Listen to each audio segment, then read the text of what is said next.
should be going live. Clips.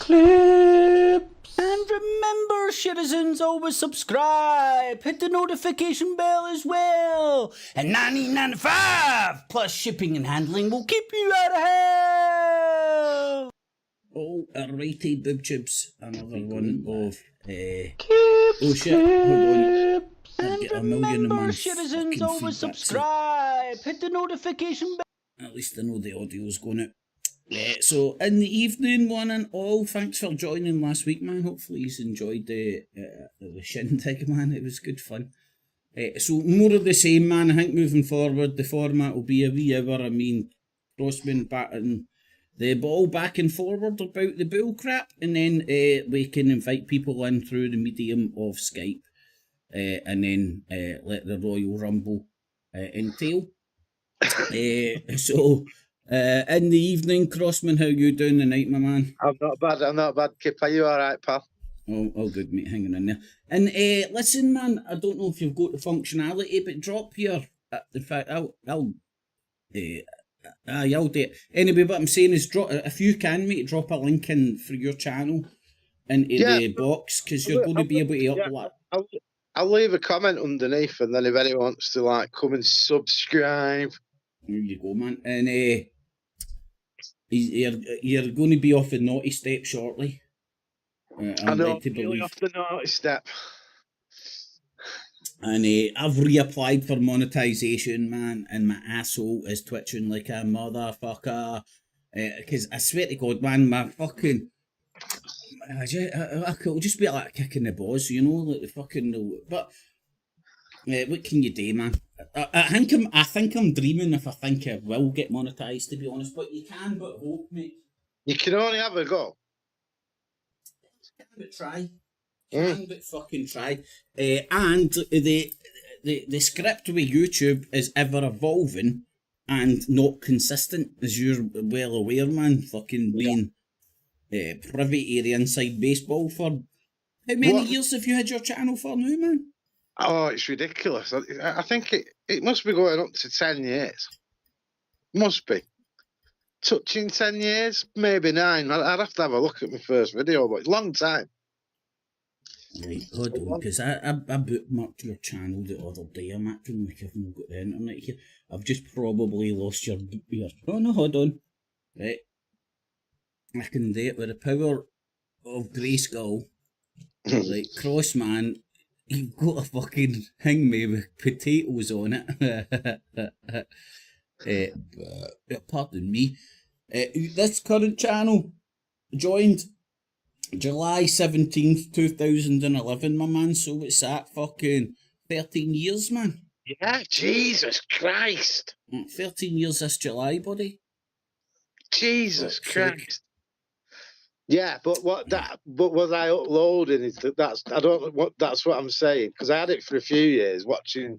Do you want me? You know when you were scared to comment when you first had your channel, to even comment on the video. Do you want me to look at your oldest video for shits and giggles? Right, I'll look at your oldest one. Right, your oldest one 9 years ago. It's named Jesus Wept.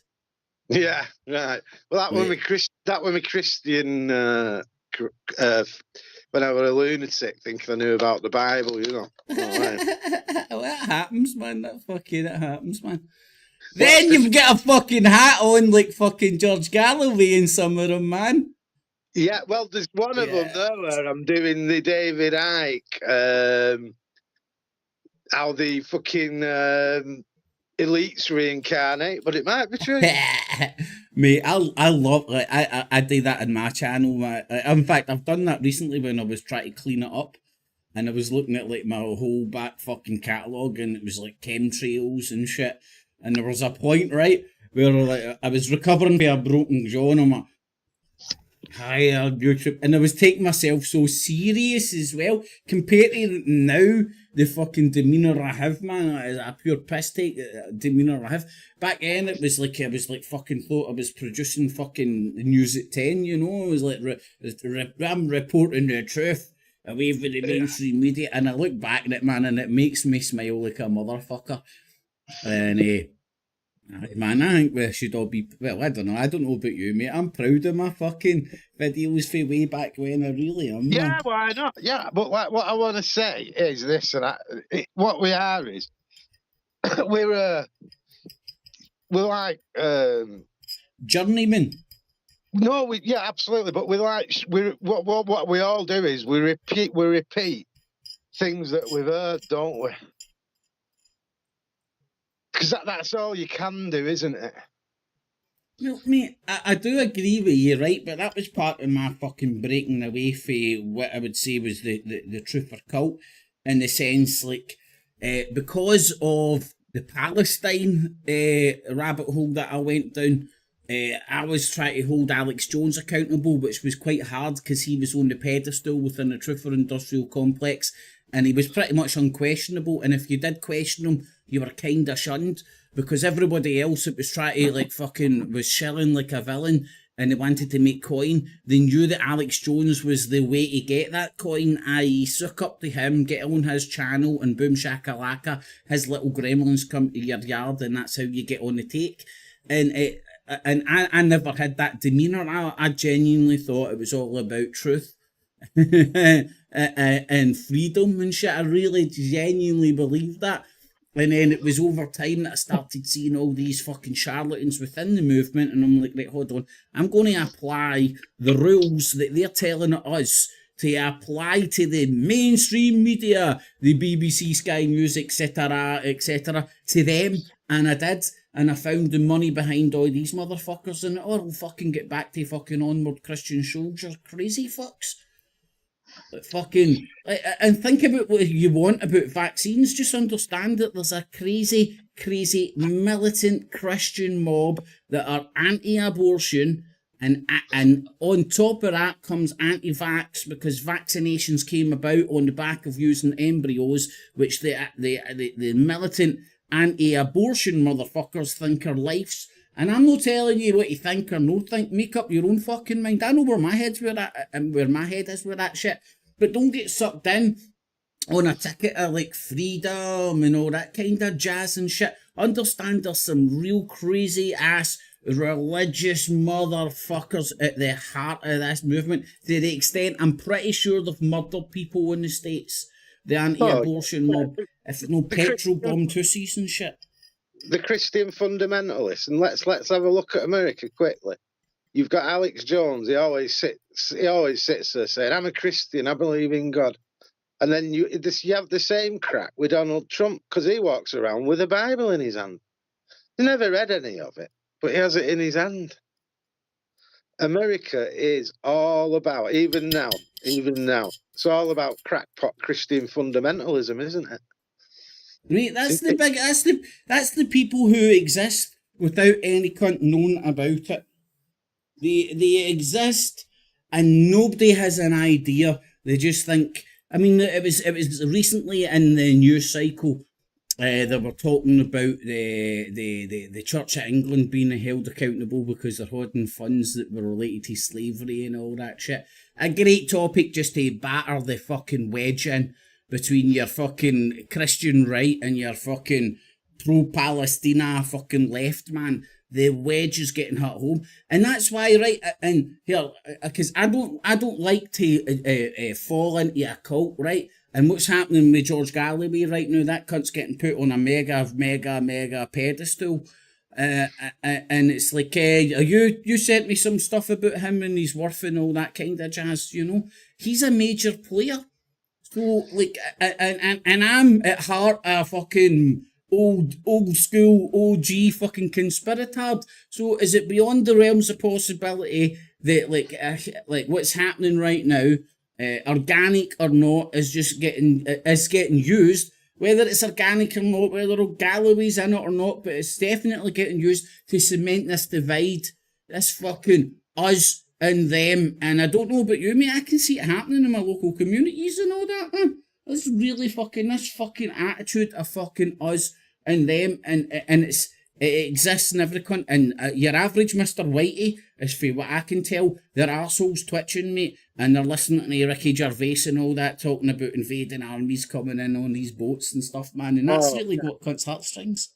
Yeah, it's like you've got at the minute, you've got like this far right, and Katie Hopkins and crew, Tommy Robinson and crew. There's loads of them, isn't there? Like big players on the internet, and they're all absolutely shoving it up the normal English people's arseholes, aren't they? Fearing them to death.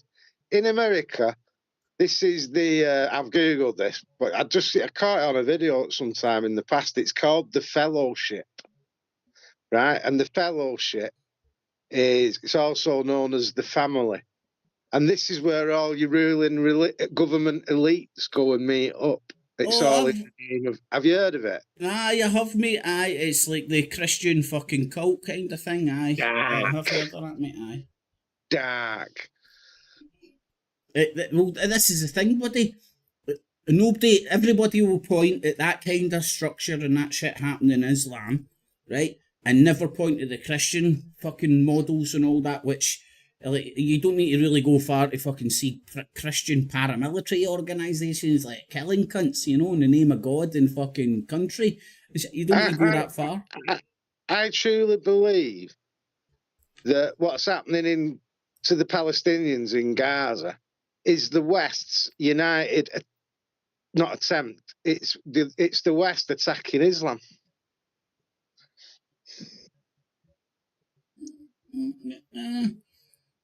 Well, there's definitely a fucking. What do you mean, mate? Like attacking Israel in Israel, or fucking just general terms, or do you think it's like the Iranian clique they're going after? They're using Israel as what Israel's designed for, and that is to smash down Islam. You know, it's the old Christian war. It's the old Crusader war, isn't it? It's still going in some weird 2024 way, like. Well, buddy, again, we all live in this fucking world where we all bounce around like fucking memories like goldfish. It's no that long that you have to look at the Islamic Revolution in Iran. The players who get kicked out with their tail between their fucking legs. And what was that? That was the 70s, right? So that's 50 years ago. Do you think the motherfuckers that get chased out of there with their tails between their legs, did they go like that? Right, okay. We got our fucking our ass handed to us. We're going to go back and think how we can hit these motherfuckers back. And boom shakalaka, 50 years later, Iran seems to be fucking very much in the scope. That's for sure, man. Well, I had a friend back many years ago, like, and she was Iranian. She said she was Persian, but she was basically from Iran. And she said, we used to walk to the beach in bikinis. She said, and when we saw what were coming, this was in the 70s, by the way, and her friends and family that had the wherewithal and the money, they all came to the West and got out of there because they could see what was coming in Iran. Like, you know, it was going hardcore Muslim, basically. Well, it was definitely I don't know. In my opinion, it seems to, in hindsight, looks like it was the Brits getting kicked out. I mean, the people in Iran, the families, let's say the powerful families, they have a very long heritage and history going back thousands of fucking years. The empires that fucking a lot of people have never even heard of. They were at the fucking seat of fucking a lot of pinnacles of civilization or inventions of civilization when in that area of the world. So there's still a lot of proud families with a lot of money that were pissed off at the Brits trying to fucking do what they do best and use their soft power and take over countries with loans and fucking monetary systems and shit like that. And they replaced the monarchical government of Mohammad Reza Pahlavi was superseded by the theocratic government of Ayatollah. In other words, they swapped one government, which was a monarchy kind of system, must have had kings and queens at the top, and they swapped it for, like, you know, what Muslim like, what Islam likes, you know what I mean, like a religious leader. So they kicked out the monarchy, who at the time was very much in cahoots with the British. And BP, predominantly BP, was in there raping or using that country for their oil. He was a right crooked monarch, wasn't he, the guy? I can almost remember his name. And he was making a fucking fortune. But they're still doing that now in Iran, the ones that are ruling it. They're all on the make. Oh, of course, mate. That's why people thrive for power and use use religion and whatever bullcrap they fucking say. But technically speaking, and I don't know the inner workings, but Iran is a Islamic republic, so it obviously has a religious rule to it, but they structure it as it's a republic, but an Islamic one. Yeah, absolutely. Yeah, that's right. I'm reading it now, and like, let's remember, that's how you supersede the previous ruling system, isn't it? You know what I mean? Like you. Well, if I'm no right in saying, just off the top of my head, I'm pretty sure in Iran you've got the Ayatollah dude, right, which is your religious fucking leader, and then underneath that, it used to be Akbar Dinner Jacket or Dinner Jad or something, if I remember right back in the day. I think he's long gone. And then you've got the Prime Minister. So you've got like a head of state, and then you've got the head of parliament, because Iran is structured like a democracy. In fact, they just recently had a vote. They just recently had a vote a couple of weeks ago, which the Western press didn't cover. And of course, when Iran has an election, it's fake. When Donald Trump in America have an election, it's real. It's fucking hilarious. Or when George Galloway gets voted in, it's a fucking threat to democracy, man.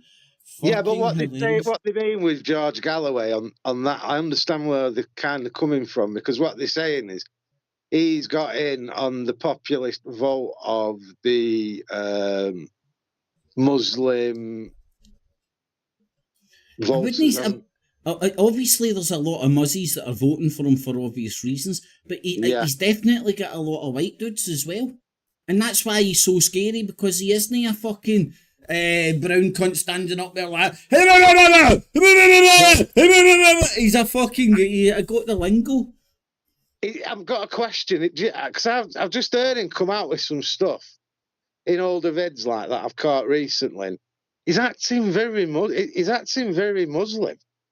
Is he a Muslim? I'm going to Google him now. I don't think he's converted, but I do know, and I need to stand corrected because I was calling him a Glasgow boy, right? And the reason I was saying that is because he started his political career as MP for Hillhead. So he started in politics in Glasgow, but he was a Dundee dude. His dad was a unionist, and his mom was of the Catholic persuasion. You know, and his dad was doing the good thing, trying to like get a good Catholic girl. But he got his political leaning for his ma, who was more of the Republican rebel type, and that's where his politics is birthed. So I understand, although I would argue typically on the different side of the political spectrum to him, I understand exactly where he's coming from. And why he's such a wee fucking... He's like, you know those wee Scotty dogs you get? You know, the wee fucking ankle biter fucks, man. That's fucking George Galloway, man. He's like fucking... you could kill him with one fucking kick, but they're just at your ankles bouncing about full of fucking energy. That's what he's like lyrically, man. He can destroy people in his speeches and stuff. It's fucking great fun to watch. Yeah, but like, what I'm going to say about him is, I know we're all similar on this, but like, he's had a right go at unfettered immigration. Do you know that? He doesn't agree with it at all. So he's very right leaning on that level, and then on some of the other stuff, he's very left. I just put him like this: he's like a thing in the wind.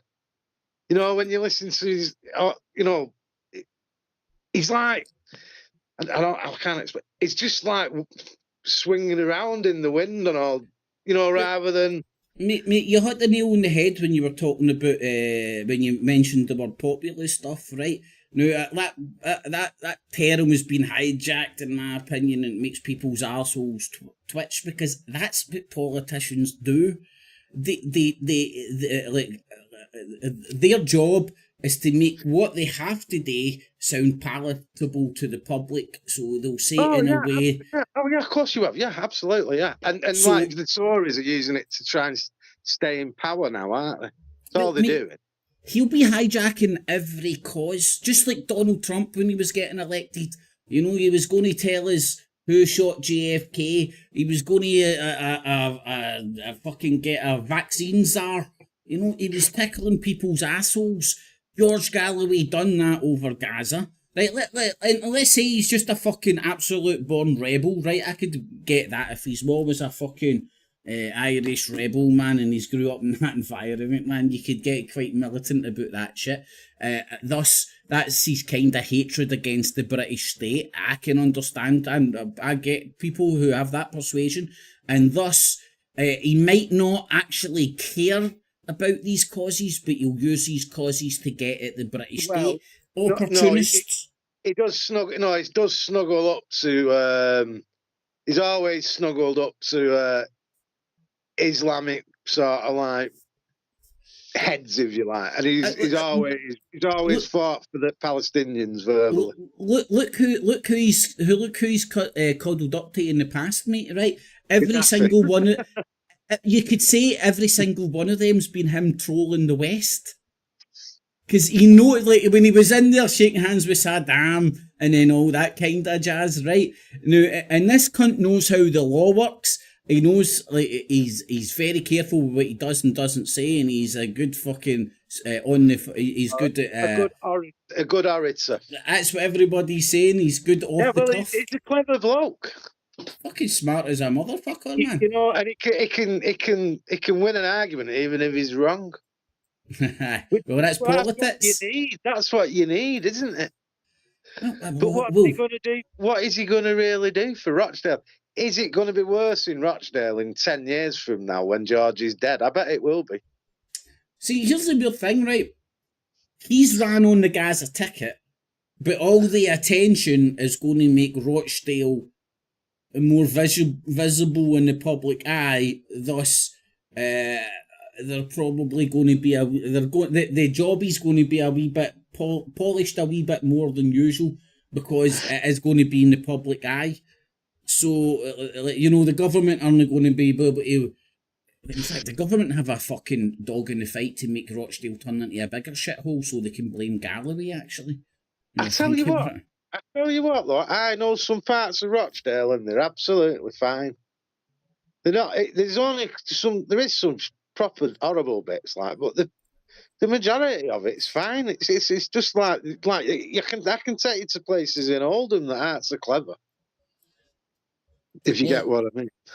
Well, mate, like, I was speaking to Big Marty, I was messaging Big Marty earlier, and I might be going down that neck of the wood sometime during the summer, man. So I'll give you a wee shout if we're about and stuff. Oh, dead right, we'll meet up and have a pint. Well, just for clicks and all that, man, definitely need to like go and do a live stream for fucking Rochdale. Yeah, we can do. Yeah, we can go to Brother John's. go to a no-go area and walk through it.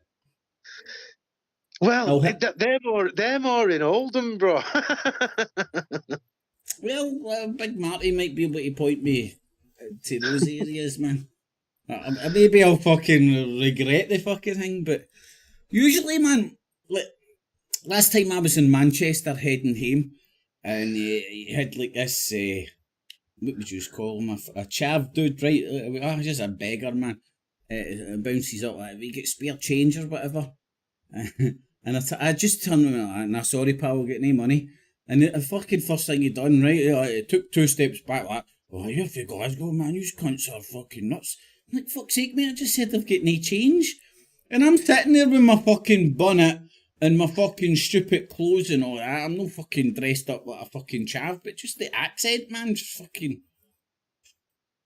I think that's why George Galloway's going down so well in the fucking worldwide fucking shit, man. Doctor. Right, I've just dug something up now. It's on George, and it's The Guardian. It's 11 years old or more. Is George Galloway? I believe that on Judgment Day, people will have to answer for what they did. The newly elected MP for Bradford West strongly believes politics should not be secular. So why won't he say whether he is a Muslim or not? I reckon he's a little sneaky fucking Muslim. Now, what I'm gonna say to you now is, he was the elected MP for Bradford West. If we Google Bradford West, will it still be a complete shithole now? Because I bet you it will be. But he's worth a load of money. He's no different than any of the others, is what I'm saying. He's coming in. He's trying to get him. He's trying to get in Parliament so we can wind them all up. Which don't blame him for. Well, that was kind of what I'm saying. He's playing politics, and he's playing politics a blinder. Yeah, like at a high level. Yeah. To say that he's jumped on the bandwagon, I think that would be a bit inaccurate in the sense that this cunt's fucking nailed his flag to this mast for a long time. The point I was kind of... It's been perfect timing, hasn't it? Flawless. Perfect storm. But what I was saying is, right, and I'm not saying George is a good guy or a bad guy, that's up for people to make their own fucking minds up, right? I think he's just a dude doing what he's doing. What I'm saying is his real fucking is what he's really interested in fucking with Britain. But and this is where I'm kind of going, just based on his upbringing with his ma being a kind of supporter during the time of the Troubles and all that kind of shit. I mean, like, he grew up with his ma being an Irish Republican in Scotland at the time that the IRA, UDA, UVF were all fucking bombing each other, killing coppers, fucking launching fucking rocket-propelled grenades at fucking Blackpool hotels with the fucking Conservative Party in them and stuff, man. So he grew up around some very intense times, and if his ma was a staunch fucking... But Kit, if you're asked a straight question, are you a Muslim?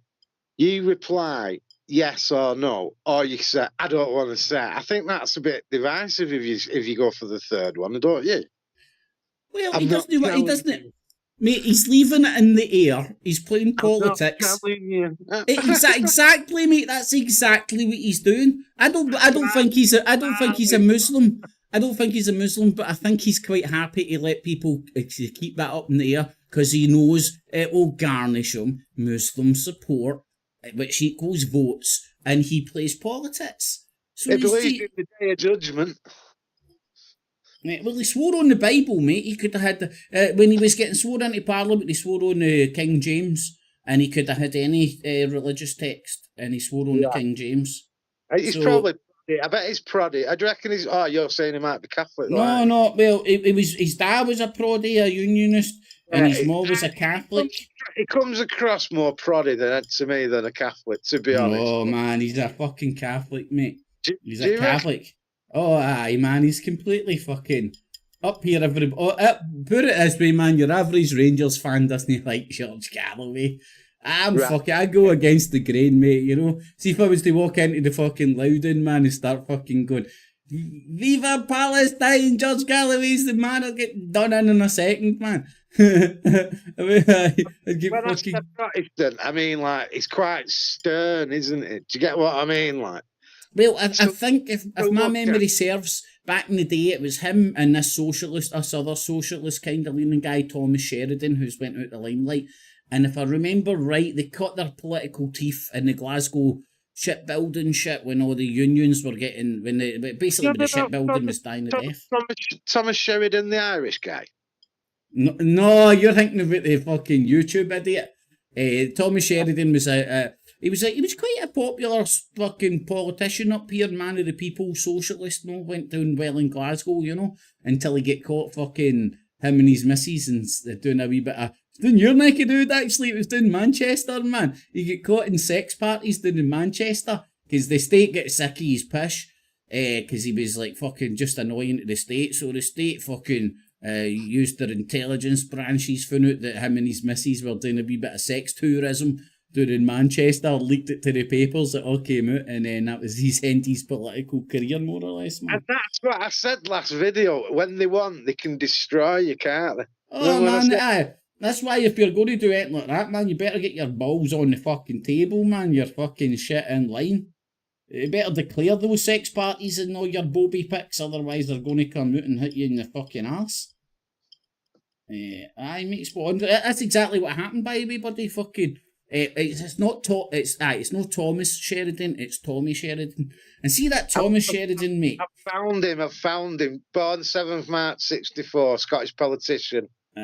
If you put in his name in Geoorge Galloway, you'll probably see a lot of. I think they used to do a lot of the shipyard thing because they were. I say obviously they were socialist, left leaning, and they were on the side of the fucking trade unions and shit that were getting destroyed as shipyard building was getting fucking moved from this country to elsewhere, wherever they fucking moved it to. Somewhere fucking with cheaper labour, full stop. Yeah, well, it has been a disastrous type thing, hasn't it? Shutting shipyards down, shutting steel mills down, shutting coal mines down. But on the upside of it, right, you don't have to work in a 3-mile long vein under the sea, do you?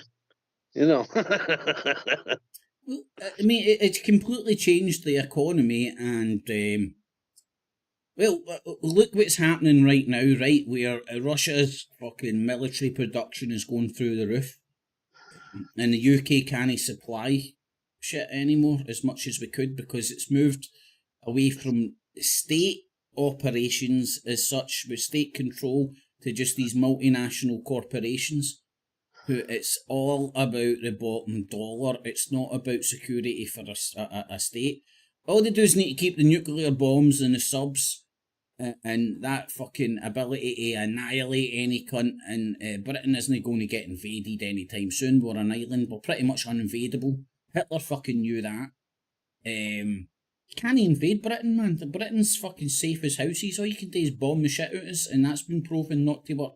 As the West well knows for Syria and Ukraine. Can't he win a war for the sky? You need to go in on the ground. And so Britain's sitting pretty. That's why we've got no armed fucking. That's why all your fucking military response is all training and supplying fucking arms to fucking idiots that are fucking stupid enough to fight in the name of whatever bullcrap they've been told, man.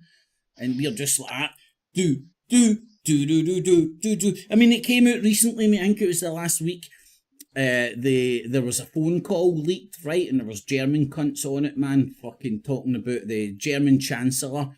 And in Germany, it used to be the same case over here. The Chancellor was King Dong, right, because he had the purse strings. But that's what happens in Germany. The Chancellor, the person in charge of the purse strings, is still King Dong. That's why you had Chancellor Merkel when she was about. But you've now got Chancellor Scholz, and he's putting he's delaying these missiles that can bunker buster missiles or whatever to fucking Germany, and this shows you where the power really exists. The power doesn't exist in the politicians or the heads of state or the face that we see as power. The power exists in these fucking multinational corporations who don't have a country, don't have a face, but yet they can get this phone call leaked to put pressure on the German Chancellor to buy fucking love bombs and bullets fucking off these companies to ship to Ukraine. And it's not because they want to win the war, it's because they want to make money, man. It's like they're engineering a sale. They want the war to continue. I even think Vladimir Putin wants it to continue. Mate, he's doing well. It's a nice earner, isn't it? He's doing well out of this. Vladimir, right, I just want to do this quickly. Vladimir was looking shaky a few years ago. Do you remember?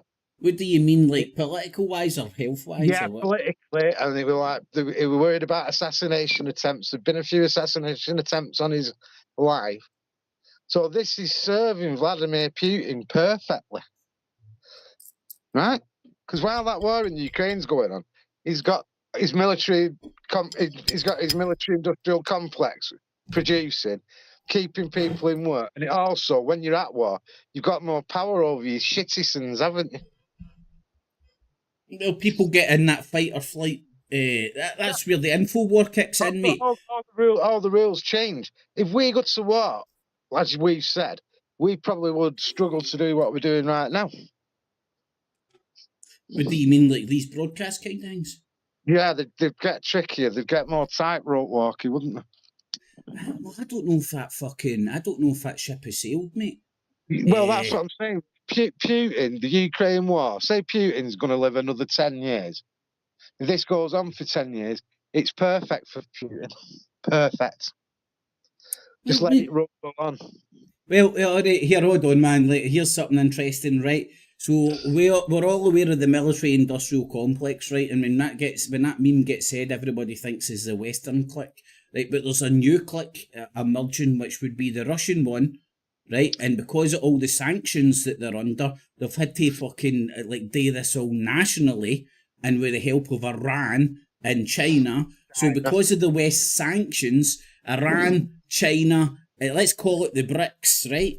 The BRICS economic bloc have been forced into like fucking helping each other out, and their military military industrial complex is thriving.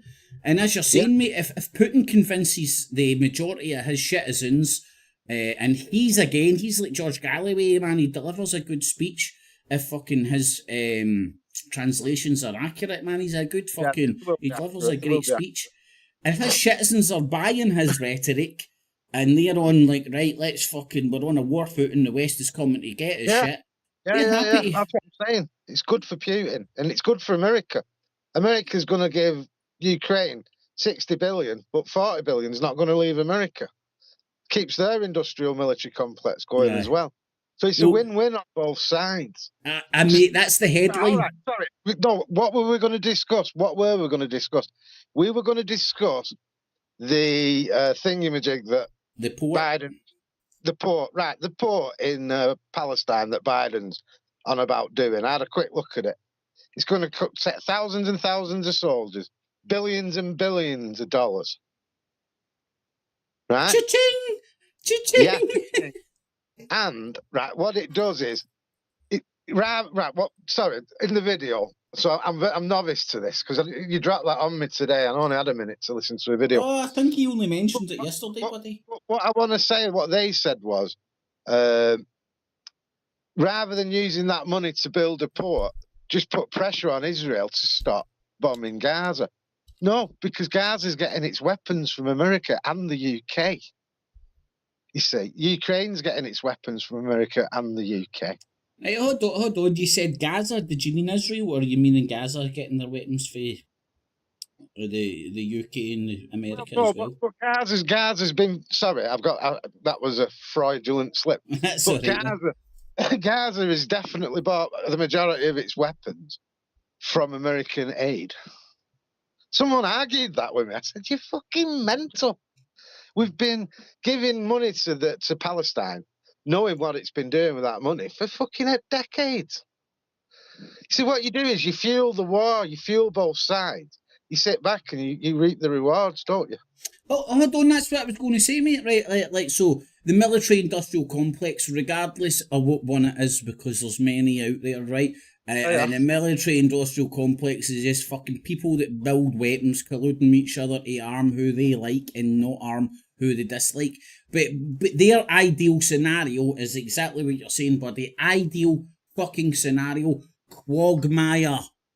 Yeah, fucking absolutely. Endless war. So, welcome to Israel. How long's that been a quagmire? Fucking, 40, 50, 60 years plus?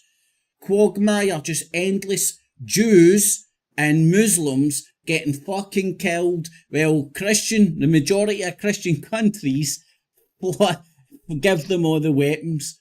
What do you know? What one reason that World War I stopped? Do you know what it was? I'm not sure, mate. It was the Spanish flu. All right. So there wasn't enough fucking cunts to die? They would have kept that going. Even the German shit, they kept that going, but like it were getting a bit hot for everybody. So I think in the end they had to put the lid on that. But they would have really enjoyed that when that were going on. Mate, look at the Syrian, look at the Syrian war, right? That's really ingrained in my not because I was tuned to the fucking internets like a motherfucker when that was happening. It's the same again, though, isn't it? They're all the same. Big business wins off wars. Well, it's territory and resources for big business who can pay countries, mercenaries, whoever, terrorist groups, fucking anybody tuned to the moon to go and do what's required. I mean, well, if we look back through Syria and Iraq and all that, like the beheadings of Christians, like, and a lot of it was crap, wasn't it? A lot of it was CIA set up. What's well, it called? I don't know. Like, I wouldn't go as far to say that the beheadings were fakes and stuff. Maybe there was some, right? Because I'll tell you why. I think it's very fake. Yeah. Oh no, but what?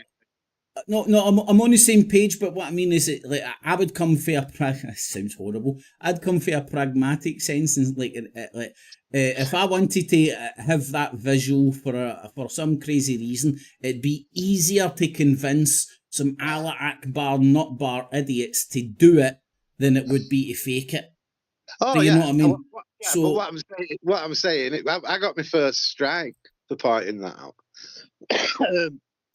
Because like they had this one head, and then like in another picture it was the other head, and the other bloke holding the head, and I pointed it out. And at the end of the video, I had my head on a spike, just my head on the spike. What I'm saying is, what's it called? It's there's something or other of an economic hitman, and he's telling you, isn't it? Well, the British establishment and the CIA have been meddling around, funding, basically doing fuckeries all over the world for many, many years. It's called soft power, mate. It's soft power. Doing false flags to set wars off. The Bay of Tolkien was one, wasn't it? You know, that got the Vietnam War rolling. Mm. You know, they're not. In other words, they were one that got the American Revolution rolling. A ship got fucking sunk. I can't quite remember the details. And that was the Tea Party. Mate, here's something interesting you love, right? See the American Revolution, when they started kicking out the redcoats, it was the people who started it all came out of lodge, so they decided this in the lodge. You can get fucking paintings of it and everything, man, and it'll show you them matching out of lodge. So it was a bunch of American Masons who decided about the tea tax, and they were sick of fucking paying that shit, and then marched out the lodge, marched onto the boat, and started throwing all the tea overboard. And that was the start of the American Revolution, and that's why back in the day, not too long ago, you had the Tea Party, because they were trying to mimic like the American Revolution, the first American Revolution. But stick it in your Googles, mate. You'll get pictures of it. I remember seeing a painting. Wasn't that also to do with the price of tea? Am I right? I'm remembering. It was to do with the tax. Yeah, right, so it is the price, technically the price, but it was to do with the tax. And basically, the redcoats, this crown, up the tax or put tax on it or something. Cunts were unhappy. They wanted their tea.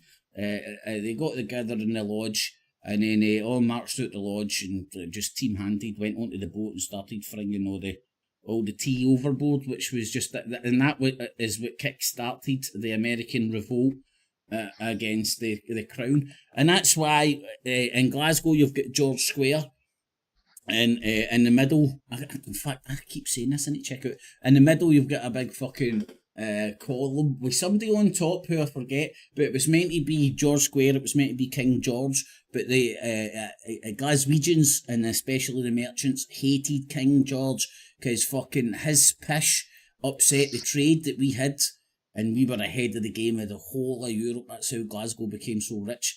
And he upset the trade between America and Britain because he started or fermented, because his policies fermented the revolt and stuff. And that's what. And so when they were building George Square with his name on it, they were like, we can't put a statue of King George on this, man. It will get fucking took down, because Glaswegians hated the king so much because he fucked their business, man. Yeah, so that's just a bit of bullshit about fucking Glasgow shit, man.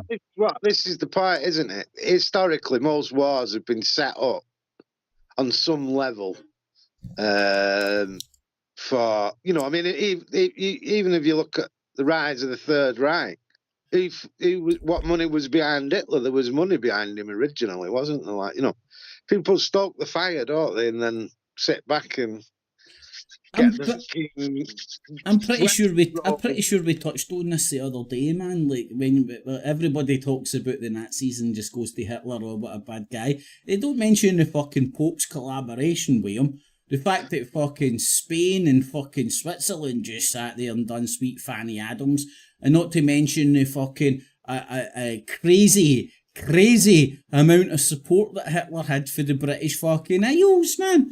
Including fucking cunts for the SNP up here, very early days of the SNP, who fucking MI5 were investigating and all that for colluding with the fucking Nazis. You had lots of people who, in fact, George Galloway mentioned this the other day. He was talking about, I think it was the Mail, don't quote me on that, but I think he was talking about the Mail back in the day when the fucking, the Nazis had their, the black shirts or the brown shirts, trying to bully voting people, trying to fucking intimidate people at voting booths and whatnot. And the Daily Mail was championing them. Cheering them on.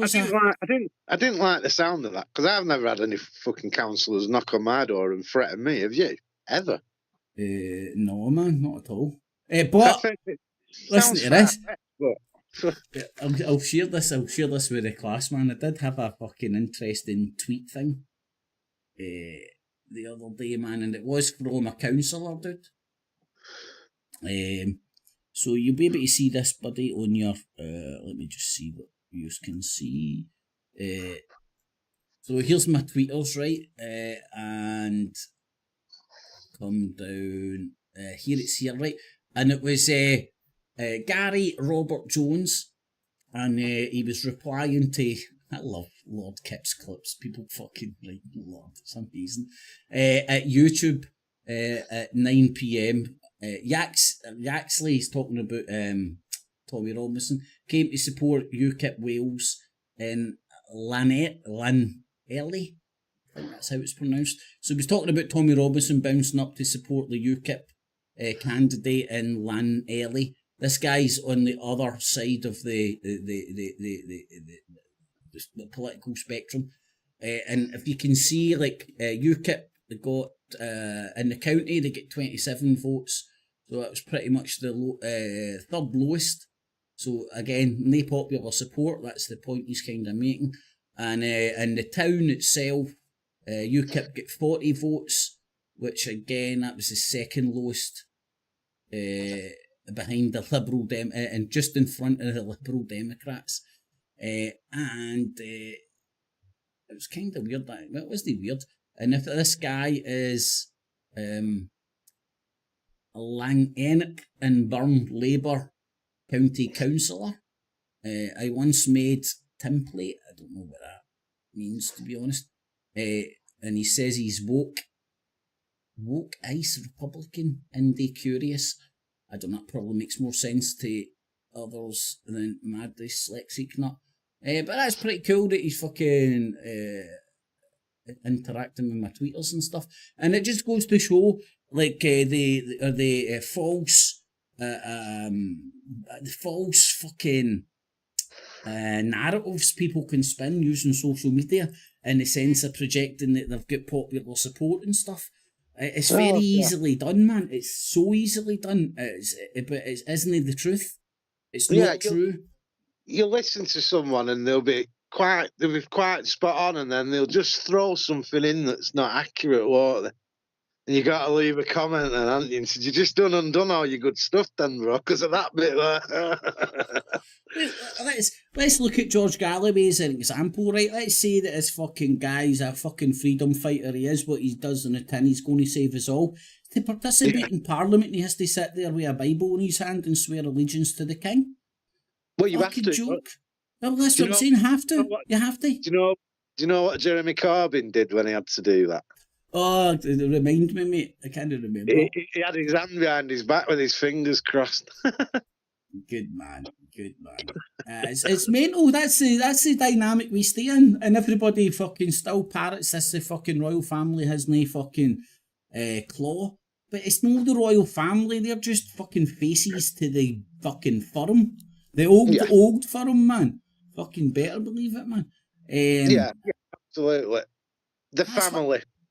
Mate, the fucking Queen Victoria done a great job of fucking sending all her gremlins out to all the fucking royal families of Europe and fucking breeding fucking her fucking clique, breeding everybody else out and just capturing all the royal families of Europe with like fucking interbreeding the royal families and just marrying off all our kin. But if you looked at the state of the poor in Victorian England, it was horrendous, you know. Horrendous. Where, like, and I don't know this, mate. I've never thought yet. Like, were the poor people in Britain better or worse off than the poor people from X, Y, or Z? If you get me. What, in know Scotland? What I mean? No, like for the French Empire or the Portuguese Empire or the German Empire. Like, were our poor treated better than the poor in Germany? I don't know, mate. I think we probably had it worse. It was. I've not actually studied that, but I'm pretty sure we had it worse. You see, well, the French. Look, the French historically kick off, don't they? Well, aye, but that was after the revolution when they fucking started chopping. We're talking about after the revolution. So the French have always like fought for the rights far more than we have. That's why we queue up. You get what I mean? Like we like, but like in Victorian England. It was. There's a good channel. I can't think what it's called, but you'll find it if anyone wants to. It's just showing how we lived in them times, and it's absolutely horrendous for the very poorest. You'd be better off dead. But like, we didn't know any better back then, you know. No, you didn't know any better, no. But it must have been awful. And well, do you know what, mate? I'm going to actually fucking. If I remember at one point, I'm going to check it out because that's an interesting topic in a sense. Like, were the paupers Victorian times better off than your German paupers? Your French is a good example because they were coming out of a republic at the time. You know, that would be a good example. Or your Americans. But if you go over to America, you've got all that black slavery shit fucking dangling over you, whereas over here it was just like poor. You know, you had the same segregation, you had the same fucking disdain for the great unwashed. It just wasn't based on the colour of your skin the majority of the time. Because we didn't import slaves. Like the people in Britain, the businesses in Britain were heavy involved in it, yeah, but it was the export, not the import. So most of our... This doesn't sound very good. Were the workhouses in France, but from 1768 until the outbreak of the revolution, more stringent measures were taken, sturdy beggars and vagrants were confirmed. Apart from the worthy poor are specially established royal workhouses called depots de mendicite, and in the case of some repeat offenders were sentenced to death. Well, they used to do it in England, didn't they, in the Victorian age? If you were homeless on the street, they'd arrest you. The good man, and they also had. What did they used to have? They used to have debtors' prisons as well, mate. Yeah, debtors' prisons. Yeah. You had a chance of getting out of there. Well, this is why I love Scotland so much. Like, you know, we've got a different legal system and shit, right? Now, down your neck of the wood, if you owe Vodafone thousands of pounds and you're telling them to go and bolt, they've got the legal mechanism of fucking getting. What do they call it? Bailiffs to come into your house and fucking lift fucking goods. See, up here in Scotland, private companies don't have that ability. It's only the councils that have the legal mechanism to like send round, and it has to be sheriff officers. Whereas, like, I've watched some of the fucking Channel 5 shit that's meant to just upset you about what happens down in England and the bailiffs fucking creeping in open windows and shit. It's fucking disgusting, man. So that doesn't happen in Scotland at all? Nope. They cannot enter your... so if it's a private company, they can fucking whistle, mate. They can whistle. There's no mechanism for coming into your house at all. There's no go up here. As I said, if it's council tax, which is typically the council tax and maybe parking fines, shit like that, they can sending sheriff offers is an extreme thing, but obviously they need to get a warrant and I'll give you the heads up with that. Whereas down in England, that Channel 5 has led me to believe if you owe fucking your local fish shop 20 quid, man, they can fucking get a mechanism to fucking send the bailiffs in to fucking take 20 packs of crisps to the value of fucking 20 quid. Well, I don't think that's actually happened. It's not that bad. But like, say you owe, say you did get in debt with your phone bill. Eventually, you would have bailiffs on your door.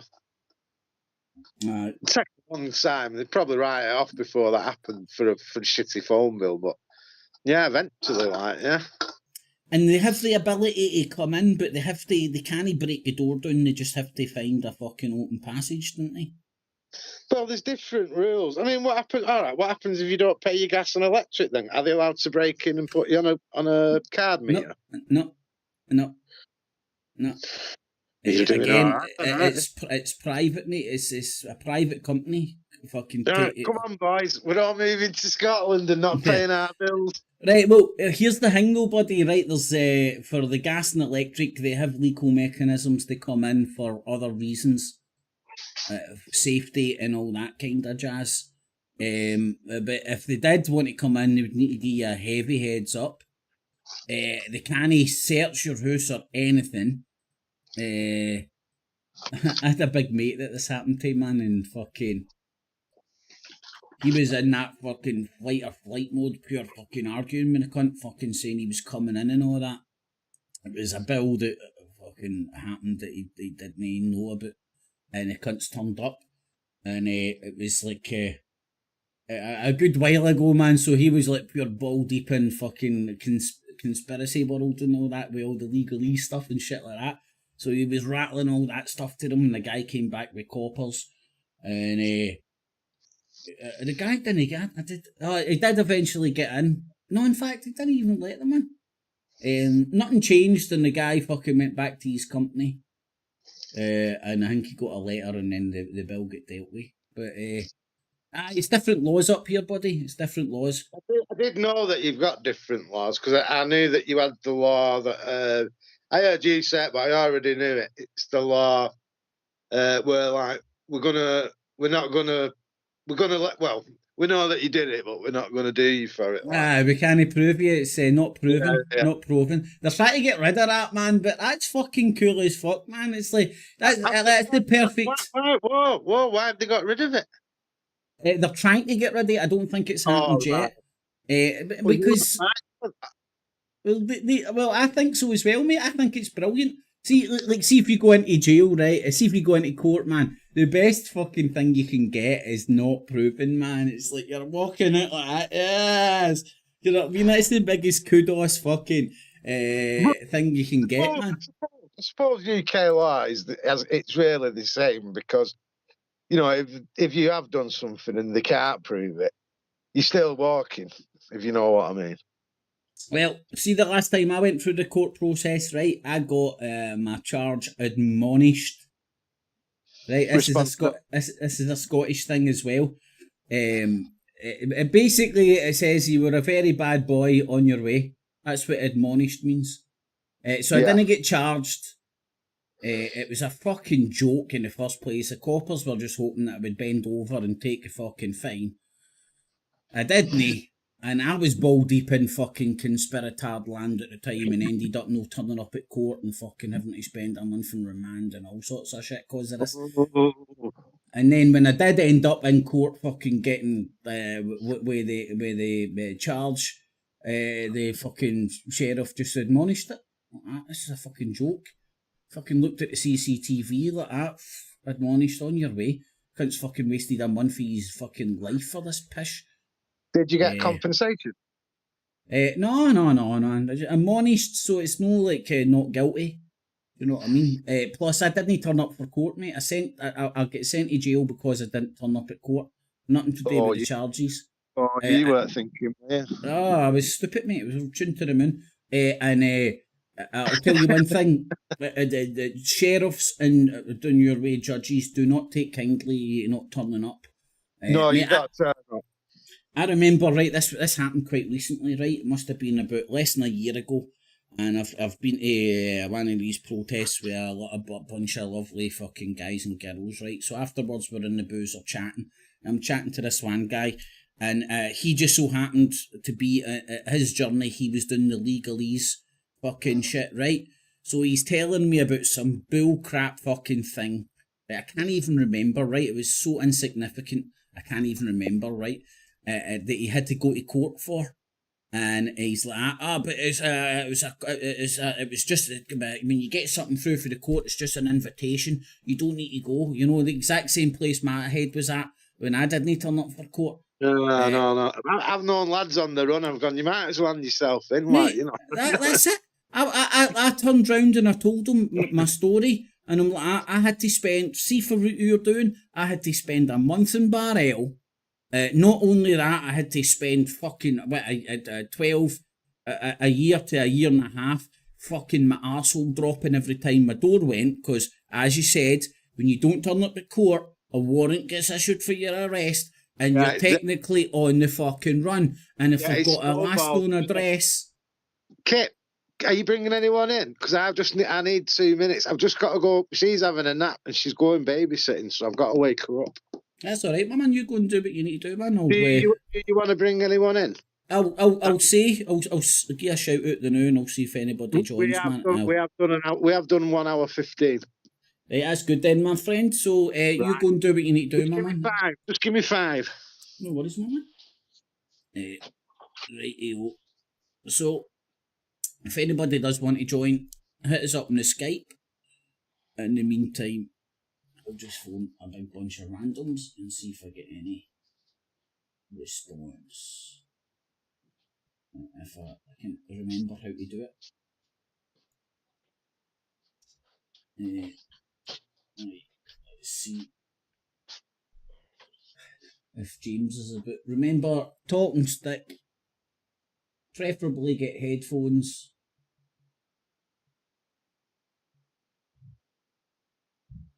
And I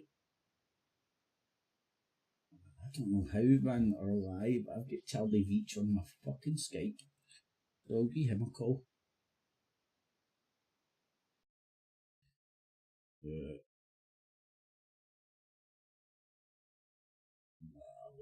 I won't show that screen. Some people don't want their shit to get shown. I respect that. We're at war, definitely. Dr. Dre researched someone called Elios Immaler. Well, mate, just give us a quick synopsis in the... I'm a lazy bastard. Plus, I'm pushing buttons and all that, you know. So... drops a wee synopsis. I kept that's it, lad.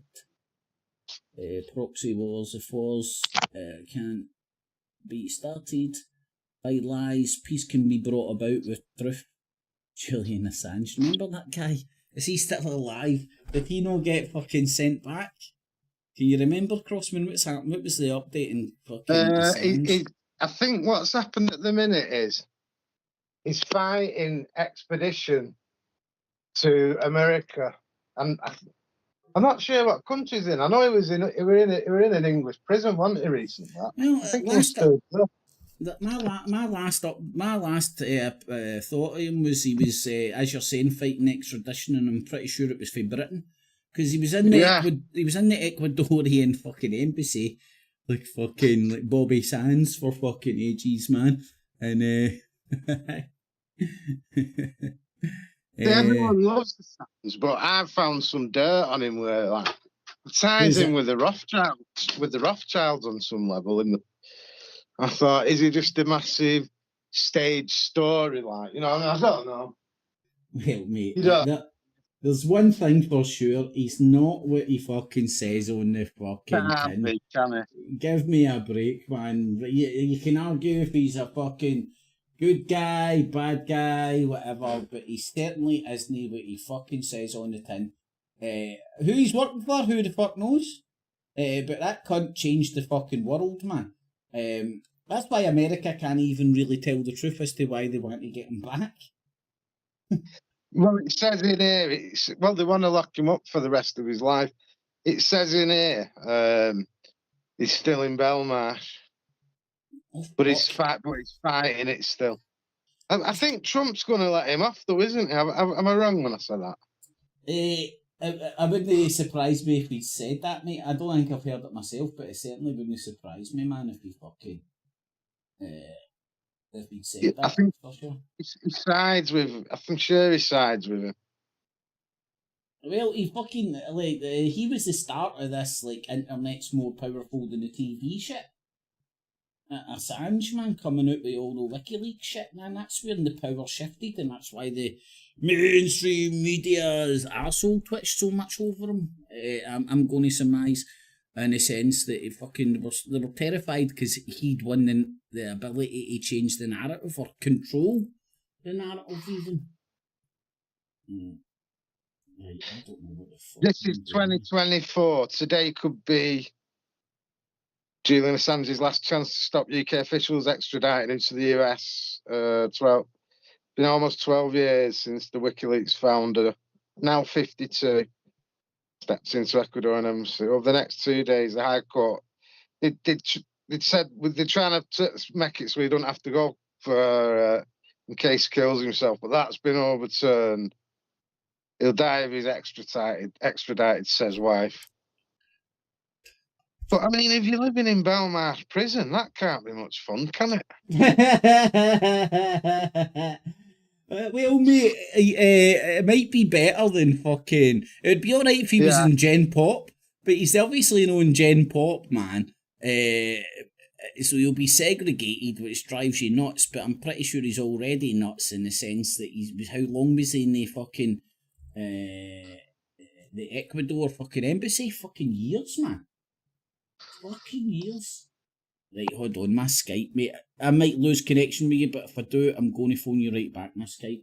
Yeah, no worries, bro. It's no doing what I'm telling it. So I'm getting frustrated old man syndrome, and thus turn it off and on again.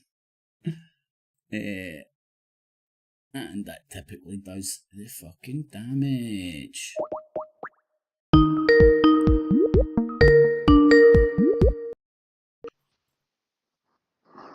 There we go. Got it. All sorted, man. All sorted. There we go, back to as it was. People have got the Skype thingy down below if anybody did want to join.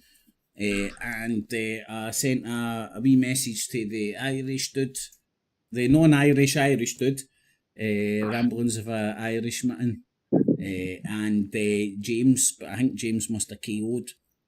He was very enthusiastic earlier on, and now he's no answering. So it's just me and you, my man. So we need to fly this ship ourselves. But yeah, that's absolutely fine. That's absolutely fine. I mean, I'm all good with that, man. I'm no shy of a thing or two to say. Oh, hold on, I spoke too soon, and I've got fucking two phones with my Skype on here, and it's all answering. And right, Chris, I'm going to hang up on you and add you, so it's no two different calls. So just bear with me, my man. And this should work. If he answers that, it should work. Hello. Hello. There's my favourite non-Irish Irish dude. Fucking started already. Alright, boys. Easy, bro, easy. You alright? You having a good night? Yeah, you alright? Yeah, good. I'm just having a cup of tea first. I've just literally got in. I'm so sorry. It's alright, mate. So you should Oh dear. Is James not joining us this week? No, as of yet, man. I think he might have KO'd because it's late in the night. No, he'll have some of his 100% alcohol first, won't he? What was he drinking? What was he don't drinking? It was Don't. fucking rocket fuel or something. I think we would call it paint stripper. I think we would call it paint He stripper. fucking used it for paint stripper as well, didn't he? It was in a medical bag. Fucking hell. Yeah. How's that? Christ. My dad told me a story about it was a family member, I can't remember, but they broke into a fucking distillery, right? And they found a big barrel and it was full, and they were like, "Oh, fucking business, we'll get a big barrel of whiskey," and they started drinking it, and it wasn't fucking whiskey, it was what you call wood alcohol. It was the shit they put into the barrels to clean it. And fucking, 9 times out of 10 you go blind, but fucking one of my dad's family members literally died for this shit because they were just like that. Fucking hell. Fucking hell. Aye. Yeah, Crossman, I don't know if he would have seen this, right? I was fucking going to see a dude about a dog earlier, right? And I've walked down this wee sort of a fucking grassy bit that's next to my flat. And there's a fucking, I've got a spot a cunt up next to a lamppost, and he's got a fucking garden fork. I'm like, what the fuck is this crazy cunt doing? And as I get closer, he's digging up the fucking square cobbles that are around the lamppost and putting them in a bag and stealing them. Like, Why? fucking hell, man, like, fuck. Hilarious. The £2 each, them, you know. I know, it's a fucking fortune, mate, yeah. That's what this cunt must have been thinking, man. See, the thing is, right, I was walking, right, so we've made eye contact, and when I figured out what he's doing, I've just had a big grin on my face, and he just looked at me like a fucking dog that's shagging, you know? Like, just like, you know when you fucking look at a dog that's shagging, and he just looks at you and goes, "And what? What are you going to do?" You know, and just continues on the job, man, and he just kept filling his poly bag, man. It was fucking hilarious, man. This is what's coming next, then, isn't it? I'm digging up the pavement, man, and selling it fucking. I don't know if he's selling it or fucking he's got a wee fucking garden fucking feature. I doubt he's got a garden feature, but maybe I'm wrong, man. You never know. Might be making a crack smoking stool in his garden. Do you know when I was walking up, right, I've got shite eyesight, and at first I was like, what the fuck's he doing? I thought he was cutting up wood. And I'm like, right, he's got a wee fucking stove and he's just fucking came to this wee... It sounds mental, but it's a wee fucking area they've kept kinda like green with trees in it. So I thought he was cutting up wood, and then I seen him digging up the cobbles, man. I was like, that's fucking hilarious. Chris, do you think Biden will be the Democratic nominee? Yeah, it's going to be it's him and Trump. Now there is no others now. They reckon, off what I've heard today. Well, when I listen to the Talking Heads, Crossman, right, I'm no sure of the mechanics of it, if you get me right, but there's still an opportunity for the Democratic apparatus to they can't technically make them stand down, but if they persuade them to stand down, and one of the theories I heard with one of the political analysts, they were saying, right, he wanted to win Super Tuesday, and so that he could walk out with his head held high. If you get me, he can walk out saying, "I got all these votes. I've left the fucking Democratic apparatus in a good place, but because he's health." And it was around, I don't know if it was the same Talking Head, but it was around this time that I heard them mentioning his arthritis. Yeah, boy. So it was about the time. So maybe they're going to play on his arthritis. He can step down due to ill health, and either that Nikki Haley or Michelle Obama can step up to the plate. Because they know that Trump's going to fucking whip his ass, man. That's a fucking setup. Yeah, but that's what's going to happen. Now, I'm only going off. These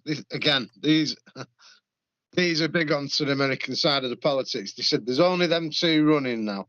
You see, if Biden steps down, it means that is it called Congolese Rice, the black woman, second in command. I remember. No, the second in command is that Nikki Haley, the one that came out about the ceasefire. Is she the black woman? No, she looks a bit tanned, but I think she's white. I'm pretty sure she's white. Well, they're not gonna let her get into power. Basically, is what they were saying. Because she's an idiot, apparently. So it's looking like Trump for president.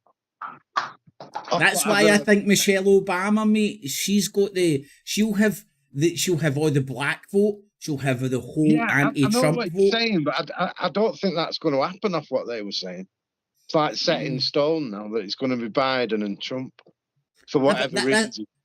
That's what I'm saying. Nobody. It's like Trump can still. Biden can still step down, right? They can't remove him, but if you listen, and I'm listening to the BBC, and they're talking about him being too old and stuff, right? That stuff's getting through for a reason, in my opinion. Especially when it's coming from outlets that you would say they want to kind of bring down Trump and big up Biden for political reasons, which I can believe for all outlets. So I'm begging the question, why the hell are they talking down Biden?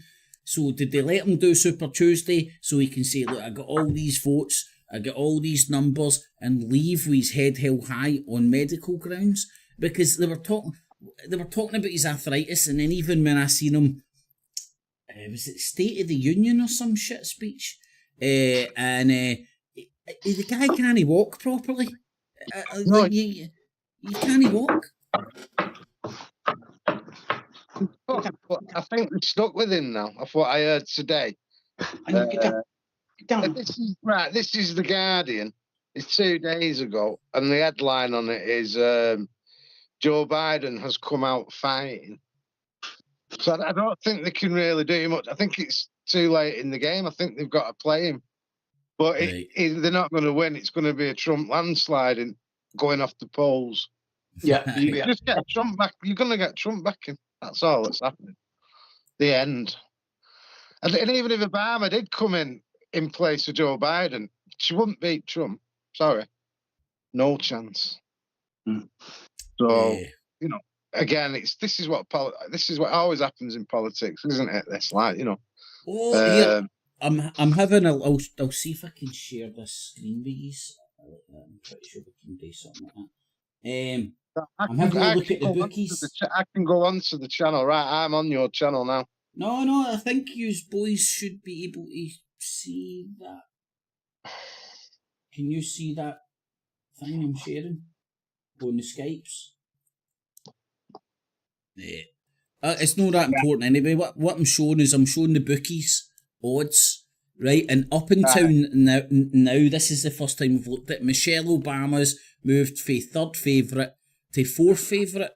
So Michelle Obama's, in fact, she stayed at 13 to 1. But you've got to take this into account, yeah. That America, one, they're not ready for the female president, and two, they're not ready for a black female president. Well, me, I wouldn't. I was going to say I wouldn't put money on it, but I have. I put money on it as a kind of outside wee teaser, if you get me. I would be surprised if it happens. You've paid some idiot tax, you mean? Well, mate, it's like football. It makes it a wee bit more interesting, rather than your bog standard politics, which I kind of don't respect. So it's like it just makes it a wee bit more interesting. You won't get Michelle Obama in power. Sorry, but I know what you meant. Now, because it's too late to shove her in and have any push, isn't it? You need to get the campaign behind the candidate, don't you, for ages, and you really got to graft it with a lot of money, haven't you? Well, the people that have been talking about this happening has been talking about the summertime, with Biden stepping down in the summertime. I don't know why they're saying summertime specifically. There must be an event or something. But it's very interesting. It's very interesting. And Well, all I think is that you're just going to get Trump in power now. so, what do you think Trump will do with Ukraine and all that if he gets in?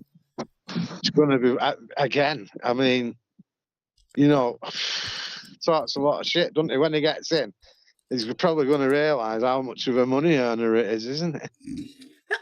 Mate, I'm glad you said that, man, because everybody thinks fucking Trump's going to get in and wars will stop and all that.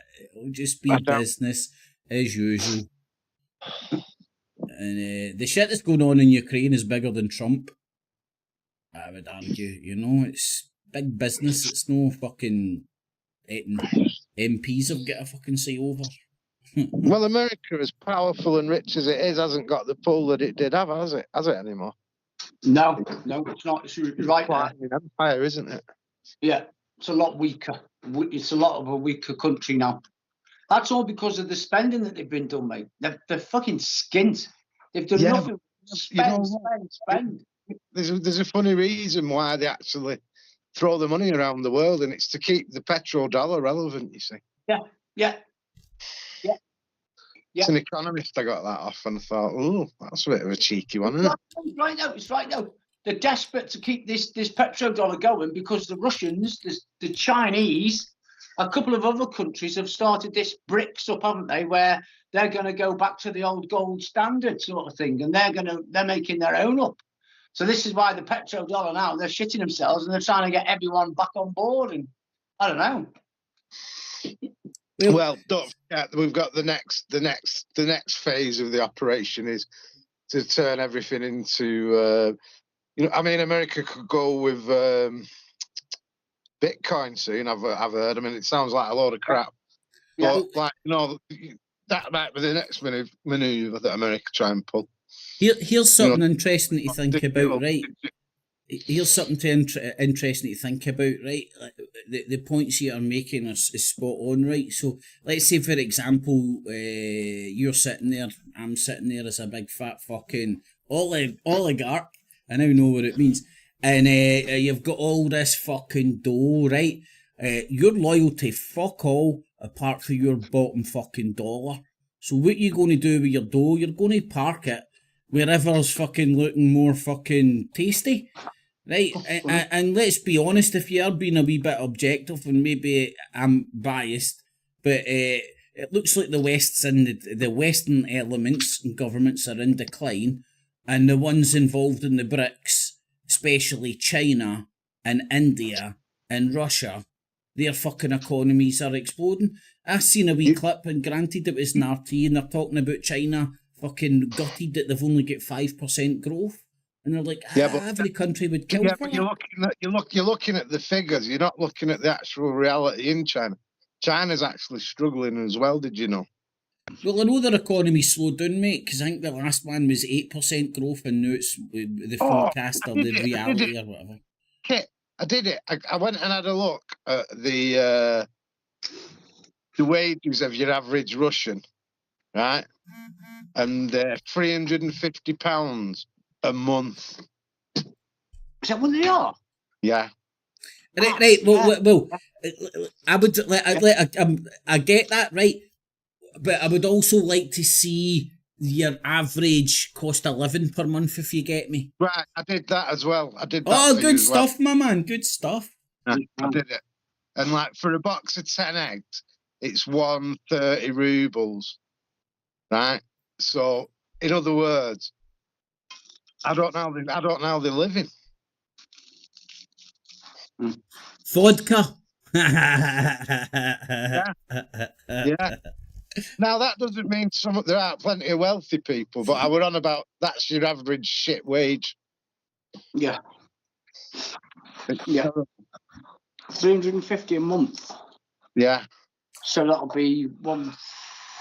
Right, but you said $350 a month. 175. I put it into pounds. I did the conversion on Google because I'm intelligent.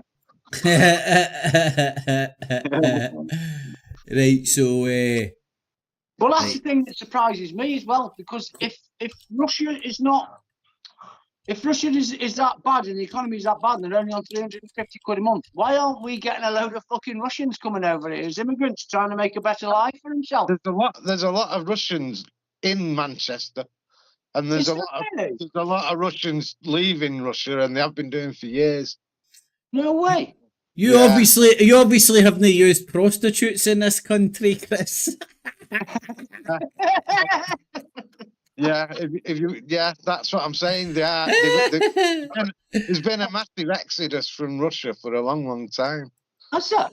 Never knew that. Where we are, we're pretty fucking secluded here, mate. To tell you the truth, the immigration and the stuff that goes on around the country and with you guys, we just don't get it here. It's only a small city, so we've only a small sort of portion of it. Yeah.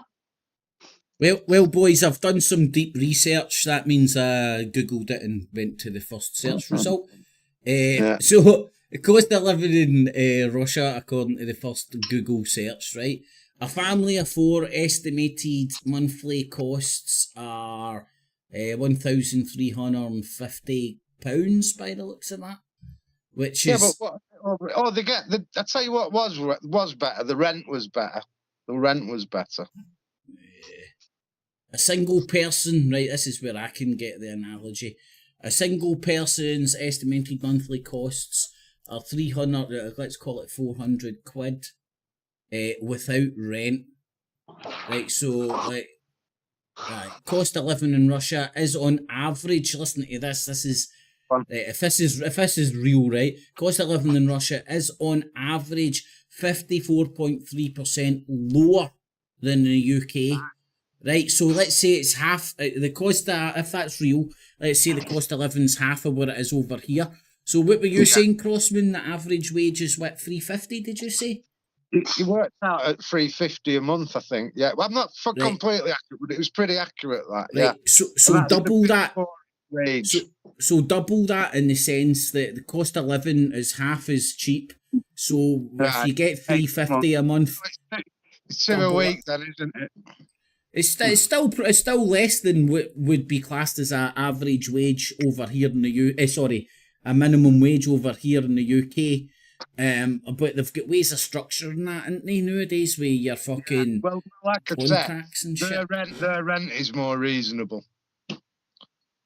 So, so those are the factors. That's your biggest hit, isn't it? Your rent, really, or your mortgage.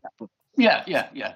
Well, here's the way to look at it as well, right? So if you're not your average Joe in Russia and you're like got a good bit of coin and stuff, you've got a really good job and getting paid more than your average Joe, you're loving it because the cost of fucking living is half as much. Your prostitutes are cheaper, your cocaine's cheaper.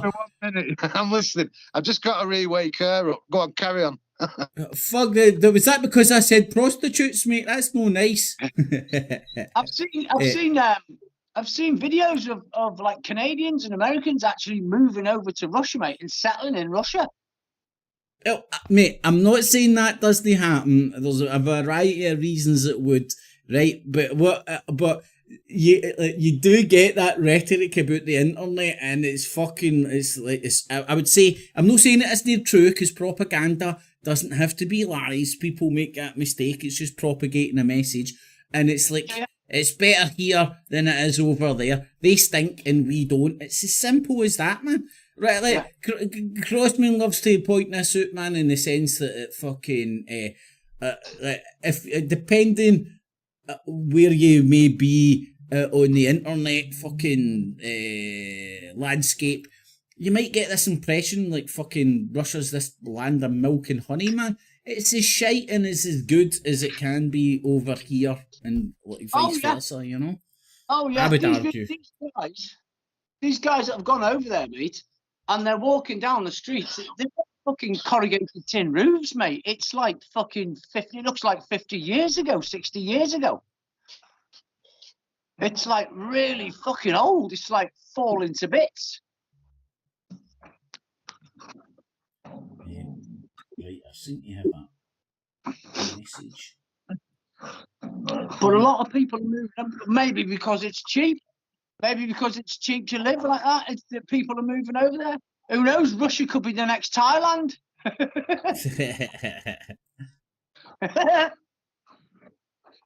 Everybody There was a moving over, shortage man, of to eggs get at the the time. tax I didn't breaks. notice that. So, if you've heard, or maybe I've misheard, you know, this port that's like Biden's talking about in Gaza, right? It's definitely just a fucking, what's the best word for it? It's like an oasis. It's a mirage. It's something. It's just words, man. It won't make a difference, an iota of difference. I mean, all it would take is to fucking call for a ceasefire. Or like stop selling them the guns, bombs, and bullets, man, and it would make a bit of a difference. Well, they're getting rounded up, aren't they? That's what's happening. There's an Egyptian contractor, and he's going to get paid. He's going to get the thingamajig to rebuild Gaza, and they're building a big prison at the corner of Gaza, a massive one, like as big as a big city, and they're going to shove them in there after looks of it. Oh, I could believe that, mate. Yeah. I could fucking believe that, man. That's disgusting. Out of sight, out of mind. Well, what happens though if the Gazans and these and the Muslim fighters actually win them? If they what? Sorry, buddy. If the Palestinians win and they kick Israel's ass, what's going to happen then? Well, they're not doing very well, though, are they? That's happened in the past, mate, and what happens is pretty much I would argue, right, because that has happened in the past. If you were to talk about the Golan Heights, right, and the continuing war and occupation of fucking southern Lebanon, not to mention the skirmishes they had with Egypt over the years in Jordan. I mean, they've been at war with every cunt, man, and at times they've had their arse handed to them, so on and so forth. And what happens? They just get endless munitions, and it turns into a war of, I think this is the right terminology, a war of attrition.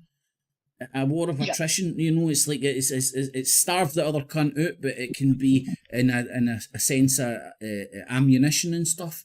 I mean, look at Ukraine bitching and moaning right now about fucking ammunition just to get fucking more dough thrown their way.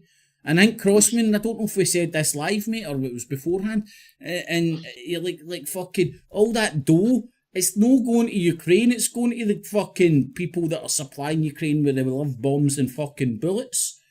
That's a win-win. It's called a tie. I told you last video, it's called a tie. It's actually classed as illegal, really. You're just giving your own country a subsidy, really.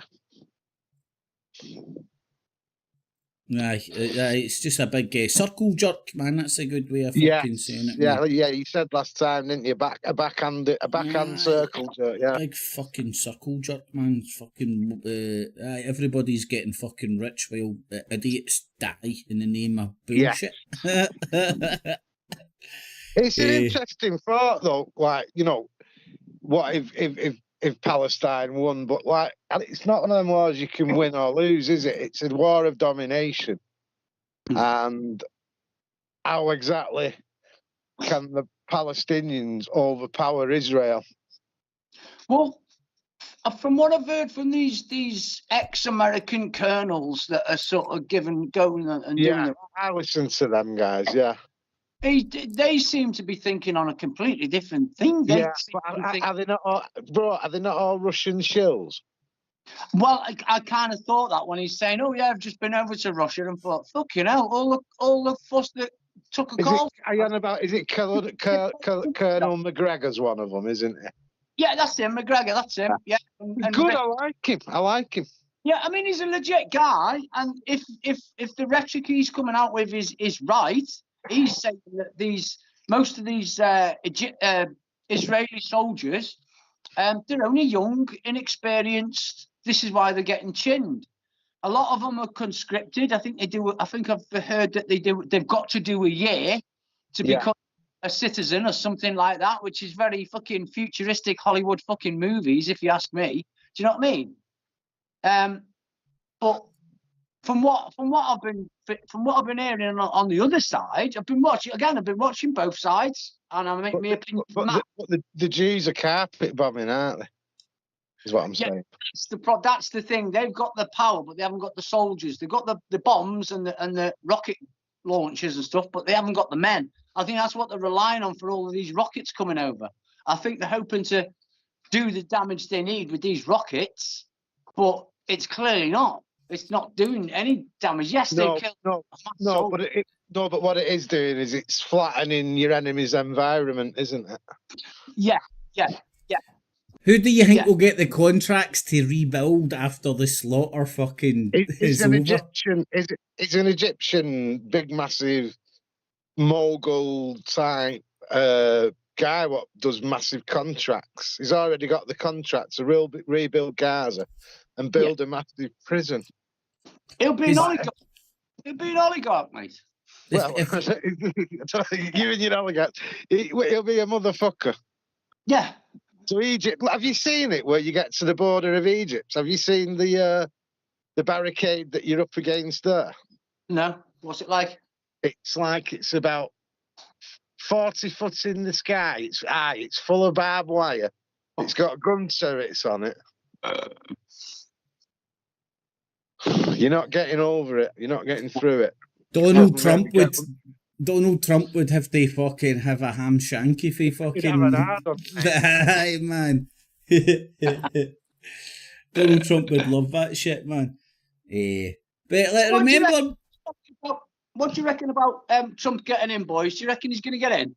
Yes. I've got money on it, man. I think he's a fucking cert, buddy. Yeah. Therefore. To me, I mean, I'm not being awful. I'm not being awful about Joe Biden. I don't like to be awful about anybody, but you could see from the very first moment he got voted in, he was like, how can I put it? He was a doddering old man. And I figured to myself, a doddering old man is now in charge of America. I'm kind of thinking, do you know what? He's a puppet. He's just a character that the American people can say to him, oh, look at him. He's getting on. He's a bit doddering, but he's a good old president and blah, blah, blah. And that's the kind of rhetoric that I get from it. No, I can't see having the capability of running America. I hear you, mate. I think he got the job more because, like, it was like it was tradition. If a sense he'd hung around that fucking long. It was that long.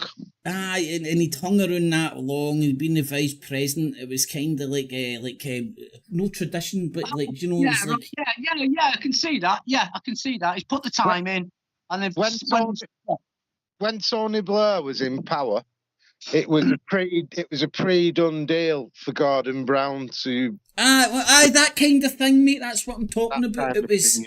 Yeah. It's like it's the inner politics that goes on that we don't see. You know what I mean? Like how Liz Truss got in. I just heard this today because she stepped down, or she is stepping down, or whatever.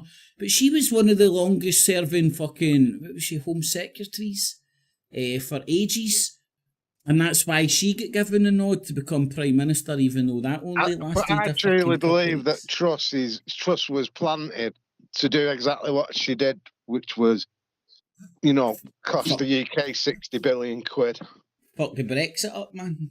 Not fuck the Brexit up, to actually get the country in even more debt.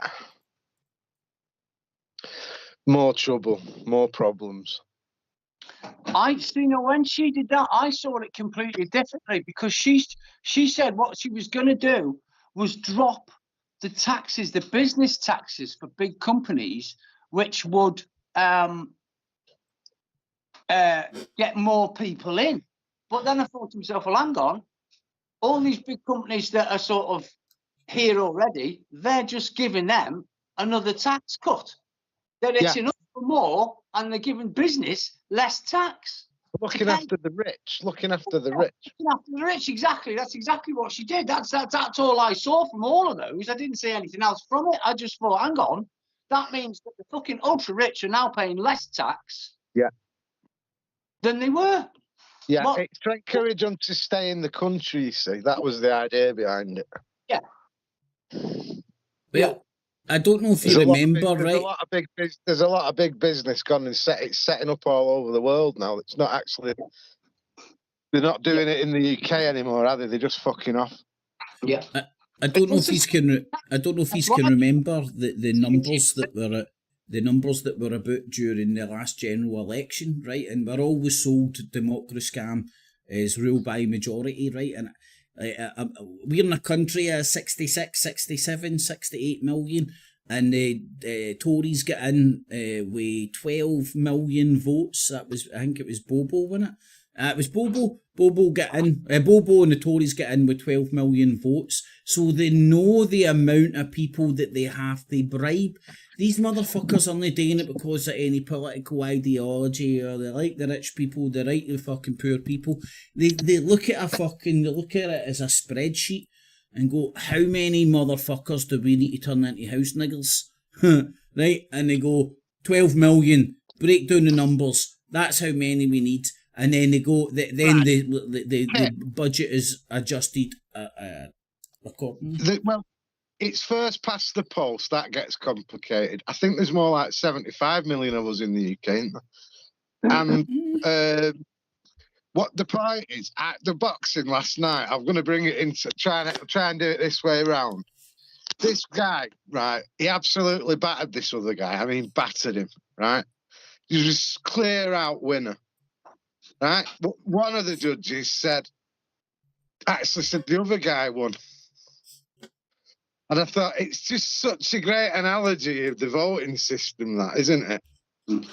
They're so manipulatable, these figures, aren't they? And postal voting and all this other crap, online voting.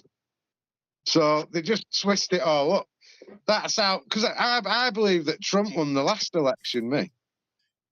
Do you know what? You should say that, because I watched when he got voted out, Biden got in. There was this.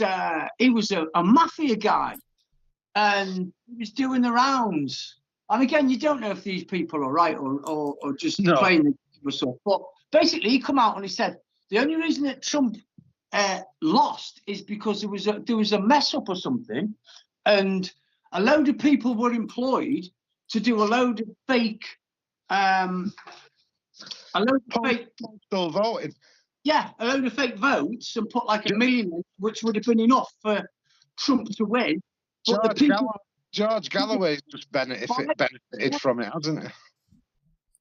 Well, did you hear the other rhetoric? No, just the postal voting stuff that led to fraud. But I also heard, especially for like Great Britain News and Talk TV outlets, they were saying that people didn't turn out to vote because they felt intimidated, and like basically what they were doing is they weren't pointing any elbows, but they were talking about like the pro-Palestine brown Muslim people. I also hear people as well constantly like on the George Galloway videos, like he's not talking about the grooming gangs. He's not talking about the grooming gangs. He's not talking about the grooming gangs. It was in it was on the BBC and the front page of the press. What do you want him to do in particular? Give him like maybe a week in the job, see if he actually does something. And apparently he is talking about it. It's just no cunts fucking advertising that as much as going back through his back catalogue and getting everything that can be construed as being retarded and fucking. I swear to God, my YouTube feels just full of fucking old George Galloway clips for years ago, framed as like, it's just framed as like smearing. Right, it's a mega smear campaign, because they are the political class. I believe are kind of scared that his message might fucking spread, and then they won't be able to say that the police and rule by consent. What happened in the other week in the Parliament? I'm sorry, I can't let that go, man. We've been hoodwinked, man.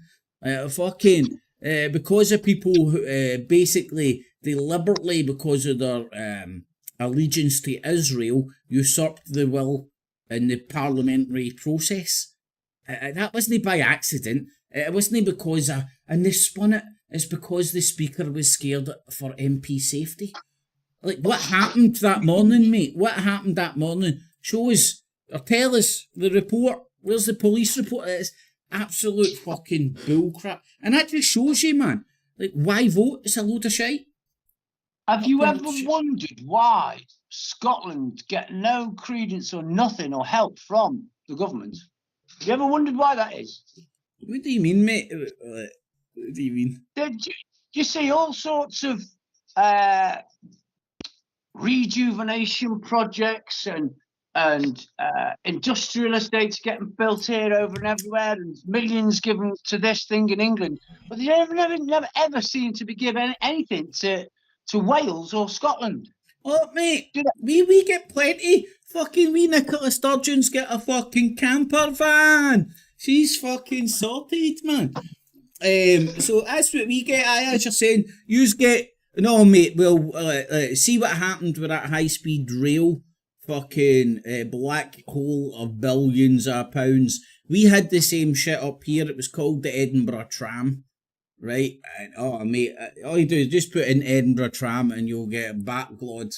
If it's no billions, it was if it's no millions, it was billions. And I still don't even think it's completed. So it's the same scam. It's the same racket. You get some cunt to implement it, turn it into a fucking money back hole that they can't give up on, and then that person leaves the post, somebody else comes in and go, it wasn't me, it was my predecessor. Well, the predecessor's sitting in fucking Viva La España, spending all the billions and millions that they scammed off all the contracts that they put in place. It's a fucking good scam. Look at that high-speed rail that they've quashed it now, haven't they? But what they didn't tell you was all the money that they'd already spent on it. Mate, it's the same shit again. What else is happening now where they're talking about, right, we have to put billion... Oh, up here in Scotland, just guys probably aren't aware of this, right? We've got another black hole shit thing that happening with our ferries, right? And again, it's millions of pounds paid for fucking these ferries that haven't been delivered, and I'm talking, must be 4 or 5 years.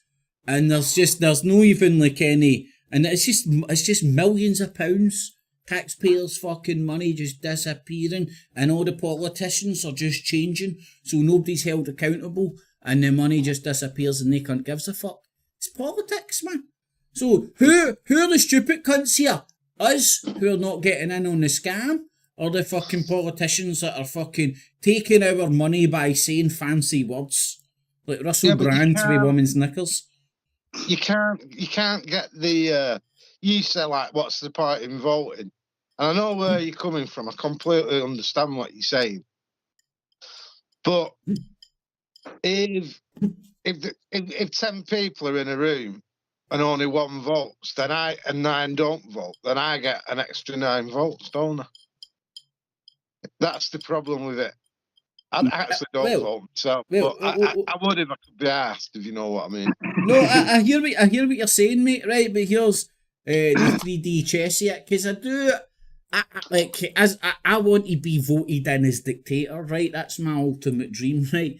Get voted in as dictator, and I would be quite happy with that setup. It would get away from political parties. You vote some cunt in, and you give them 5 years or 10 years. And you're right, you're king dong for 10 years unless the people have a 90% vote. And it'd be direct democracy. Get rid of party politics. And anything that I suggest would have to go up for a public vote. It'd be away from party politics. And the majority would win all the time. So, for example, if I suggested start shooting fucking the boats out the water with our navy, stop the brown people in boats, and it came in with 51% of the people wanted that, that's what would happen. But on the other hand, if they voted against it, I'd go, right, I'm dictator, but I'm not going against the will of the people.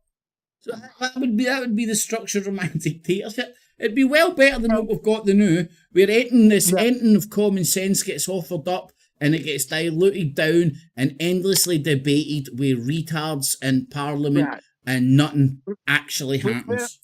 We're learning now, aren't we, that we're going to get an election, and possibly Labour are going to get in, but the Labour that we're going to get are basically the Tories with a couple of little differences that aren't very exactly. Yeah, they're all run by the same people. They're all run by the same masters. It's clear. That's well clear. And if anyone can't see that, then they're not looking, are they? No, well, in the UK, our government masters are, well, they're basically the Bank of England, which are basically the international banking system. Yeah.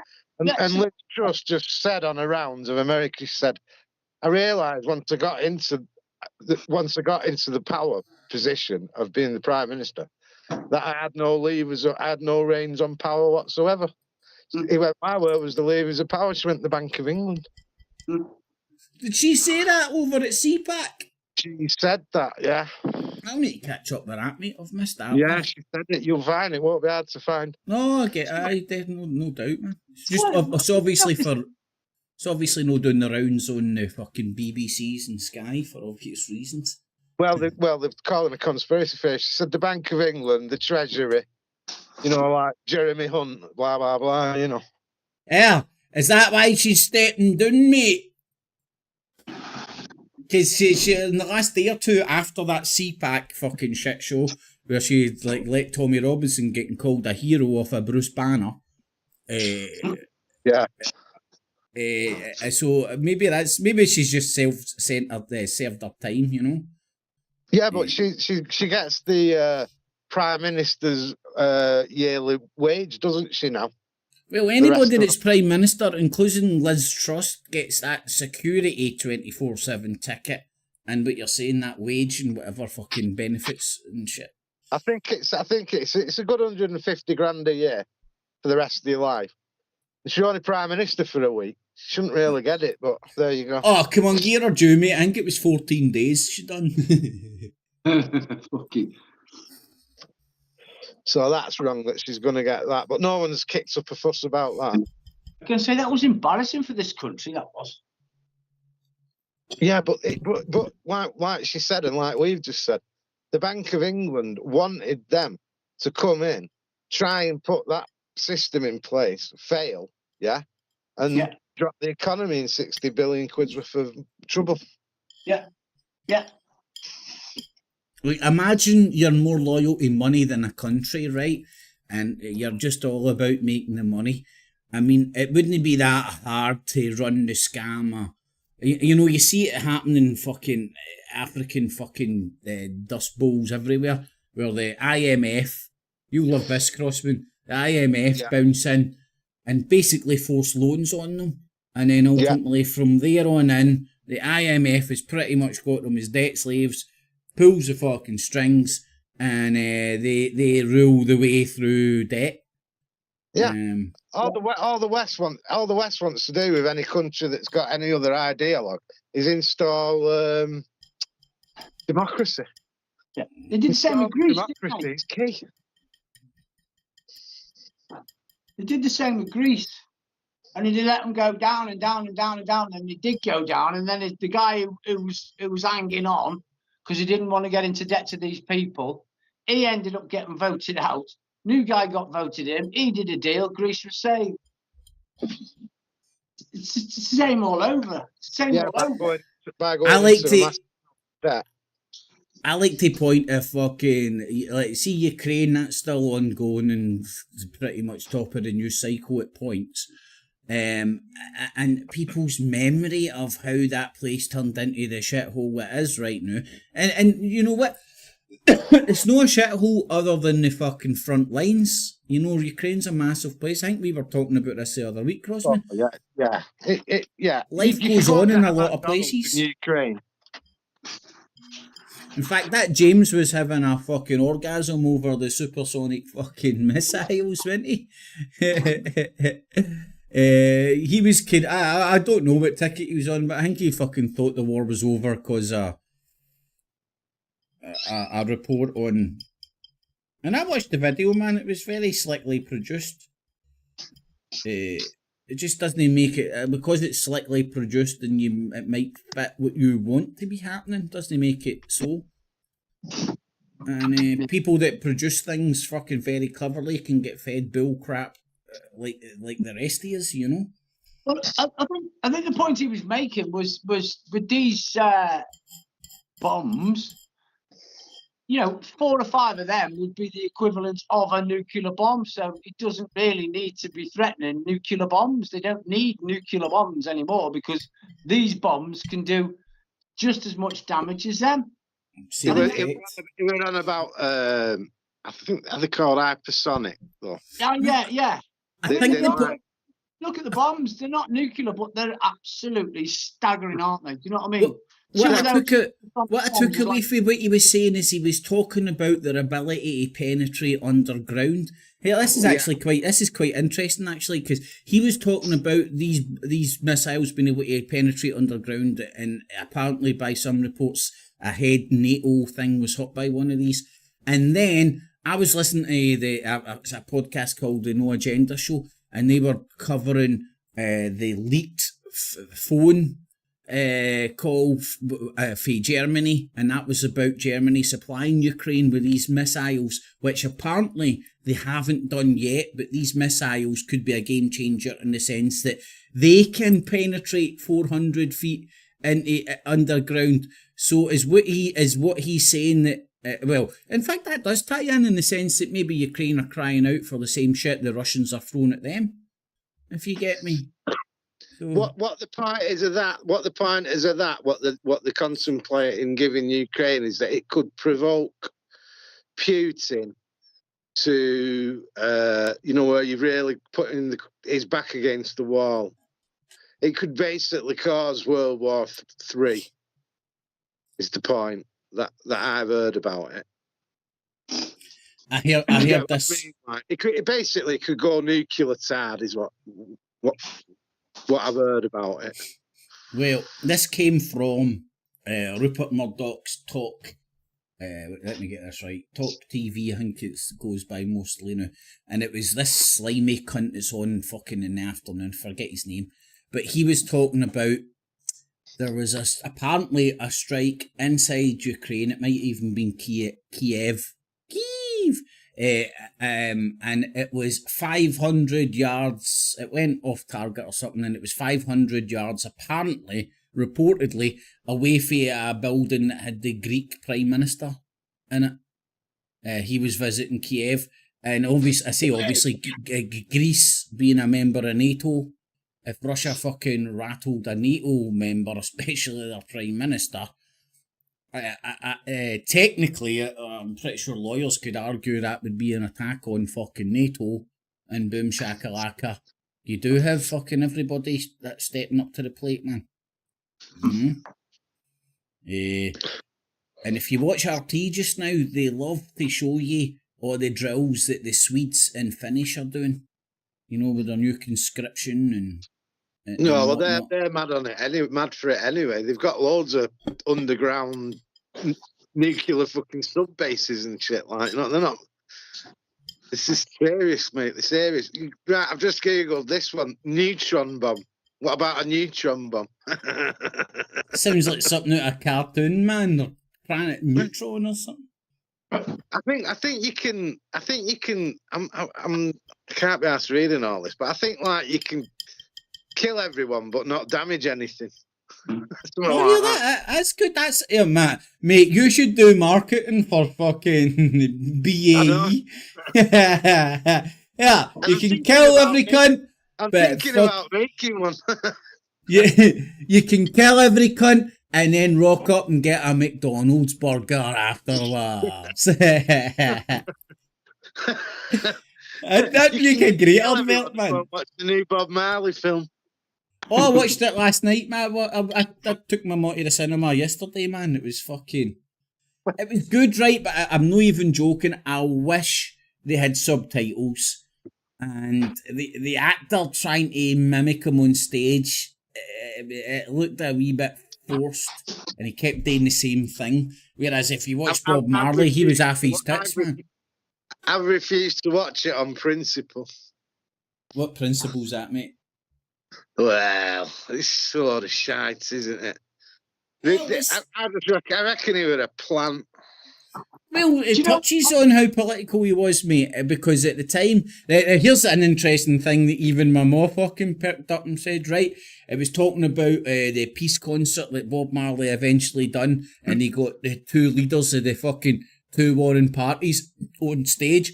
So they showed it on the film, but then they showed the real footage, and even my mum turned around and went, "Aye, two white cunts." Well, I think she might have left her cunt suit, but she's like, two white folk. I'm like, well, look at the flag one. It's Scottish. It's a fucking saltire, ganjured up. I'm like, that's where the fucking sugar plantations and all that. It was all Mr. and Mrs. McGregor, man. But we had a disagreement on this subject of it, and that's what I was saying. Yeah. What's that, man? The ones at the top are generally white, aren't they? It's like bizarre. It's all over the world. They own the plantations, mate. It's like they... Yeah, you'll like this, man. Your fellow Mank, who I fucking adore, man, Ian Brown.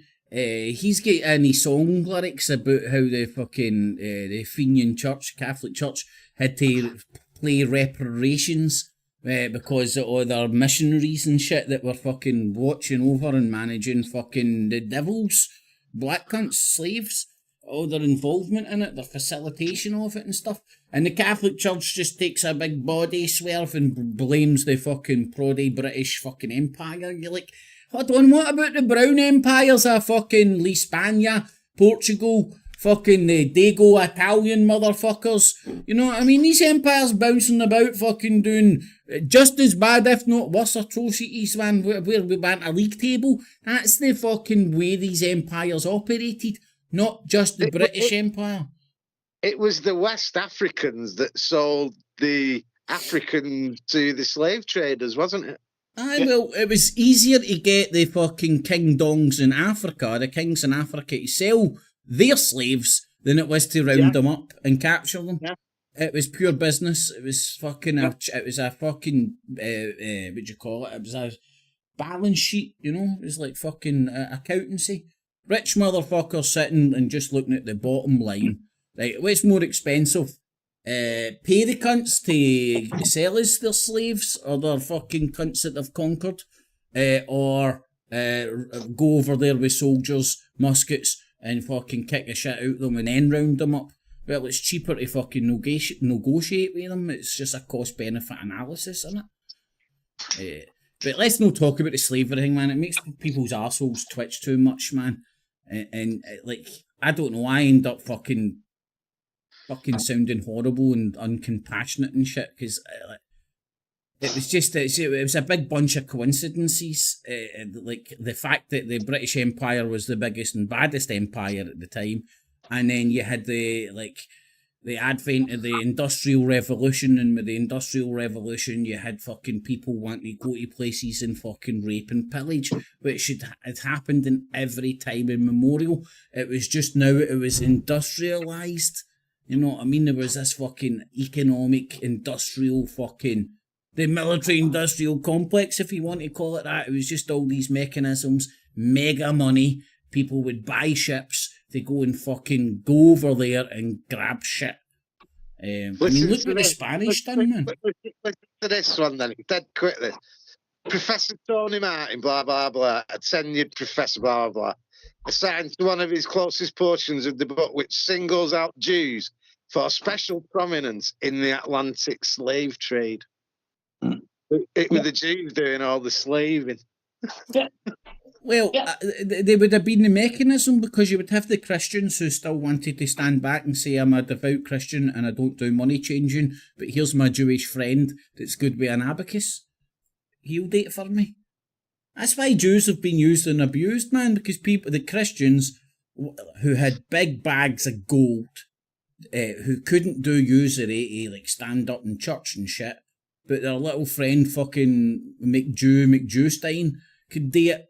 You know what I mean? So the Christian guy would like just walk up and go, oh, trip up, and a gold bar would fall out his fucking pocket, and me, McJewstein, would pick it up, and the Christian guy would go, okay, don't do usury on that, because usury is just basically, like, it used to be frowned upon and fucking, because it's scumbaggery in it, it's using money, it's financial slavery, it's enslaving people through fucking, I've got a bag of gold and you don't.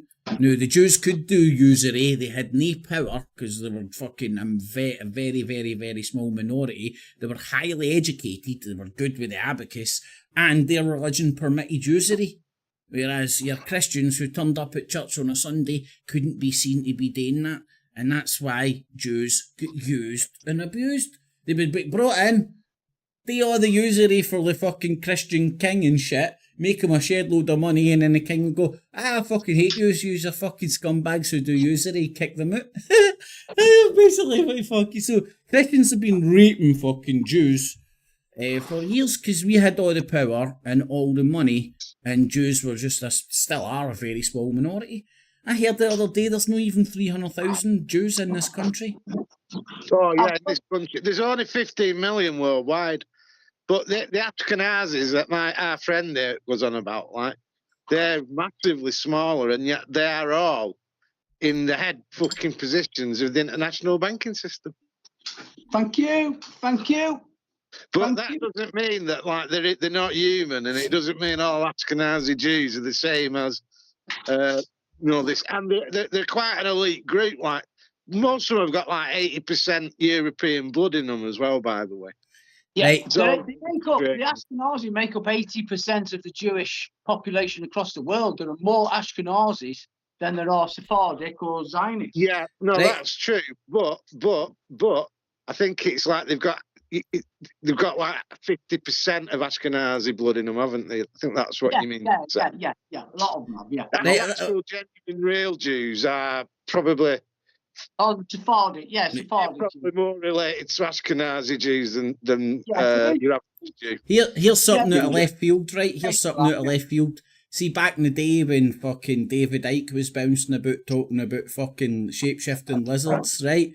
And I would love for either of you to deny you didn't watch the videos back in the day with digital distortions and you were convinced. I was convinced, man. It's like I could see lizard eyes and shit, man, back in the day. Oh, well, yeah. I wasn't, to be honest.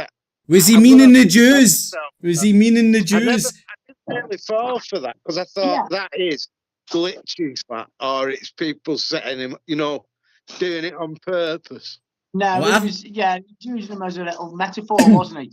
Well, that's the argument, and put it this way: if he was definitely thinking there was fucking shape-shifting lizards, he's out the fucking baby with the bathwater, man. Out. If he was using it as a fucking an analogy, and he's definitely doing the anti-Semitic Christian soldier fucking onward Christian shoulder route. And then put it together with him. I attacked David Icke from the get-go, to be quite honest. I could see through him way before most people did. Like, in fact, I saw through that Bill Maloney before any other cunt did. I got loads of shit for pointing it out. I said, he's not right, it doesn't add up. Who was that Bill Maloney guy again? He was like fucking pies and peas and like, he was a geezer or something. Was he in the pedo? Was it Peter Getting shit? The paedophile said to, he's a, what do you call him, like? Pedo hunter. Fighting stop paedophilia, like, but really we're a bit of a plant, we're a plant scam. It ties in with Brian Harvey. It ties in with, Brian Harvey, yeah. That's all slip your net, that, hasn't it, Kip? I know it's slip your net. Sorry, man. It slipped your net, Brian Harvey, connection to Bill Maloney, didn't it? You didn't know about it, do you? No, mate, no. I knew that you mentioned it. I think I can remember him kind of half interviewing him or some shit, but I thought it was on the street. Because he came across like a London geezer kind of guy, if I remember right, That will have been Bill Maloney. Aye. Pie and mash. He's gone into hiding now. Wait, did he scam cunts out of money by any chance? Is that... Is what?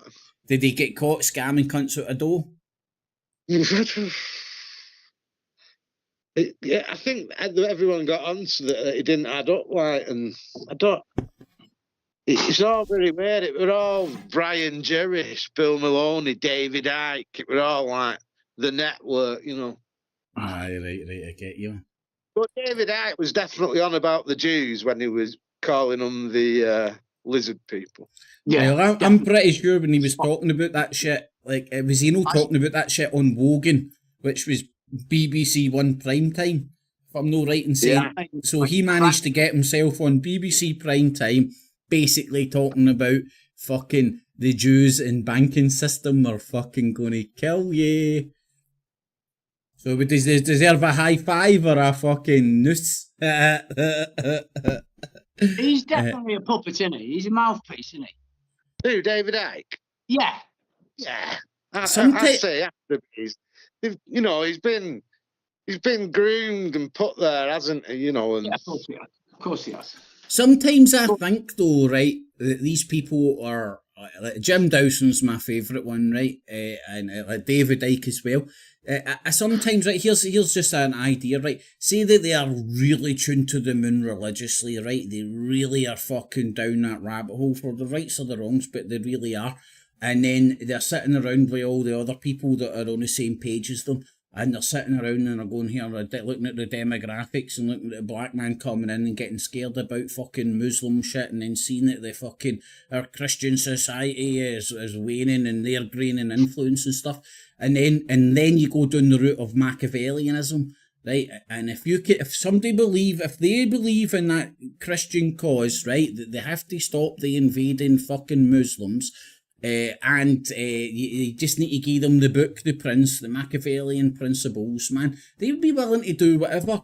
And whether that's fucking bounce on Wogan and fucking start talking about lizard people just to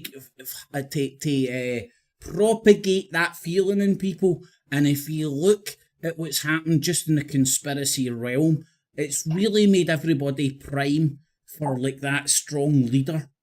And then we're looking, depending where your head's at, the strong leaders that were getting offered up were the likes of like fucking Tommy Robinson, Nigel Vadge, fucking Jacob Rees-Mogg.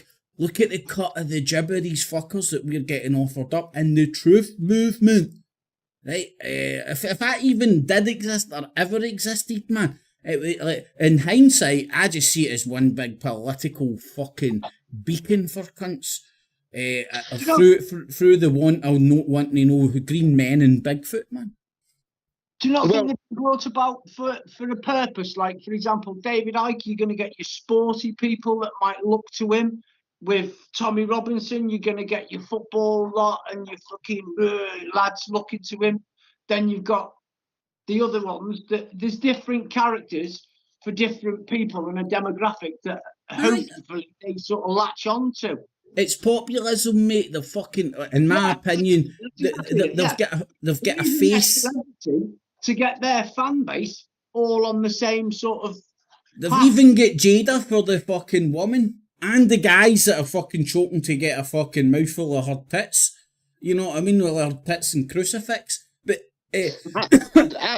when Adolf Hitler was in Vienna, he'd do like a picture of someone on the street, and then when he got his few coins, he'd go and buy these penny magazines that were all anti-Jewish propaganda. And there was really conspiracy theorist information from the 30s. It's kind of what the internet is now, that we all got hooked on a good few years ago, as I like to say. So, from these sort of like cheap, insane theories, like you can get the rise of a complete death machine. Yeah. Like if I wonder how many Jews David Icke has indirectly got killed. Well, it might not have directly. I know what you're saying, right? But I'll tell you what, mate. It happened in me. Right, I rode this fucking horse, man, myself through my journey of fucking getting in. I was going to say indoctrinated, but just the explosion of the internet, and that's where I was getting everything, and I was checking everything out and shit. And through fucking the state of Israel, the country of Israel's doing in Palestine, if they fucking what they are doing, it's very easily fucking used to fucking rile people up. Because how many dead babies and bodies do you need before you start saying this is fucking wrong? And then, like, boys, check my channel, man. I've spoke at pro-Palestine marches and stuff. And then even when I've went there, you get met with the hierarchy of the speakers and all that kind of shit. And you're like, this isn't about the cause. A lot of the time that these fuckers are feeding their own ego and stuff. And they're scared some cunt bounces up and steals their thunder. And also, a lot of times, they're feeding their own egos and getting on the grift, aren't they? Oh, well, it pays, man, even if it's just cunts buying you a pint in the boozer. Well, David Icke's amassed a wealth of... This is... It says on the Google, it says on his net worth he's worth 15 million anyway.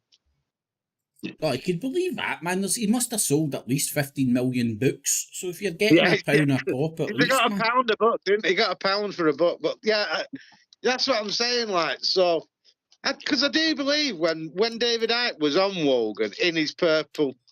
Hold on, it was pink, purple, and blue. I do believe that he was genuine there.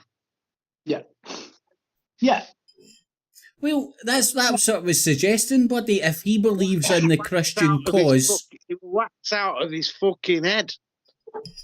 If he was down with the Christian cause, with the Machiavellian principles, and somebody suggested to him, right, look, listen, your Kaiser Soze, your football career's behind you, you're in the media, you're a bit presentable, you're tuned to the moon, fucking religiously wise. We want you to start propagating these kind of feelings, in a sense that, because David Icke is definitely here in the UK one of what we're aware of as conspiracy theorists. He's definitely one, if not the fucking first, or one of the first. And his messages and books and all that get propagated, and it was like that fantastical thing of the fucking lizards, which in hindsight you can clearly see it is aimed at the fucking Jews and the banking system. And nobody fucking hates the Jews as much as Christians, especially the evangelical motherfuckers who fucking think that book is the word of God, and the Jews killed the baby Jesus, and the baby Jesus is head of their fucking church. Did you clock this today, boys? It happened today. Let me get this right. Who the fuck was it? Some cunt in a university, I think it was, down in England somewhere, sliced up. Not this, it's just stop oil, putting paint on a painting, it's protected. They sliced up a fucking picture of Lord Balfour, right? Now, they didn't just, it was a painting of Lord Balfour when he was Prime Minister. And not only did they slice it up, right, they sliced it up in an upside down pentagram. I just found fucking funny as fuck. It's obviously very symbolic, you know. Hold on, in fact, I've got the power of the internet, right? I'll fucking... You will need to watch your feed, right? Lord Bal... It was a pro-Palestinian protest, I say, obviously.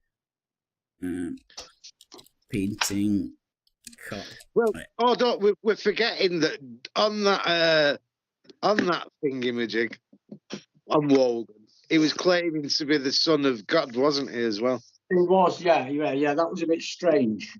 Well, it does happen that it's got a name, hasn't it? It's called messianic delusion or something like that, isn't it? Well, do you know what? I kind of thought it was more of a, you know, what John Lennon were bigger than Jesus kind of thing, and everybody fucking hit the fan. I think it was more like that, so everybody would fucking get on the new David Icke, because before that, he was a goody two-shoes fucking sports reporter on the Saturday fucking sports show, wasn't he? Yeah, and he was looking at going on the dole at that time, I bet, wasn't he? I've just got his page up now, right, and it's saying here. So, like, he was endorsing the protocols of the Elders of Zion. Yeah. Well, the Nazi Party ran on that. Yeah. Now, he's just saying the protocols of the Elders of Zion is a forgery, which I reckon it is. But you have to as well, mate. Accurate on many levels. You can still tie it into a reality, can't you? I think that that book was written by the enemy to get people against them and bring it out as their rhetoric sort of thing. And I don't think it was even written by them. I think it was written by their enemies. And then passed it off as theirs. And it's not even... always been hated, like, throughout. Well, you're hated when you've killed Jesus, aren't when you're getting accused, when you blame killing Jesus. So also, the Babylon Brotherhood, well, he's not made that up, because that's information that's older than David. He said, tell you what this is, looking at this. It's all Madame Blavatsky shit. It wouldn't surprise me if a lot it was lifted, mate, and just used as it's Madame Blavatsky. Has she come across your path, Madame Blavatsky? The name rings a bell, but I'd be lying if I said I knew. Good God. Right, Madame Blavatsky was like this con woman, sort of like medium spooky person, like a bit like in league, sort of Aleister Crowley type female version. Yeah, got you. Yeah. Elvis Presley used to have a book. I'm pretty sure it was a Madame Blavatsky book, and so did Hitler, by the way. Yeah. I can't believe she's missed your. So she was like a big thing in the esoterical world, mate. Back in the day. Yeah. Ellen Russian Petrovna Blavatsky. I'm not going to read it all. It goes on forever. Theosophical Society. She co-founded the Theosophical Society. Now, if you look at the Theosophical Society, it morphs into where all these gurus come from, and even you could even tie in Terence McKenna on some level. Ancient wisdom, all tied in with masonry. I should have been a big fan of Albert Pike. Mm-hmm. You know, in his writing. Crossman, what you're touching on there, mate, right? It's like, I love touching on that shit, man. But I also try and like get the context in a sense, like for your Masons, your Eastern Star, this woman here. These David has lifted this off these people as well. I mean, it's straight out of the same bag. It's you. People like to be. People love mystery and stuff like that, and like so. Think of your average Victorian, right? You've no got a fucking newspaper every day. You've no got the internet. You've no got TV. But you go to church every day and they're telling you this one story again, and you're not allowed to think anything other than this one story. And then when you're out at a night, you'll have a couple of shandies or whatever away for the missus or stuff, and then there'll be a wee group of guys, whether it be the Masons or this group or that group or her group as you're talking about. And everybody's interested. Who doesn't want to go in and fucking hear something new? It's the human fucking psyche. So, over time, these groups have fucking morphed and stuff. The Mason one's the most famous one. And do you know what? I actually said this in a video. I didn't get well received, but I thought it was fucking amazing. I was like, Freemasonry fucking gave me a hand up in the conspiratard realm. And I meant that in the sense, like, as soon as I started touching base with the conspiracy world, fucking 9 out of 10 people were just harping on about the Masonic conspiracy. They're all fucking pedophiles, fucking sacrificing and all that. I'm like, it made me fucking feel fucking bad. I was like, why did my Dano shag me? Why did my Dano offer me up, man? I'm like, why the fuck every Mason that I've met in my life, why didn't they butt fuck me? Why didn't I see them fucking and the pumping dudes and doing all the... Because it didn't happen. So, so when I was listening to people who were fucking put on pedestals within the Truther movement, and I'm like, you're full of shit. And I came across this recently when I was trying to clean up my channel. One of the oldest and one of my most watched videos on my channel is interview or a fucking thing that me and Kev Baker done for fucking TFR or whatever it was called at the time, and it was this guy called Chris Everard, right? And at the time, man, it was when I was getting ball deep in all the Knights Templar, Masonic shit and stuff like that. I listened back to it, man, and I was like, this cunt was scared of me. He was scared because he knew that I wasn't just there to worship his shit, and he couldn't just say his stuff unquestioned.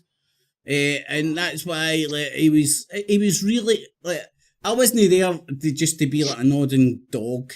I was there to participate in fucking, and at that time, man, I was like nothing, nobody, and didn't have as much confidence that I fucking do have nowadays. And even then, not did I only hold my own, you could tell the guy was full of fucking pish. Like, honestly, man, it's like fucking read one fucking Wikipedia page, present yourself in a wee suit and say that you fucking wrote a book and you're fucking, and suck somebody's dick in the Truth or Industrial Complex and you're in. I mean, all you just need to say what people want to hear. It's very easily done, man. Very easily done. All David Icke pushes is the New Age theory, isn't it? That is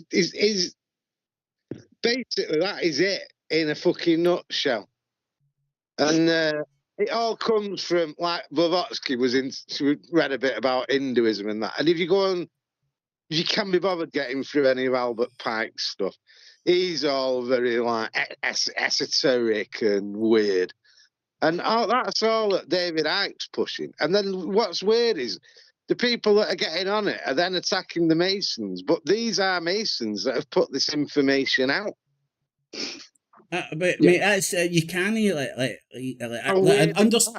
know what you're saying, right? But like, see, when it comes to the best of my understanding, right, and I might stand corrected, but Masonry's all independent, man. Every lodge is independent from other lodges.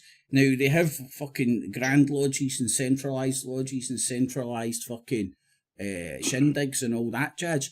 But literally, there'd be nothing stopping me fucking getting a set of charges and starting up a lodge here. Anybody could start up a lodge. Anybody. No, Masonry's a fucking dying fucking game, man. But it'll never die. It'll just become more obtruse, more under the table. Do you know what? From what I can remember, I've seen of the Masonry, mate, of the Masons, is it's just a bunch of businessmen helping each other out. Mate, that's why my dad joined, right?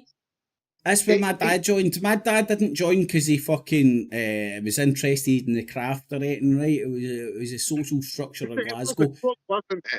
It was a hand up. It was literally like that handshake would fucking get you in the gang, and that's because of the fucking sectarian divide that is fucking. Well, in fact, not just the sectarian divide, because like joining the Masonry, joining the Masons is like a brotherhood. It's a companionship, man. You do go through the fucking same fucking degrees as everybody else, so you know the same story. And also as well, right? Here's what I noticed, right? The boozer I've been going into, man, after the gym, right? There's you can tell a fucking group of Masons, right? Because they're all old boys. They're all dressed in their fucking suit and their fucking shiny shoes. They can't greet anybody without a firm handshake. And they're all really well-to-do, lovely gentlemen, man. I swear to God, man, there is no. But they also love the fact that they're in a wee gang because it's cool.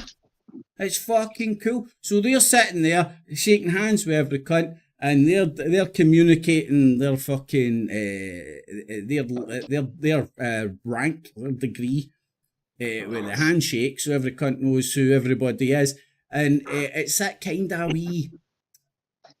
It's like a nice buzz for them, It's like, I know something you don't know, because they're not a secret society. They're a fucking society with secrets. All the Masons are, right? And they're all completely different. Some are left, some are right. Some are into all the weird shit of it. Some are just into going for a pint. They're just not one thing. This is my point about the Jews, by the way. You can't put them all in one basket, and it's just ridiculous to try. Even Ashkenazi Jews, You know, there'll be some that are dead sound and some that'll be arseholes, like all across. But the point I'm making about like Pike and Blavatsky, the New Age movement, right? They are they formed it. They formed all this New Age stuff by looking and studying a wide range of stuff that you weren't really allowed to study at that time. And if you go back like the 1800s, that's when the Victorians started getting into doing seances and doing mediumship, wasn't it? You know that, don't you? Yeah. That's where all this has come from. And then now this is where David Icke's pinched it all from. Yeah, So definitely. it's not original. He's just a twat. Right. No, I agree with you, right? But what's the purpose, right? Is it all about the coin? Or, because I'd done my fucking mega due diligence on David Icke and like, went back and looked at all his associations. And him and Brian Gerrish were out the traps, the advent of satellite TV. You remember when Sky got launched and you had these satellite boxes and you could like go through the frequencies? Was it 199 or 199 it was, wasn't it? Oh, I can't remember, but him, Gerrish, and other cunt, a couple of cunts whose names would make sense to you in the longevity of the truther movement, they tried to launch the same sort of a pish on TV. What's the channel called? I can't remember, mate. It was Enigma or something. I don't know. Don't quote me on that. But here's the thing, right? Here, boys. Think of this, right? I grew up with no religion shoved down my throat other than the religion that comes with supporting a football team, which, unfortunately, up here it does. But my mum and dad never fucking sent me to fucking church.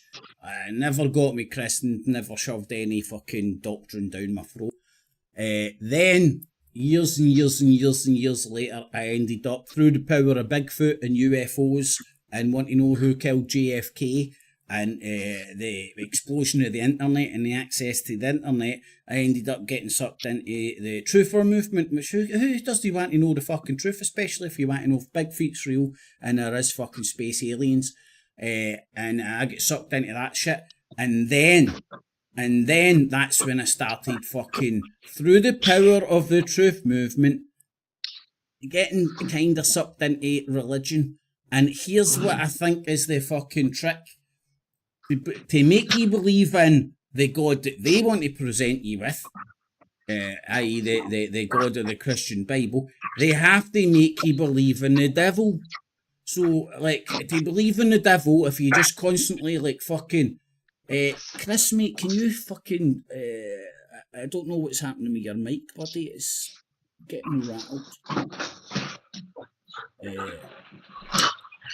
Wait, hold on. I'm going to mute you, Chris, just because of getting hella feedback, buddy. So just unmute yourself when you want to speak, buddy. I think you just need to push a button. So, like, I felt myself getting sucked, even just contemplating religion, like I'd never contemplated before. And that was due to the diet of shite that I was fucking ingesting through the YouTube. And like Santos Bonacci, fucking Mike Riviero, fucking all these characters, man. And God knows if they're still about. And I'm not saying they're good, bad, or indifferent. I'm just telling you what happened to me. Sanchez is still knocking about, like he's somewhere on the internet, like, you know. He said some good stuff to him, you know. Honestly. I agree, mate. My point being is, like, how many people do you know that you've came across in the truth movement, right, who before ingesting all this stuff in the truther community, didn't give a fuck, never mind contemplate religion, who moved towards a more religious place? Now, a lot of the time, if you look at your average Tommy Robinson supporter and the brown people in boats and kind of shit like that, it tends to be your Christianity branch. If you are a brown cunt in boat, you've got your Allah Akbar nutbars that's going to tune you to the moon on that fucking shite. And then you've got fucking people with fucking Jesus sandals drinking their own piss and all sorts of stuff, man. No, you do, man. And to me, that was just these. To me, that's these groups who want more people fucking through their doors, using the explosion of the internet before any has actually realised what was going on, you know? The truther movement. Who's not in the truther movement? We all want the truth. Brandon, man. And I've witnessed people turn fucking very, very, very religious. And I've also watched people turn very, very towards the right of politics. Stupid. Right, well, listen to this, right? It was my mate, Simon, and he got into, like, he started telling me about the New World Order, and I thought, what a load of shit. And he kept, you know, he was like in the mode, he was killing it on the internet. It never crossed my path at all.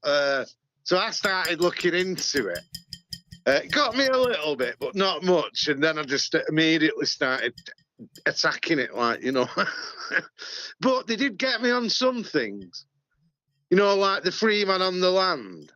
I thought, maybe there's some truth in that. But then I soon discovered there wasn't. And there's an early video on my channel where the bailiffs boot my door in, like, you know what I mean?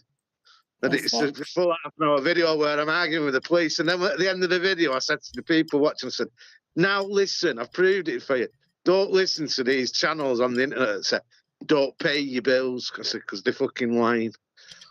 You end up either in jail, like I did, or fucking bailiffs at your door. Even if you're right and the law is wrong, you'll still get fucked up in the court. Aye. It's like you're shouting for the fucking top of the fucking mountain, like, the courts are fucking corrupt, and then you're like, but you don't get a fair trial in court, and then you go through court and you're like, I'm surprised I get fucking jailed. Like, you're shouting about the courts being corrupt. Do not fucking try and play the game and not fucking have to participate in their fucking... When you didn't turn up for your fucking court date. Mate, see when I look back, man, what a fucking retard. Spent fucking over a year and a half I managed to fucking be in the run, man. There was even occasions when I would come up in the lift, man, and I would come out the lift and there'd be cops at my door, and I would just walk by them into the stairwell, man, like fucking... Oh, I've done it in loads of videos. I've said, pay your bills if you can, pay them. Fucking pay them. Don't go on holiday or go on piss. Get your fucking bills sorted and then go and have a drink, like, you know what I mean?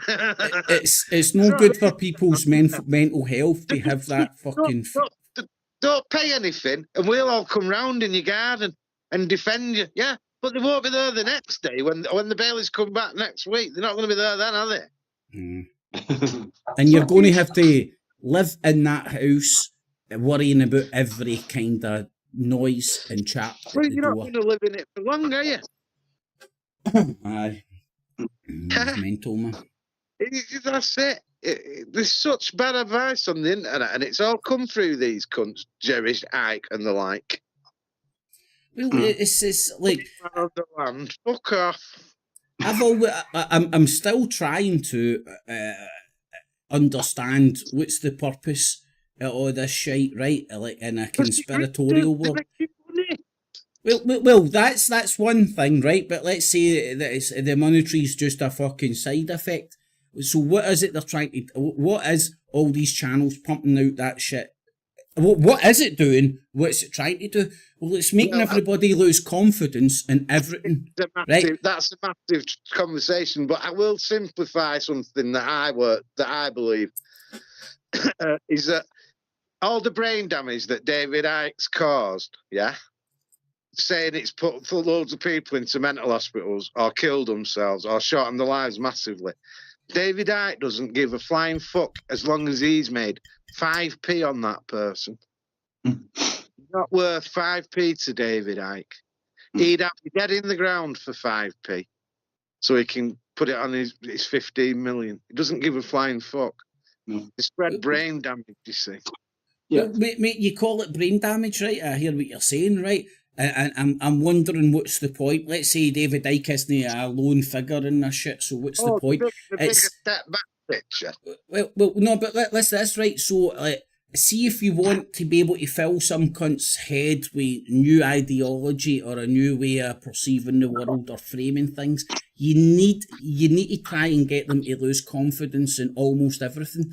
So I think of the shit that the truther movement has made people lose confidence in, right? The government, the UN, the army, conscription, the air, the water, the food, the snow, fucking the weather. A fucking list goes on and fucking on and on and on and on. So everybody's like scared out their fluoride. That as it goes with the water. So everybody's scared out their fucking tits. Everybody's scared out their tits. And then if somebody and a strong leader bounces up and offers you solutions, people will gravitate towards them. So there's the cycle. That's a theory about the psychological fucking trick that they're trying to play, in the sense that fill you with complete fucking no confidence and sweet Fanny Adams for the cops not being able to fucking keep law and order, for the government, the MPs, they're all pedos, the BBC, pedos, doesn't tell the truth, left-leaning, fucking Sky News, and they cunts get confidence in fuck all, and then a character bounces up online and somebody resonates with them. It's the oldest trick in the book. So look at the support Tommy Robinson gets. Now, I don't understand if he believes his own bullshit, right? But if he's staying in that social media bubble that he lives in, he'd think he's King Dong.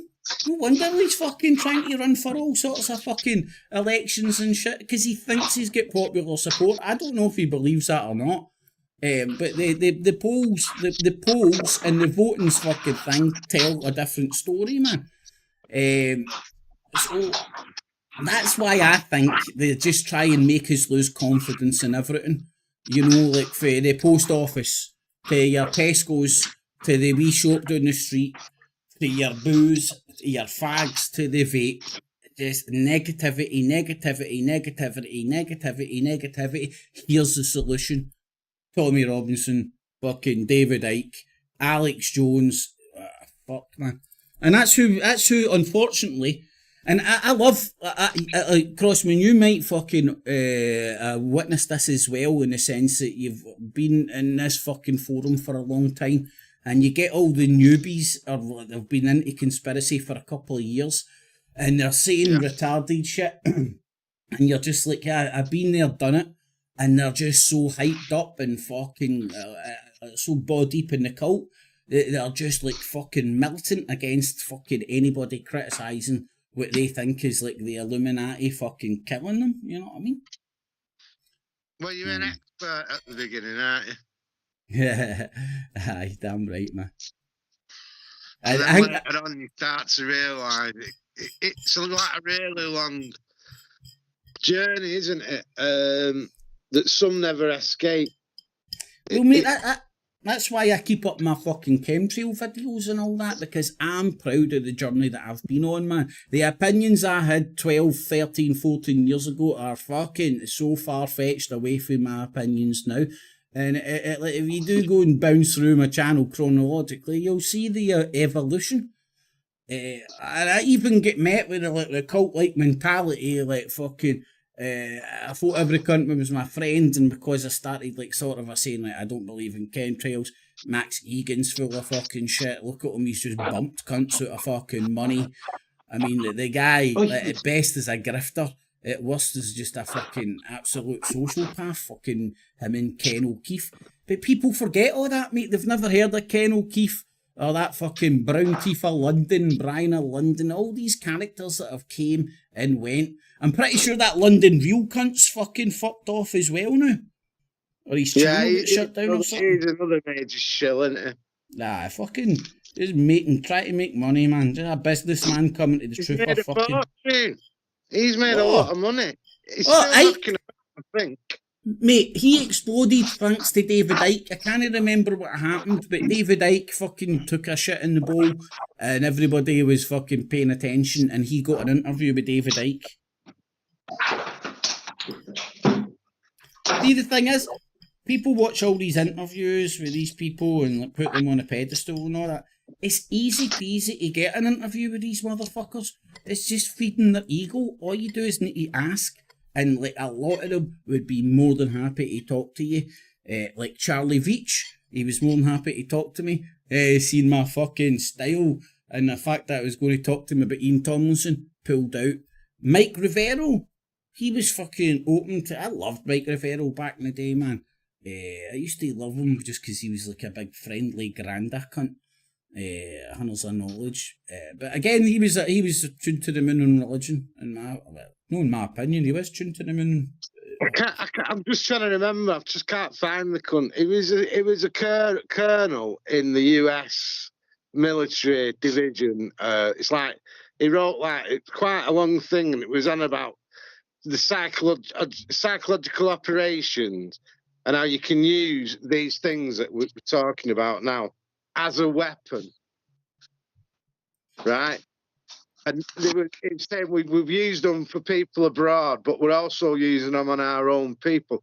It was only a couple of weeks ago I listened to it. I'm going to have to find it and send it you. It's on Rumble.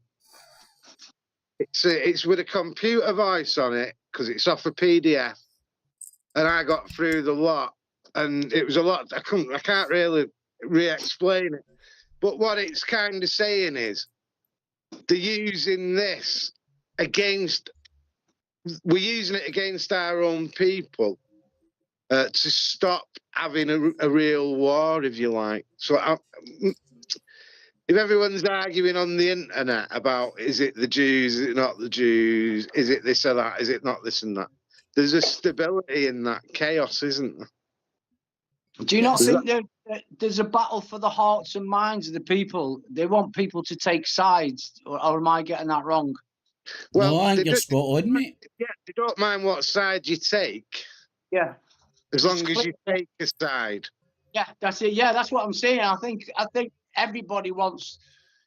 There's certain stances and certain topics that if you get on board that one, then you're naturally in line with these. You can bicker amongst yourselves on the edge of the internet somewhere, yeah? Yeah. And we can get on with coining it in, cleaning up. Chris, yeah. I think that's why I hurt so many people's brain cells. They can't understand that I'm a football supporting Rangers fan who is a unionist but just not a Nazi or fascist, you know? Because like obviously I criticise Tommy Robinson, I'm automatically a left-wing nonce, SNP Sturgeon supporting fucking guy with blue hair or something, and you're like, wow, man, it's how the programming goes fucking deep in the sense that... Yeah, it is. It's like that. They want us to pick sides.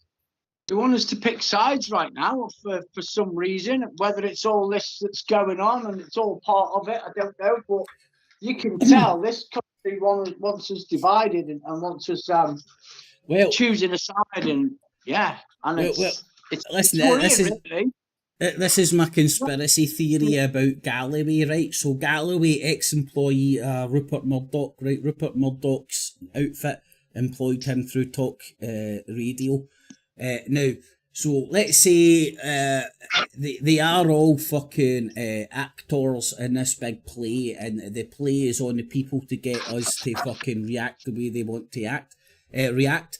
So is George Galloway out there to hype up his side, and other elements like Tommy Robinson and a lot of what I perceive to be the independent media, it's just the people I gravitate and the channels I've gravitated towards, are to hype up the other side, and it's pulling everybody into a polarised fucking camp. And then, like, when you are in a polarised camp and convinced the other cunts are coming to get you, right? If you're convinced they're coming to fucking get us, right? That puts you in the fight or flight, and you're willing to fucking sign up, and it's like you're either with us or without us kind of attitude. So there is no longer no man's land. There's no like, I notice this myself when you're like speaking to people about topics, and within like the first couple of exchanges, you can tell kind of what camp they're in. You know what I mean? Like, you can really tell I'll give you an example, man. Plumber round the other day, man, and like, we were just chatting, and next thing you know, he's talking about the play park that's at my bit, and he's like, there wasn't a white kid there. I'm like, right, understand where you're at, you know. I know that I disagree. He's welcome to that fucking point of view. Who the fuck am I to say he's wrong or right? I could just see that his flag was nailed to a mast. And I'm like, right, okay. Because he's came in here and he's seen the Union Jack, right? Which fucking, everybody makes an assumption out of that. You know what I mean? About who I am. What did they make? Well, up here in Glasgow, mate, Union Jack, Rangers Pro Day fan. Right. Tommy Robinson supporter. Like I know down in England it's got less of a fucking association and shit, but up here, man, Union Jack, it's either that or the tricolour. You know, see if I had the tricolour, he'd assumed I was a Celtic fan, and that's George Galloway's majority of politics. Right. I want to take it back to where we were at the beginning, and I was saying we're all shit. We're all shit speaking, repeating machines, aren't we? Like, we can only say something because we've gleaned it somewhere else, yeah? Right? That's the facts of it. That's why you get professors that have studied a certain thing and become an expert on it, isn't it? And that's why they'll stand on a stage and thousands of people pay to listen to them.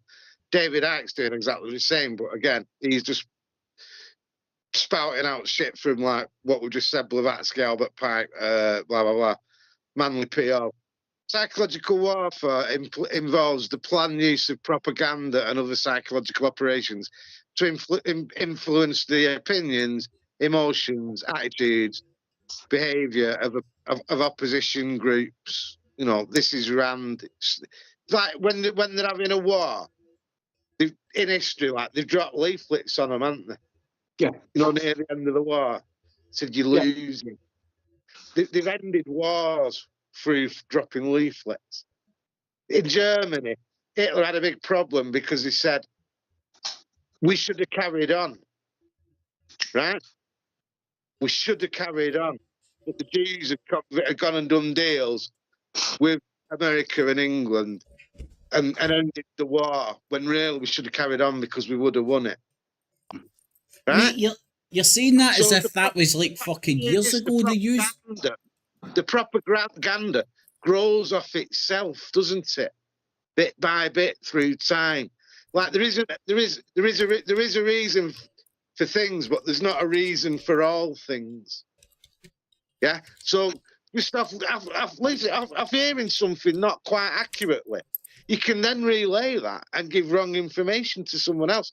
That person doesn't know that you got that little bit wrong, and then so the misinformation goes out like a big radar thing, like a pool, like a pebble in a pool, you know, radiating out. Mate, so, I just wanted to say, like when you were talking about the leaflets and stuff, and you obviously you're talking about like occasions that you're aware of, but mate, this was done as recently as the Afghan war and stuff, man. This shit still goes on, man. Yeah, but it's being done constantly on the internet. We're doing it now. We're doing it now. Yeah. Well, you know what you reminded me of there, mate? It's like, I got this off a fucking chunky mark, believe it or not, right? And it stuck with me. They might not tell you what to think, but they'll tell you what to think about. And that's the news cycle, you know? And that's when if you chat, I do this when I'm paying attention to news, I'll channel hop and I'll go through as many varieties as I can. And like, pretty much all the topics they talk about is exactly the same. You know, it's just this. It's one topic with their version of what their talking heads is saying. What their talking heads are saying is typically dictated to by an editor and writers, etc., etc. And that's where like fucking and they'll use personalities like GB News and Talk TV are trying to do that. You know, they'll get people with personalities to deliver their shit that are a wee bit fucking fun to watch, man, get a wee bit of charisma and stuff, but they're still getting told what to say. You know, Nobody has had an original idea for thousands and thousands of years. I don't know, man. I'm pretty adventurous in the bedroom, mate. No, what I mean is, there's nothing new to come up with. But really, say you did come up with something new, you'd find that someone already thought of it or said it. Yeah, you can only talk. We're repeating monkeys now. That's what I'm saying. Monkey see, monkey do. Some are, mate. Some aren't. We are that. You've just said some aren't. Yeah. You've heard that. It depends. Like for me, and my evolution hypothesis that I'm trying to get out there. To be fair, I have never read Evolution of the Species by Charles Darwin because it had nothing to do with what I was looking for in my quest to find the secret behind evolutionary change. So all these books, I don't look to them because that's the rhetoric that they want me to believe, and I don't believe it. I thought it was something else, and I look that way. Crossman, I'll offer you up a few examples, yes, right? People, that's because people don't think for themselves, mate. They just automatically take what people say as the truth, and that's it. They don't look into it. When you think you have an original idea, you're actually generally you're not. Well, Crossman, I'll give you an example, right? Like poetry and people that write things, right? And sometimes they come away with what is perceived as being original, right? Now, I do this quite a lot in the sense that, like fucking over the time I'm making videos and stuff, I prefer it's all live to tape. It's all live. It's no scripted or shit like that. And I find that's when you get your most creative. Even if it's just like bouncing into fucking a stupid fucking bit of song or something like that. Like for example, Scratch Beneath the Circus. Right? Now, I would argue nobody's ever said that. I said it when I was playing with words, obviously referring to Scratch Beneath the Surface. Right? So, as you're saying, it's no original because I'm playing off Scratch Beneath the Surface.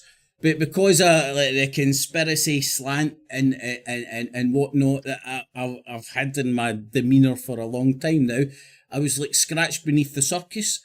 Now I don't know if you do a Google search you would hear anybody else saying that, but I know that that was like I wouldn't even. There was no intent. There was no intention. I hadn't said it to myself in the toilet and I'm going to fucking say that. It was pure, just like fucking off the cuff. It was natural, off the cuff. A live to tape, as I call it, man. Sometimes it's no live, but you're recording it live with no breaks and stuff. So, like, I do get you, man, but it's a evolution. Sometimes you can take something and evolve it. So, like, Scratch Beneath the Surface, everybody gets that. It's a good fucking meme saying. Everybody gets what it means. And Scratch Beneath the Circus makes even more sense to people in the conspiracy world because we see a lot of this shit as a circus.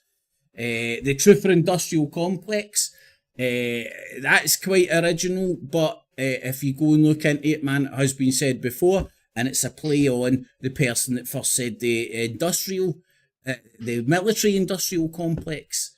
So it's like a play on words. It's like it's poetry, man. It's like shifting around shit to, it's original, but it's not, you know. You do feed off of other people. I mean, like, I love, only recently started getting back into it, but I really like the No Agenda show. And I get a lot of cadence for their stuff. Like, they talk about the interwebs and this, so, like, I use different words, but I'll use the same cadence. Like, the social medias, like, put an S behind everything. And that's because I listen to them and they use that and propagate that. They use the word propagate as well, which is just basically another word for propaganda. But they want you, they changed it up and said propagate your message, which happens. it's a play on words. It's wordsmithship. That even makes sense. So I do get what you mean, mate. There's very few original thoughts out there, definitely. But the psychedelics would fucking. Well, this is what I'm saying. All behaviours learned. There's an Alex Jones video up there, and it's called "Time to Scratch Beneath the Circus." You're joking. I'm not joking, man. Oh no, I believe you, man. I'm just like that's what I'm saying. All behaviour is learned. So when you did you can't really have an epiphany. When did you put that up, mate? That was 2018. All you can do is gather information and regurgitate it in the most skillful manner possible to yourself. That's all you can do. It's not. It's not a negative. It's just the facts. Answer me this thing, Crossman, right? Because this is a very interesting fucking idea, man.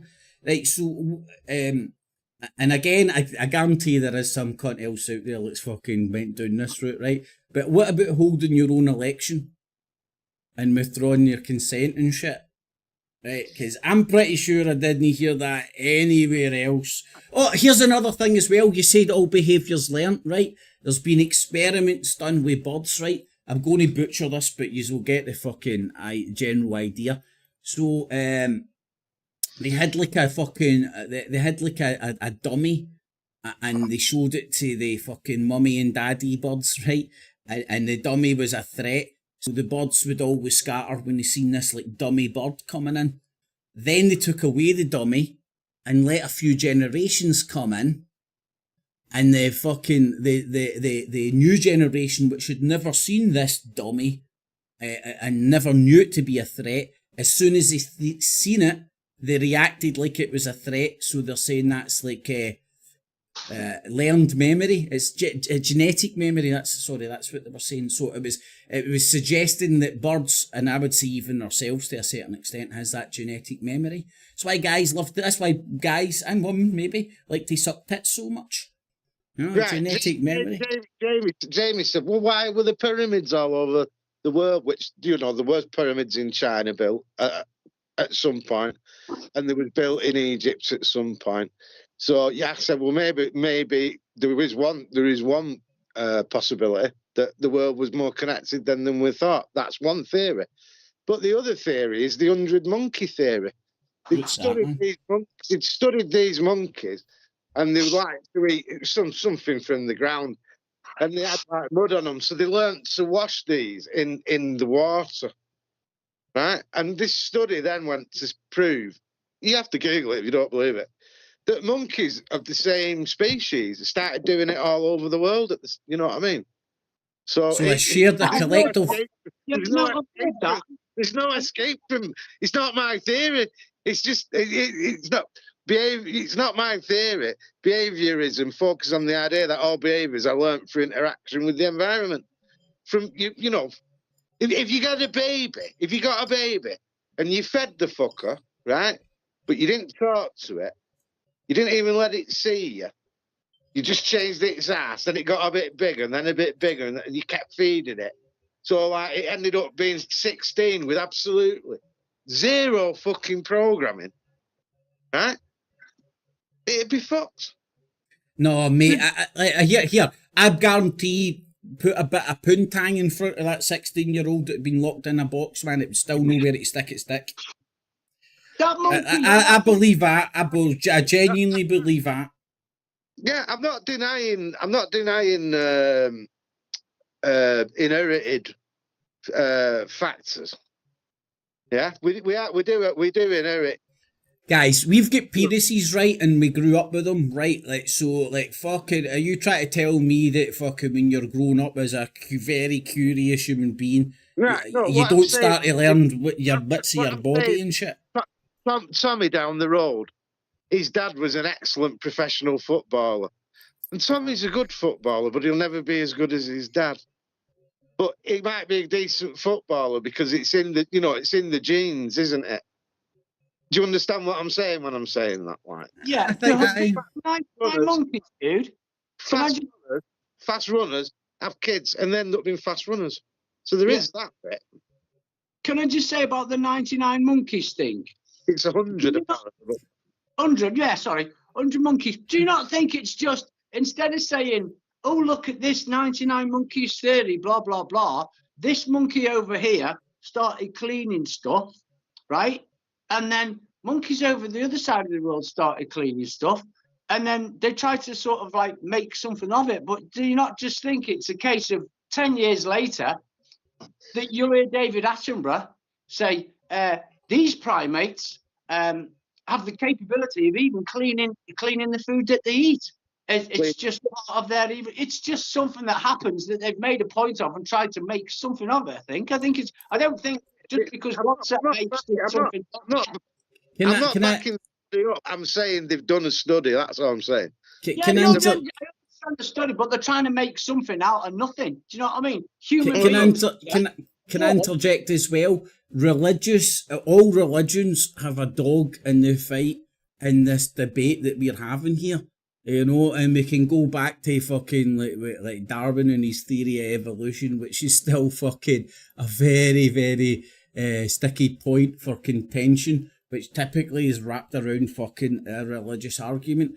And all these serious religious institutions are ball deep in the educational system. So, like, if you control the information you're teaching people, that's why Glasgow rules the world, because we're the biggest campus in Europe. But anyway, if you control the information that you're teaching people and you fucking convince them that what they're getting taught is right, even though it may be wrong, or it might have fucking religious fucking meanings or fucking leanings or whatnot, that they people are going to go out believing that they've had an independent education and preach that shit, believing that they're preaching the truth, when they actually might, and there's nothing. Imagine you managed to convince somebody of a lie, and it was a pure lie, but they didn't know that. They thought it was fucking, like, let's say it was the word of God, and then they went out there. Think of the confidence they would have convincing somebody of X, Y, or Z. And do you know what? See, when you're fucking speaking to somebody, see if they believe in what they're saying, and they're confident and they believe that shit. They're very, very, very, very convincing. And that's how propaganda works, or that's how you propagate a message, whether it's real or fake. You have to convince people it's real. If you look what happened in Nazi Germany, right? It was mass hysteria, wasn't it? Once you get a few people believing in something, it's like a magnet, isn't it? Then Hitler was elected. Hitler was elected and had popular support for the people. Well, you think he was a good guy or bad guy? He was fucking elected and regained the fucking popular support of his people till his death. Just like George Galloway. Aye, mate, exactly. It's these figures, it's these polarising figures that are getting fucking offered up. And here, let's compare Hitler to George Galloway, right? He's just got a different fucking tribe, right? He's blaming one tribe to fucking harness support for another tribe, and fucking every cunt's putting him on the pussy on a pedestal. Sorry, the 100 monkey theory is esoteric, meaning it's a load of bollocks, black. Just like David Icke. Well, a question that nobody could get or something about goats and sheep. Did you get on that one? No one could what? There was a question that was put into Chinese students across the whole of China, and none of them could get it. And it was something to do with sheep and goats. Have a look it up. In China, they have the same name for sheep and goat. Did you know that? No, I didn't know that. Yeah, apparently, yeah. You'll have to Google it, but yeah, I've heard that. I don't know how true it is. Yeah, they're both called. Just get the list out. They're both called "fuck you." Yeah, they're both called number 92. You never get called. You never hear Chinese folk getting called sheep shaggers. So let's see if we can propagate that. But no, I think what the point that I'm trying to make is that. Right, all right. I'll tell you. The great philosophers, thousands of years ago. Yeah. Right. Yeah. They come up with original ideas. That's what we believe, isn't it? But I bet you even they'd got them ideas off a little fucking clever cunt that used to stand at the end of the road and they had a natter with. Do you get what I mean? Like, Well, I think the original ideas must have come in prehistoric times. I think just some people are born to just not think like others. You're the same, Kip's the same, I'm the same. We don't follow the normal, the normal pattern of things. I see it all around me. And I talk to people about this and that, and they're just like, no, I don't believe you, and blah, blah, blah. And they've just got their own version of it. Some people just go with the flow. Right. Some people question it. This is the genetic memory, right, buddy? I would say, and we are a product of the fucking Reformation, right? I've always said that I don't subscribe to organised religion. I'm a proddy that didn't stop protesting. And it's in fucking people's genes. It's in George Galloway's genes, man. That cunt's a fucking rebel. He's just bouncing about looking for a fucking cause. It's in my genes, man. Like, I remember like growing up and like going through all the shit you do as being a rebel, rebelling against every institution. And my dad would be like, why don't you just play the fucking game? And I'm like, I don't know, man, I can't. Like, I understand the game, I just fucking rebel against it constantly. If somebody told me not to jump off a cliff, I'd go and jump off a fucking cliff, man. There's something fucking in me. Like, the worst thing somebody can do to give me advice is tell me to do something. Gently urge me or suggest shit. Don't tell me to do something, because I'm very, very prone to fucking just go and do it because some cunt told me not to. You know, there's something weird in me, man. It just fucking, I want to go against the grain. And I've been like that for day daw, man. Day daw. What I'm saying is, you think you're a free thinker. I think I'm a free thinker. I might think Kip's a free thinker. I might think you're a free thinker. But we're not really free thinkers at all, because we're only thinking in the parameters of what's actually out there, aren't we? That's. No, I hear what you're saying, mate. Like you're talk. What I'm hearing is like the rabbit holes we explore are all fucking pre-mined. You get me? Like, so you might find a fucking rabbit hole that you've not explored, but it's pre-mined, and it's like you bounce down it, and it's already there and laid for you, right?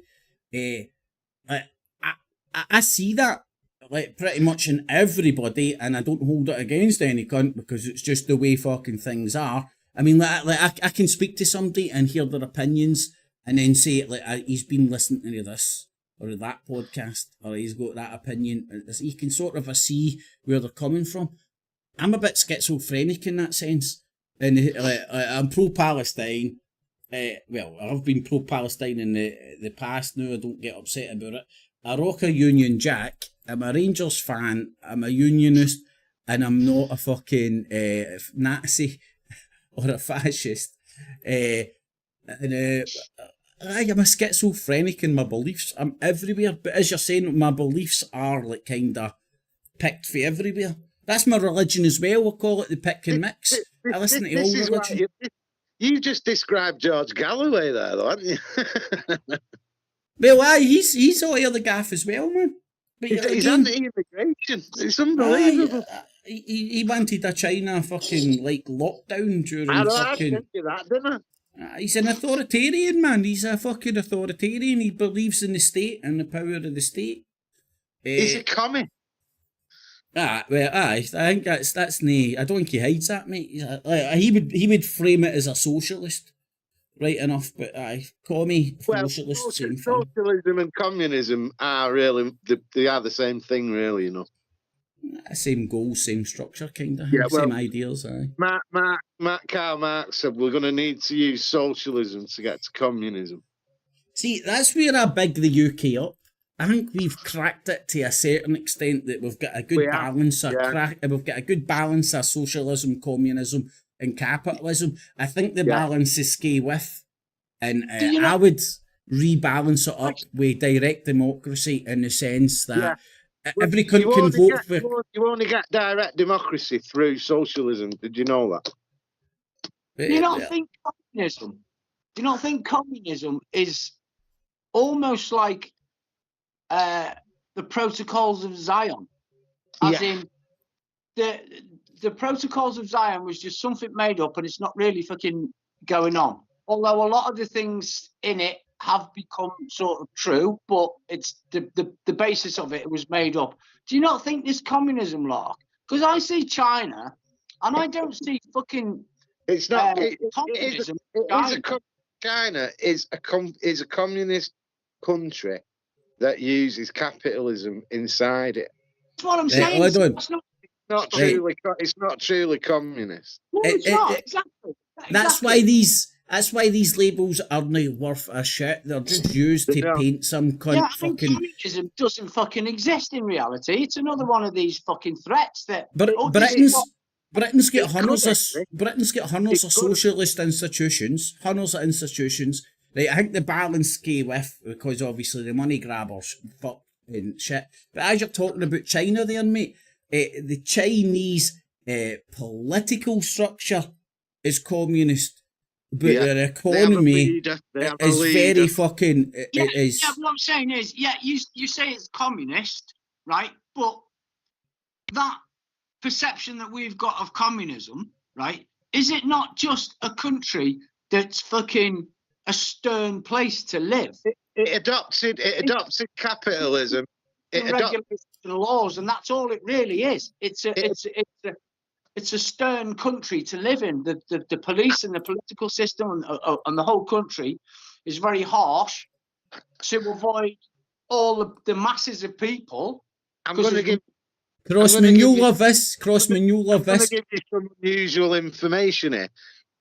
China adopted capitalism because its people went and did it on their own because they were only allowed to work 3 days a week and they were starving.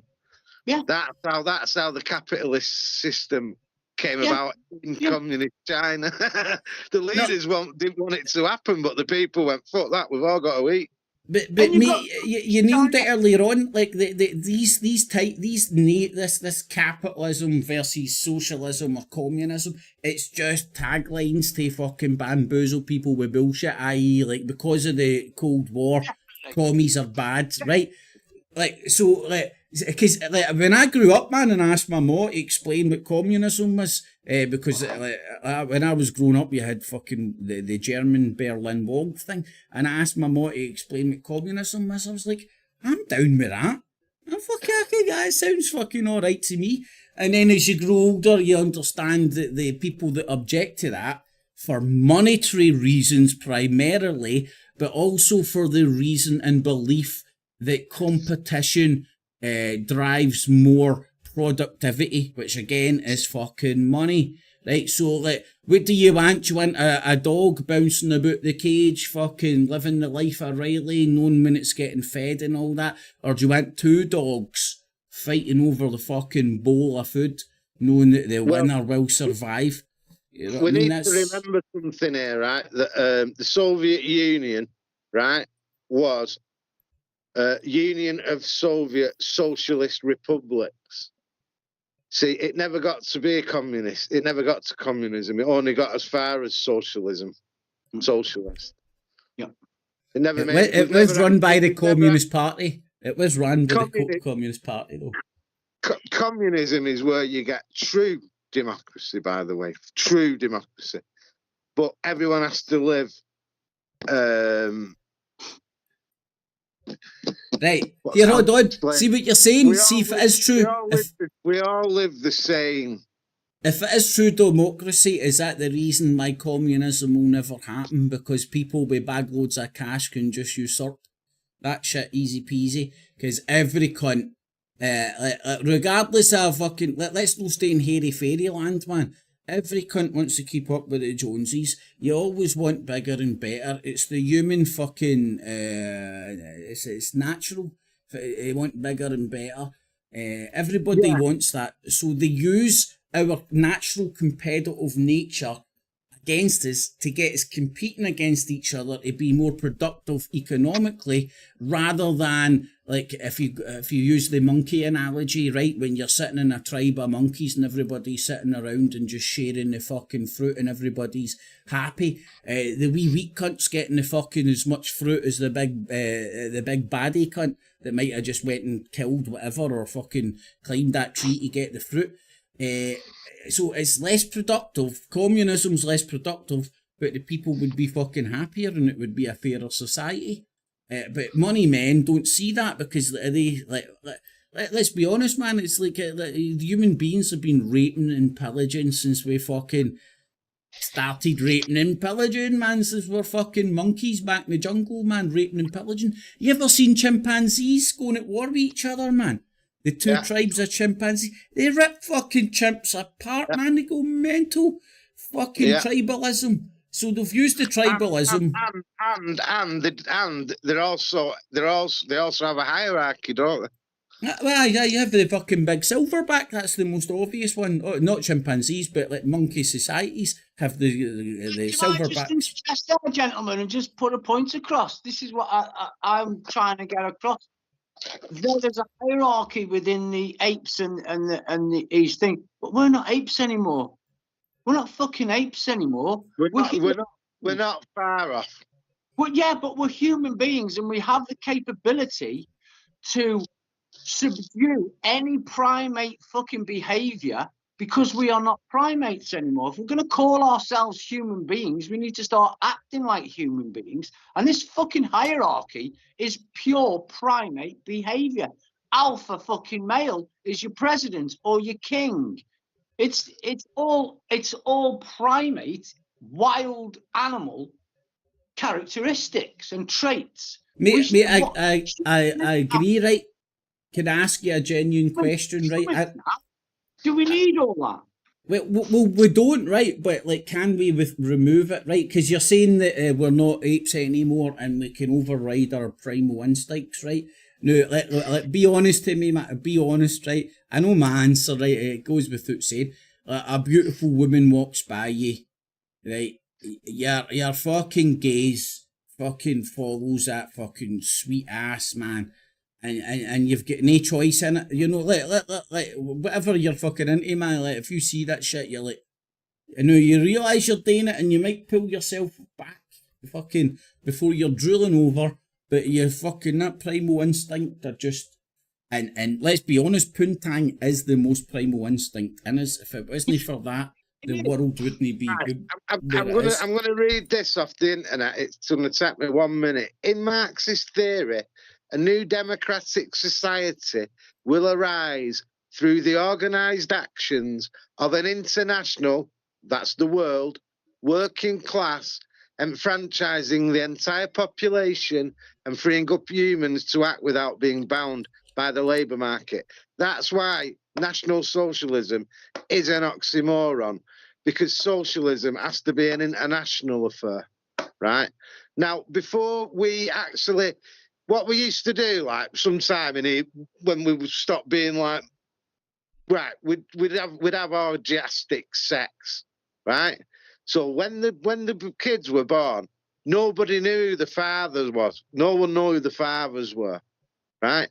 So you didn't, because like otherwise you find that we killed children, right? To stop them growing up and being competition, but we didn't because no one knew who the fathers were. There was no like, oh, that's my missus. Everyone was just fucking, right? That was a communistic society. And the minute we started going into patriarchy or saying, right, that's my kid, that's my wife, that's where you got the rise of the capitalist system, by the way. Terence McKenna, no, it's not Terence McKenna. But that's like a rundown of, it's my free thinking. No, are you blaming? Terence McKenna put in the orgiastic. I'm putting the rest in. That's are you blaming? Started to get arsey. Are you blaming women for capitalism, mate? That's fucking misogynistic. What did communism want to do with women? Make them work, probably. I would assume. I'm not really sure, man. They weren't meant to have. Well, it depends. There's a few different forms, but some forms of communism was they were not meant to have just one man. Well, as you're saying, it differed. I don't know whether the communism wanted women to breed. I would have assumed they would have wanted them to start serving the state. You want them to breed, but you don't want them to like have one husband. But this is what I'm saying. This is the communism Machines that you've read, mate. This is the communism that you've read, that they're describing. This is what communism's like, when in reality, it's not like that in the real world. It's never been done in the real world. But what you're quoting, the words you're quoting, is exactly the same as the Zion fucking book. It's this communist fucking explanation that everybody's learned, and you put it into reality, and it wouldn't be like that. Wouldn't be. Right, boys, we've agreed that the titles. This is what Karl Marx wrote about in communism. Yeah, that's what I'm saying. This with his words, that's what I'm saying. He's saying that he was basically trying to put people off communism, I think, more than anything. Right, that's right. We've agreed the titles are pretty much meaninless and just branded around to demonise people, right? So let's look at two examples of what might or may be called communism: China and North Korea, right? Now, like, I know we get fed an absolute diatribe of how bad fucking North Korea is constantly and how bad fucking China is. And I'm certainly not saying that fucking I would want to move there anytime soon, right? But you're only told the bad and not the positive, so you're getting a swayed fucking idea. I mean, like, by all accounts, the Chinese society is fucking successful and prosperous. You can argue about the minuses of how they manage their people, right? But it's like if you fucking stay in glass houses, don't fucking throw stones, because our shit isn't a fucking idyllic fucking perfect system. And the shit you could throw at China, I'm pretty sure there's the same amount of fucking shit you could throw at the Western systems. With me, the thing that fucks and sticks in macro about communism is the authoritarianism that it takes to fucking put it into the society. You have to fucking rule with a fucking rod of iron. Kit, in communist society, women were supposedly equal to men. They were granted the same right to work and be paid the same wages as men. Were moreover, because Lenin also idolised political democracy at all levels of society, saw that women should also be able to participate actively in politics. So if you're a woman, you better under communism, aren't you? Mate, exactly. Communism, the birth of communism, they treated women the same. The birth of capitalism, they had to fucking... Karl Marx invented, what do you call it? Sort of like, what's it called? Feminism. Karl Marx was a feminist. I know all this because my very good mate's a communist, and he's like also like he's teacher of psychology, like, and I've had that tons of lectures off him, like, so I'm a little bit clued up on this crap, like, but well, listen, let's make you. There's the pros and the cons. That's what I'm gonna say. Maybe you can fill me in the blanks here, right? Because for what I can see, right, the Western society, civilization ain't too keen on China's setup, and they ain't too keen on North Korea's setup, right? You don't mind doing business with them, though, do well, this is what kind of what I was going to say. How does a communist country, or a supposed communist country like China or North Korea, control their finances? Do they have a central bank? Do they take loans from the IMF, etc., etc.? Because I would stab in the dark, that's mainly the fucking problem that these motherfuckers have with China China operating the way it does, and North Korea operating the way it does, is because they can't control the money, because the government isn't bought and paid for, because it's working for an ideological position rather than just politics. You need to understand something. Do you want me to tell you why the Cold War happened? Quickly. Right, because the communists wanted to overthrow the capitalist Western world and make the whole world communist, right? Richard Nixon had a debate with, I can't think which communist leader it was, but it was one in the 70s.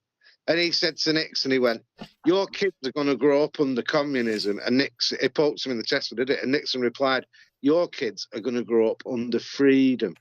Right? You can't have communism until it's all over the world. Right? Well, the Chinese are taking over, mate. The Chinese are taking over. But this is the point, because this is what I'm trying to say, yeah? It's international communism. It's got to be worldwide for it to work. And then that's when you get the democratic thing working then. Because all the people that are the workers, yeah, they have their say. There's Trotskyism. It's dead complicated. Well, it isn't. But like, for communism to fully work properly, it's got to be a worldwide system. See, if you get somebody, if you get somebody that's good at explaining communism, it's really hard to object to it. Here's a simplification why, as much as I would fucking love, as much as I do agree with socialist / communist systems, and if I was dictator, I would allow people to vote what fucking institutions were and weren't owned by the state. I do understand the corruption of man. It doesn't matter how well intended any cunt is, or how good and how fucking much that sun shines out of fucking that guy's asshole or that woman's asshole. Men are corruptible. We are inherently corrupt. It's in our nature, because it's that primal instinct that we were talking about, that we've been discussing, in the sense that you always want to fucking grab more for you to save for a rainy day than them. You know, you always feed yourself. Right. When Stalin died, he had 2 fucking outfits in his wardrobe and a pipe. Right? I didn't know he liked the ganja. He was the head of the it's like central, it's the central the center of power. Right? If you'd have a center of power on the planet, then all the world, all the workers, yeah, would then be able, if they got a bad leader in, to outvote them. Do you get it now? And everything would be equal. You get what I'm saying? Like, so you'd all have pretty similar lifestyles, pretty similar houses. Not literally, but you know, and rah.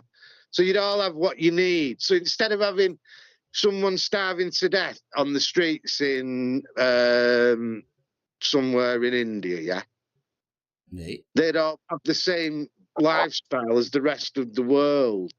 So you'd eradicate world poverty, but our lifestyles in the West, maybe not yours and mine, but so, you know, the wealthy people's lifestyles in the West would decrease. But you'd be having an equal fair world. That was the dream of Marx and Engels.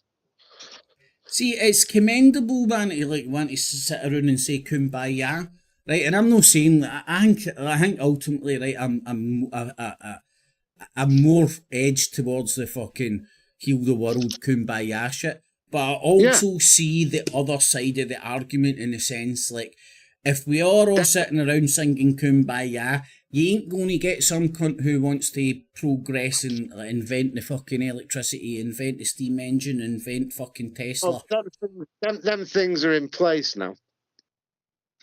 What do you mean, man? Everything's been invented now. Now we've got to now we're as mankind at this point. Now we've got to equalise the planet, so it's not fucking so one-sided. That's why we've got people flooding into the West. They're escaping shit lives. Now, I'm not defending communism. What I'm saying is these are some of the points. But the truth of the matter is, right, something's got to give at some point, or we'll end up in a big, massive world nuclear war, won't we? See? Now, if you had an international workers' party, that'd never happen. There'd be too much money against it to oppose it.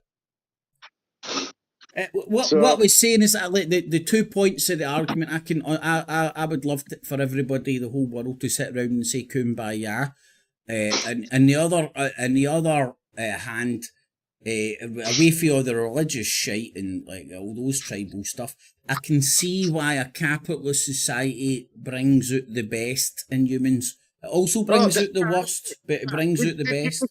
Right, Jeremy Corbyn is a communist. He's an out-and-out communist. Aye. Do you know what his personal net worth is? Millions, no doubt. 5 million is the official version. You can double that because he'll have some in offshore bank accounts. Tony Benn, do you know what Tony Benn were worth?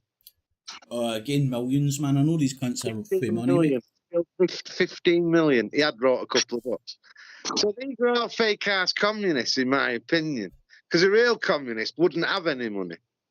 Yeah? If you give it all away, just had enough to survive and live on. Yeah. I believe Hitler earned about 3.6 million off of Mein Kampf, didn't he? He was a very wealthy man, Hitler. A very wealthy man. Here, hold on. This is something. I don't know this. So Hitler, this is a stupid question if you get me, but hopefully you will understand. Hitler wrote Mein Kampf and published it while he was alive. Yeah. So And it made wasn't everyone like, buy it. Prison.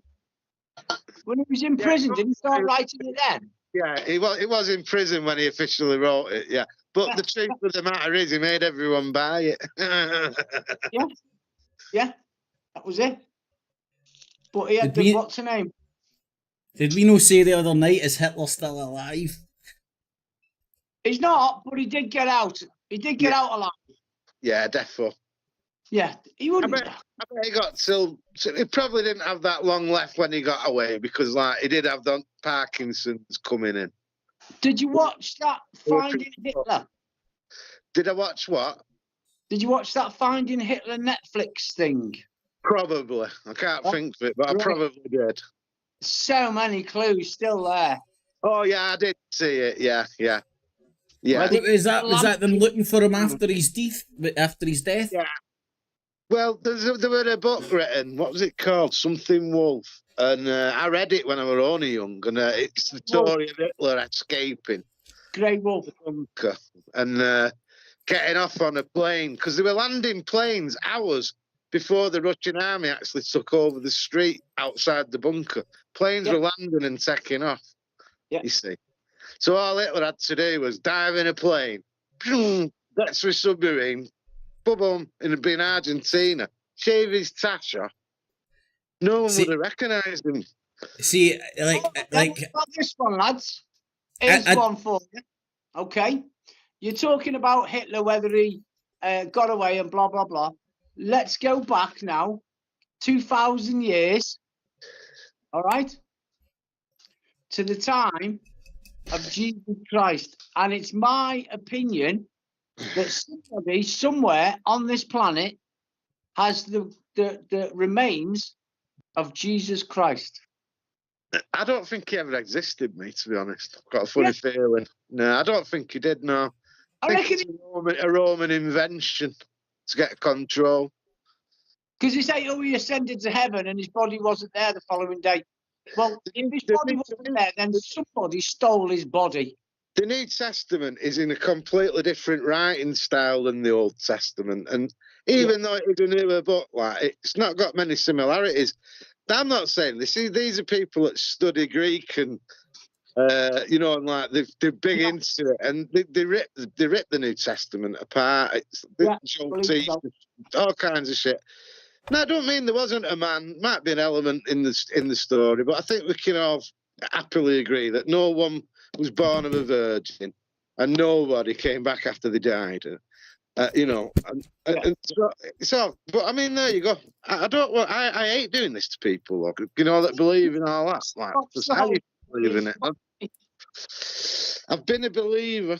I still believe in a God. I don't know what the fuck he is like. Exactly. That's exactly my take on it, mate.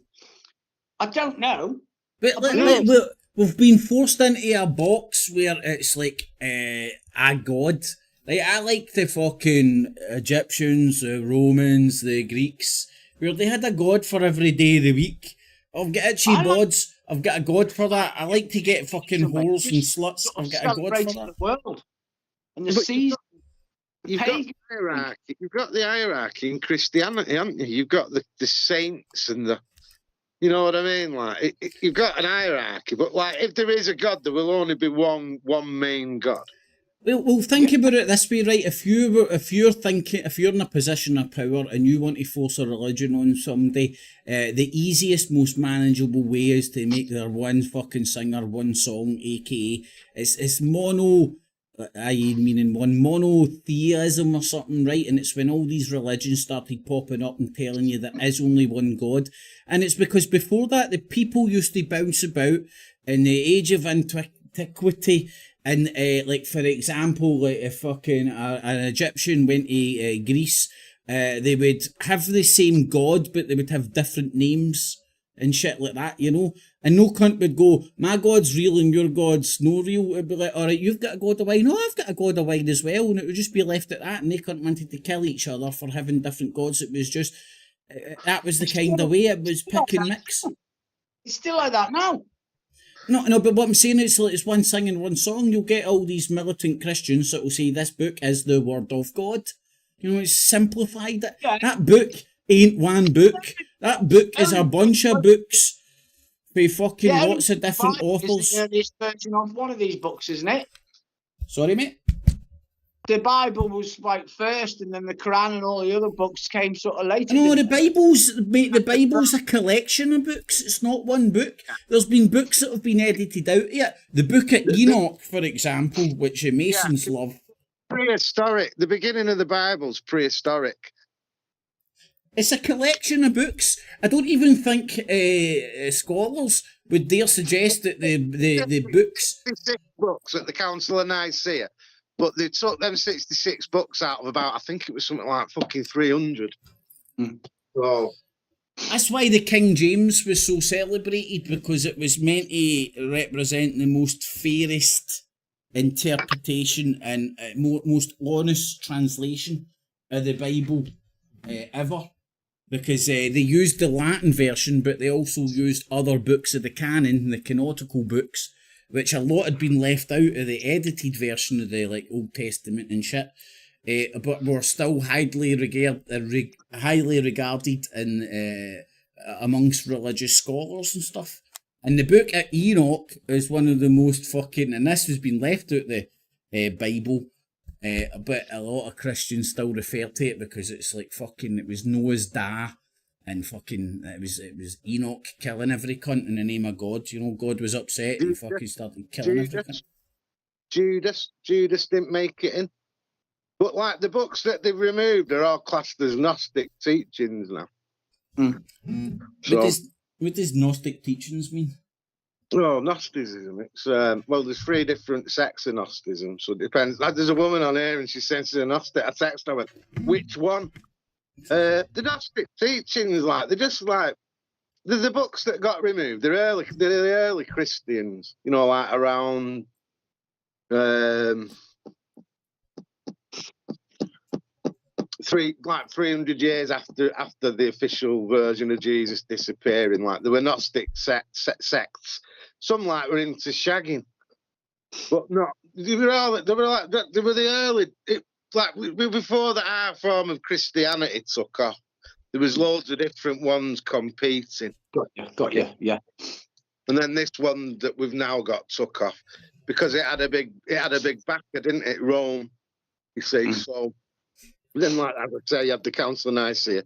I think that was See what you touched on there, right? Now, if you look at even just the accepted history of Christianity, right, a lot of people would suggest the Roman Empire or whatever was the Roman Empire at the time jumped on that because they couldn't control it, so they appropriated it, they usurped it. Right now, fast forward to today in Israel. Right, so have the Jews just been like fucking fed a line so that they turn up and fucking die in the name of other people for a state that fucking the people that are making them die in the name of doesn't give a fuck about? You know, just a human shield fucking against the Muslims, because the Christians want that area of land, which is over 1,000 years plus fucking war, man.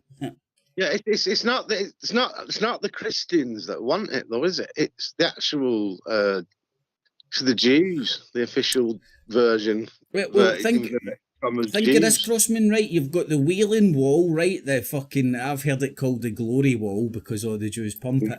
Right? Most people accept that that's an old Roman fort. It's not what the Jews perceive it to be. Most historians, not religious scholars, agree that that's an old Roman fort. Then you've got the Dome in the Rock, right? And that's what these cunts are endlessly.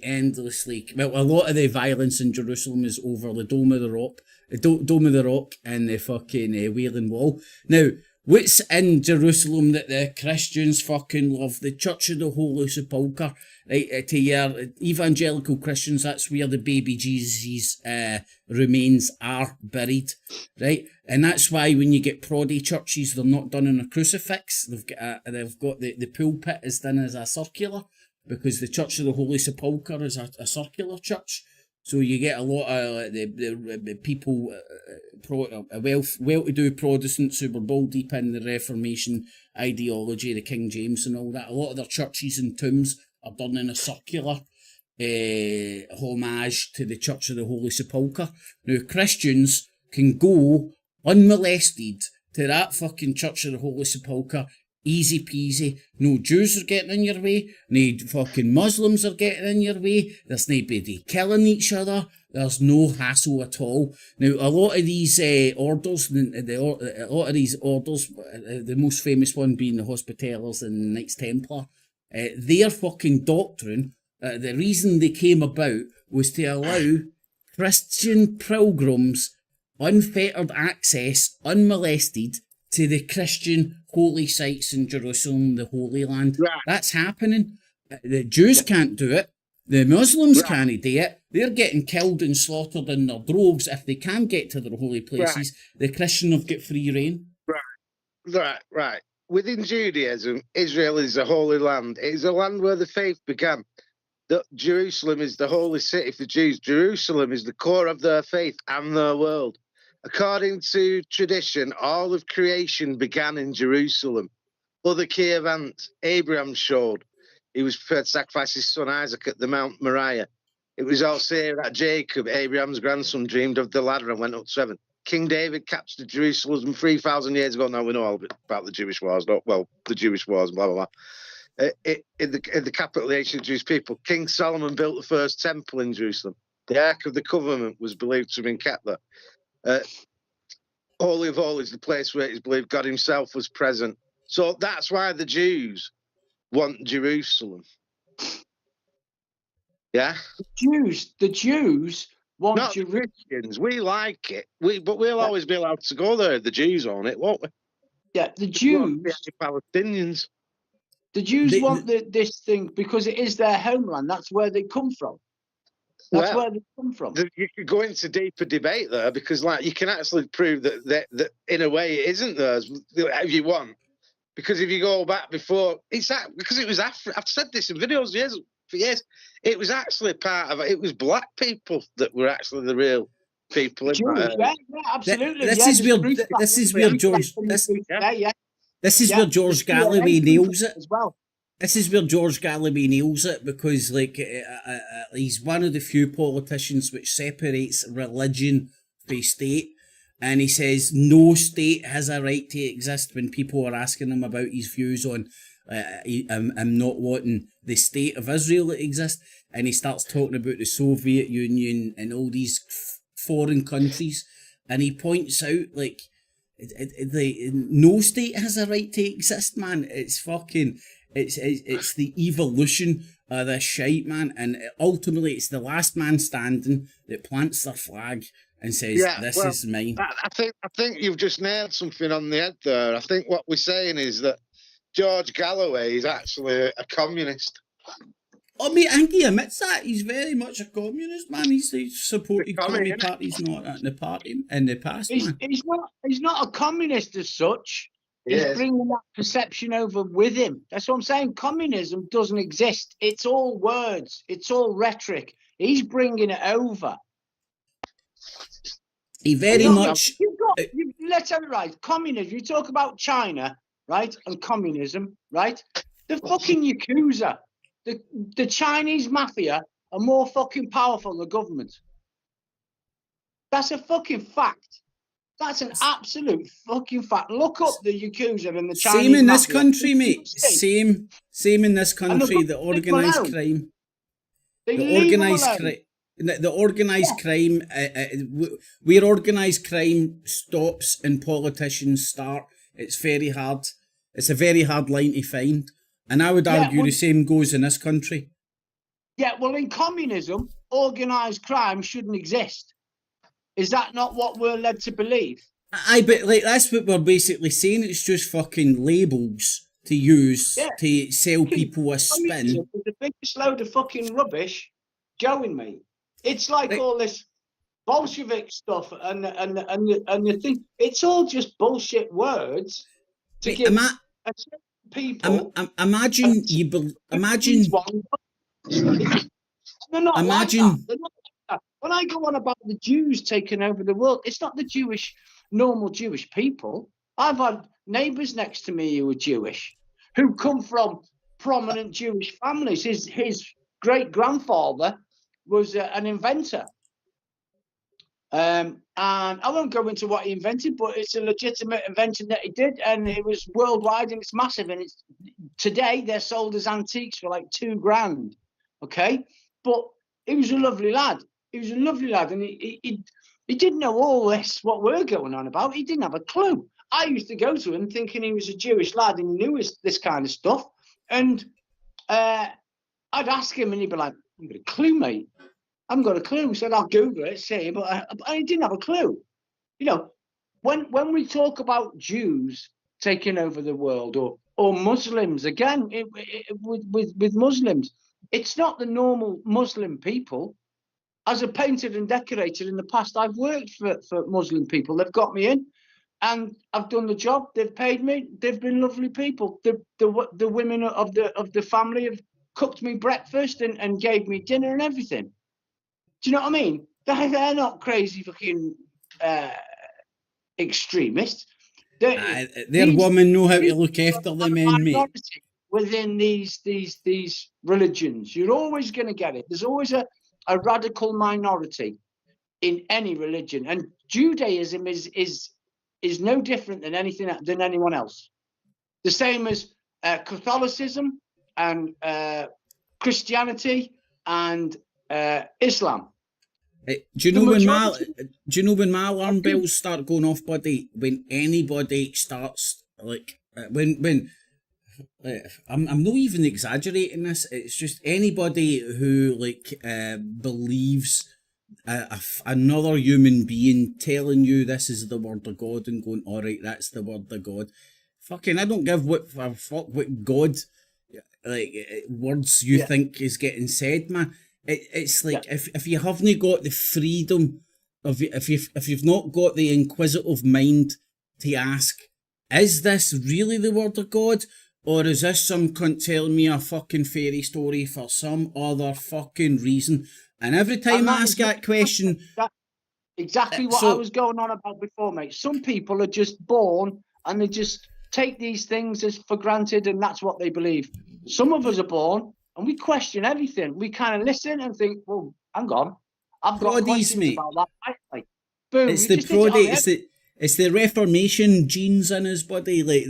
Can you imagine staying in a world, right, where there was one religion, Christianity, right? If you didn't believe in that, you were seen as a fucking whatever, man. You would get persecuted, burnt at the stake, fucking X, Y, or Z. If you didn't an infidel, whatever, man. If you didn't succumb to the fucking this is the word of God. Now remember, in many hundreds of years, if no thousands, there was a book that was written in Latin, and it was the monopoly of the fucking church, the people that could read that. The normal people wouldn't get taught Latin.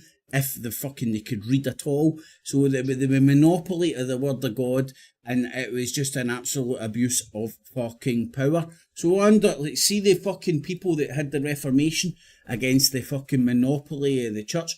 What balls, man. Fucking heroes, man. Right, up here it's very sensitive subject because it's like the Protestant-Catholic divide, right? But fucking hell, the institution of the Catholic Church, which is ball deep in fucking every atrocity that fucking I know in history, man. Right? And it took balls to stand up against that institution. Not only balls, it took brains and organisation, and it happened to the extent, mate, where they set up fucking the Jesuits, soldiers of Jesus, to counter that Reformation because they understood that people were getting the power back. A lot of people. Hang up on you to go back in. A lot of people didn't agree with what the Catholic Church was doing and the way it was going, and they started to protest, and that's where the name comes from. Protestants turns into Protestants. No, it's the same thing, man. If you look at the etymology and the spelling, Protestants. That's the and then with it,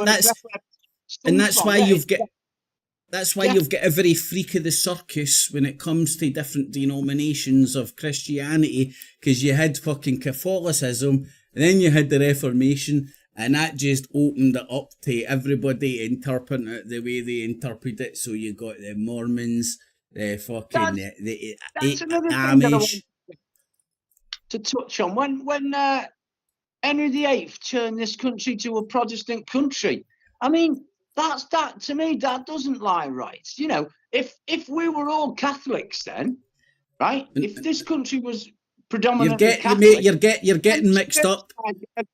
Henry VIII was the monarchy, right? Yeah, so the monarchy was Catholic.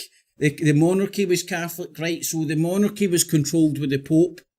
And like every king in Europe was under the Pope, and the Pope was under God. The Pope was the main dude. I understand that, but why the king? If the king changes his religion, why do the people of the country have to change their religion? Well, they didn't. It's because there was a fucking there was a general flavour of like fuck these cunts, because they were sending people in. As I said, they had the monopoly on the word of God, so they couldn't. Everything was in Latin, and the fucking bishop had fucking was the only person in town that could read the word of God. So whatever happened, the bishop could fucking make up shit. You know, it was a pure abuse of power, and there was a revolt against this.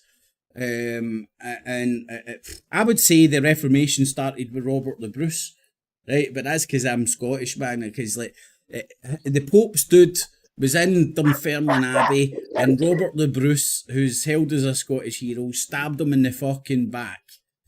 Wishart or something, I keep forgetting his name. Stabbed him in the back and took the crown. And the Pope's like, no, I said that this is my man. And Robert the Bruce just stabbed him.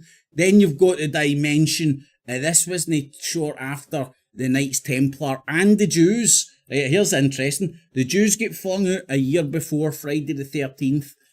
When the Knights Templar get discommunicated from Christendom, and because Scotland was the only country in the whole of Europe with a leader that was against the Pope, because Robert the Bruce had been discommunicated from Christendom because he stabbed the Pope's guy in the back, the Knights Templar, they kicked out the Jews, right, for the whole of Europe, so they used them for their usury, made lots of money, and then the Jews were getting too much power and influence, and they kicked them out, and then a year later they kicked the Knights Templar out. Exactly a year later, they had to wait and get more fucking influence to kick the Knights Templar out through the court, the King's Court, because the Knights Templar had so much power.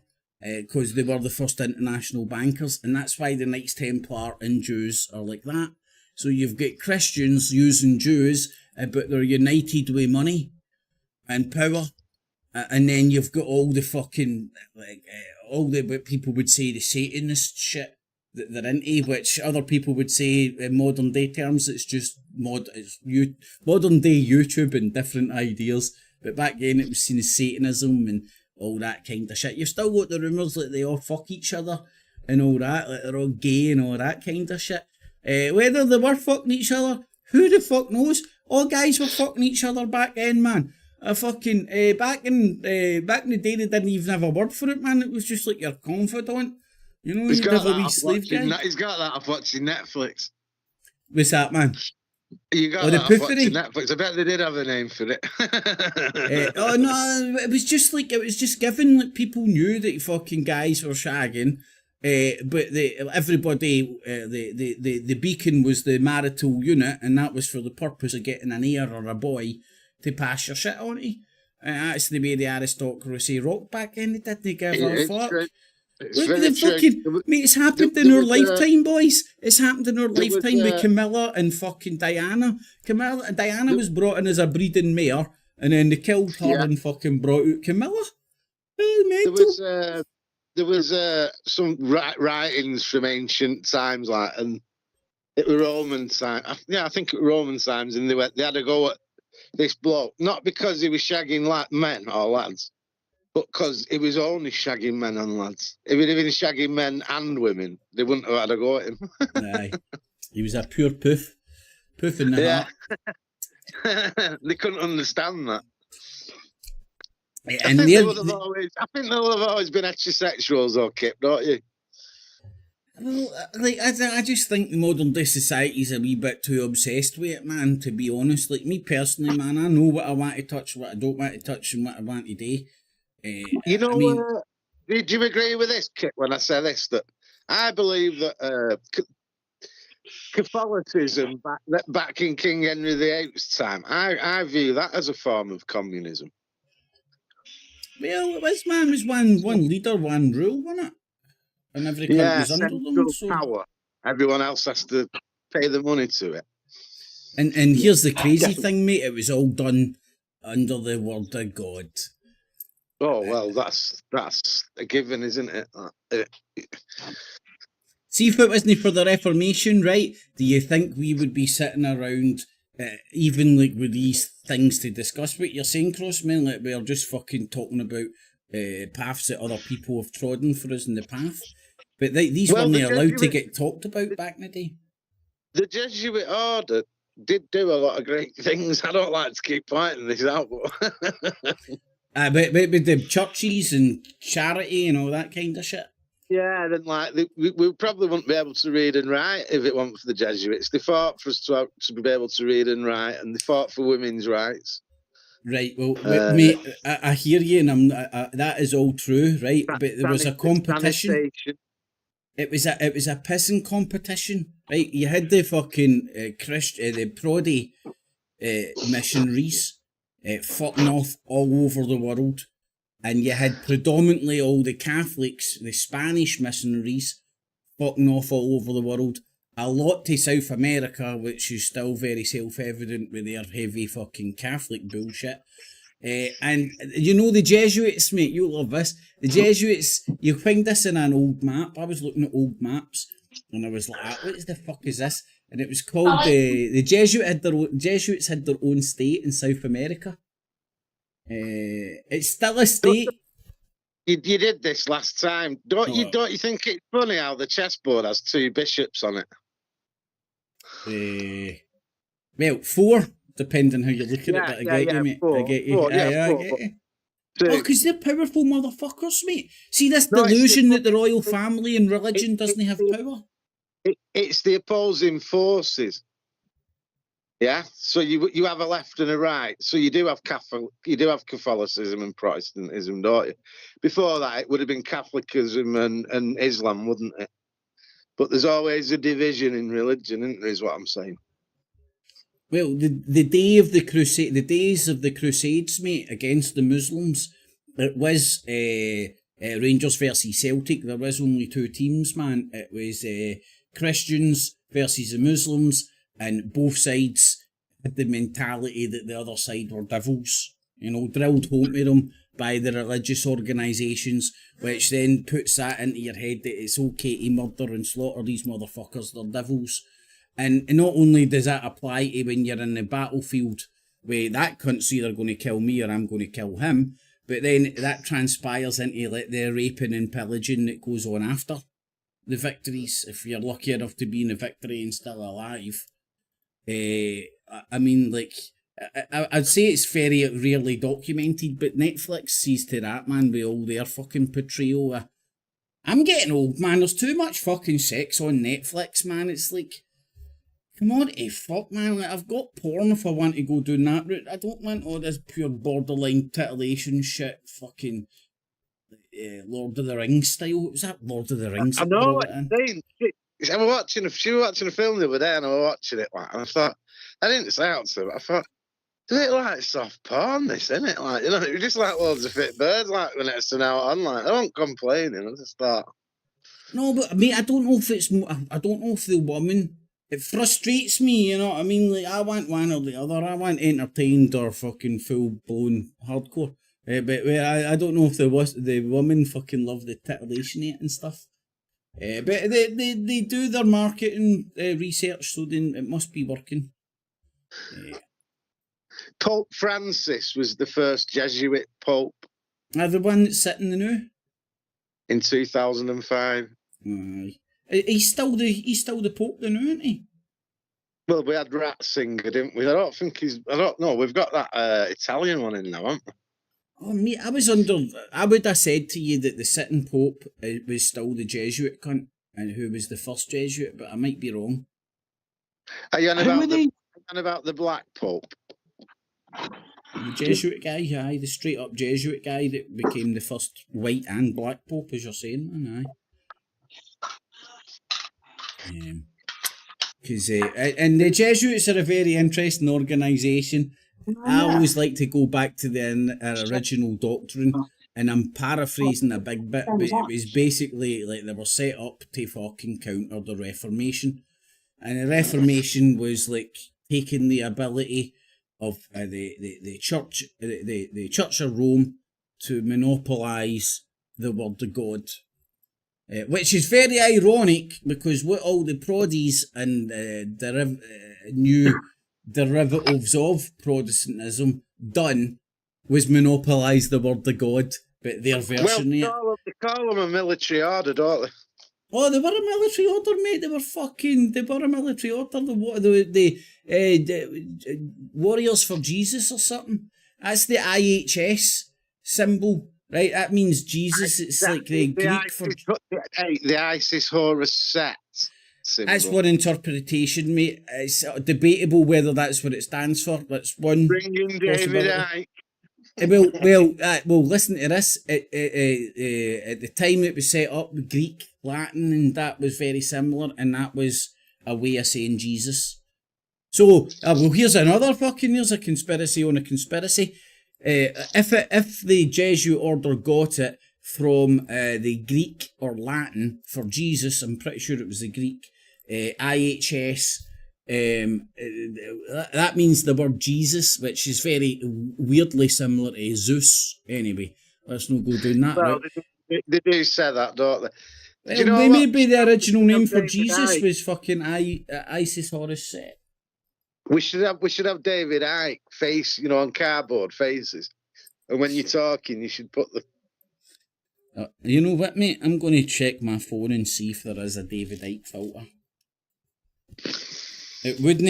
It genuinely would not surprise me. Yeah, you're right. It is. This one that's in now. Yeah, he is still in. Yeah, it was Eve took over after Ratzinger, didn't it? I reckon he's an evil cunt. So is the sitting Pope still that Jesuit dude then? Yeah. Argentinian guy, I think. Oh.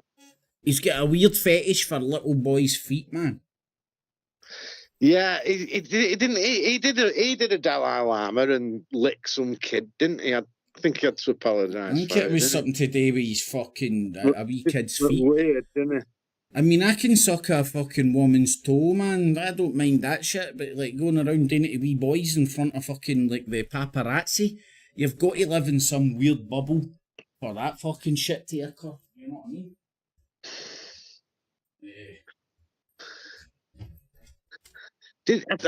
I'm not sure what did he snog once? It's something like that. I'm sure he fucking snogged one. What was it the Dalai Lama done again? They kissed him? Oh no, that is right. Fucking freak, isn't it? Oh shit. Right, hold on, man. My audio's a wee bit fucked out. That means I'm talking too much piss, man. My batteries are running out, mate. Shit. Right, there we go. Back in the room. Yeah, he licked a baby, that was it. He licked a baby. Who, the Pope? The Jesuit guy? Yeah. Fuck. Yeah. Here, do you know what? You've just reminded me of something, right? And I need to start fucking making this point more often on my Tommy Robinson videos. When's Tommy Robinson going to go after the Vatican, man? The biggest grooming gang fucking network fucking ever known to man. And not even that, they don't even fucking go after the pedos. They just move them to a different parish and sweep it under the fucking carpet and then have to pay billions in reparations, not only for slavery. They had the Nazis cocks down their fucking throat, man. And the history books are accurate and the Holocaust happened. They didn't say a bad word about Hitler fucking slaughtering millions. And you know what? Who was... Not until the end. Well, listen to this, man. Who, on the surface, was Hitler fucking slaughtering? Jews, Masons, and fucking... Masons, typically of the Protestant persuasion, the disabled, and fucking Jippos. The Jippos done the fucking... The Jews killed Jesus, and the Jippos done the nails to nail him to the cross. Your Catholics don't hold Jews, Jippos, and Masons in high regard. And you know what? They were the biggest demographics in Hitler's fucking work camps. So just something to think about, you know, like fucking Hitler, Holocaust. Fucking think about. Listen to this. Why the age of they've had to lift it up now, but the age of consent. 12 in the Vatican. In the Vatican in 2012 was 12 years old. Aye, mate, I remember that. And you know... They've had to lift it to 18. Mate, you know the Vatican is its own wee principality kind of idea. Oh, so it's like the City of London, isn't it? Aye, it's got its own laws and all that kind of jazz. So it wasn't Italy as whole that had these laws. It was the Vatican that had their own fucking laws. You could argue it just wasn't updated. But even then, if you fucking listen to your average priest about no putting your bobby away and all that kind of shit until marriage, and they've got the age of consent to 12, fucking hell, man. Fucking bad. Do you know that Hitler designed the Third Reich on the Jesuit order? Well, you know what I'm going to say, the Jesuit order was set up along the same kind of lines as a lodge. Like see all modern democracies, mate, with the idea of separation of power, typically 3 ways. That's directly from the structure of lodges. Because lodges are all independent, they all work independently, but they're set up in the same structure. And I forget it, you've got like the secretary, you've got the fucking chairman, and you get somebody else, and that's like the separation of powers, and they've got the ability to be elected, not get elected. And the Masons, because they loved the fucking history, to the best of my belief, this system kind of came about based on the Greek system. You know, getting blackballed, as they call it, with the Greek system, where you would have like, it was the first form of democracy, or it was the first form of democracy where the citizens, or it was the senators, I think, would vote using an anonymous vote using balls. So you'd get black. That's where the word black. That's where the term blackballed comes from. Blackball was a no, white was a yes, and then it was all anonymous and all the senators. So that was like the first form of voting democracy. Right, obviously Chris fucked off. I don't know if his dogs ate him. I don't know if he's still there. Is he still fucking there? I'm sure he'll phone back if he wants to join again. He was talking to his missus before he got off. No worries, man. Well, I'm glad when somebody's got something better to do on a Saturday night and talk piss on the YouTubes, but I don't know about you, mate. I've had fun.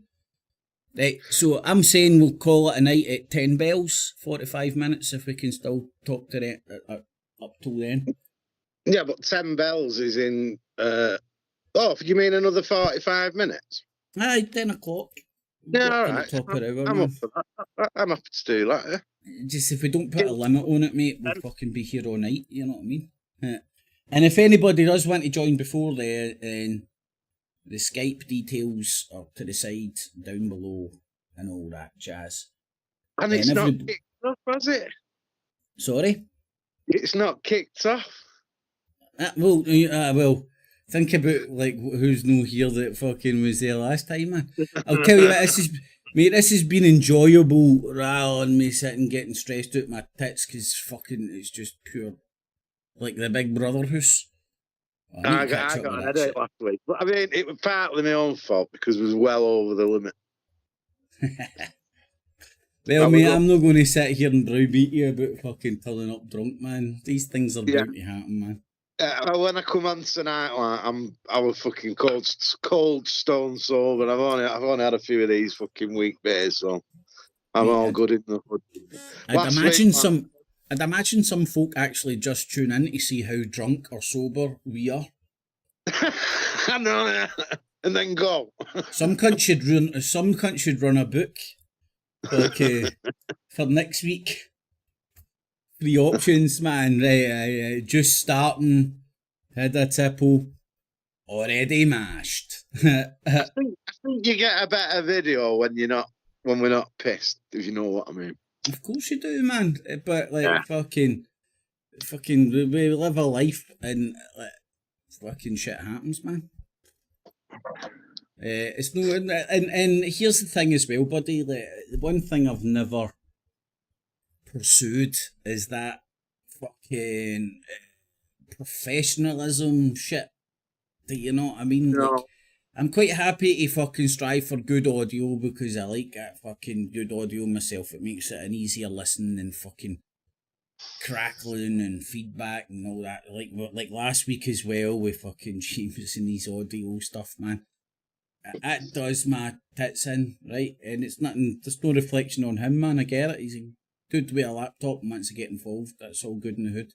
It's just a pain in the audio quality for me. And I'm quite happy to have a wee HD camera, which doesn't make any difference because every cunt's watching on their phone nowadays.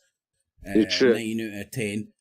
And the ability to fucking share screens, shit, and all that.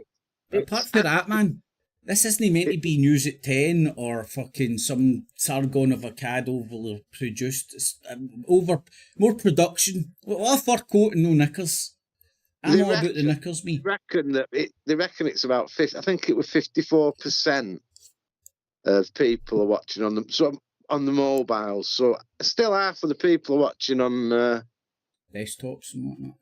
Laptops, tellies, and pads and that. Yeah. Well, here's what I would love to get break down, and I don't know how it could possibly happen, right? Because what you're saying is, are people watching through their Fire Stick? And then that goes through the app. Probably, yeah. Because see, for me, right, the internet is like a fucking browser, right? I've been a Firefox fan for ages. I've got like all my bookmarks saved and everything, and a profile and everything. That for me is the internet, and more and more and more and more and more is like we've all became fucking reliant on our phones more and more and more. Even myself.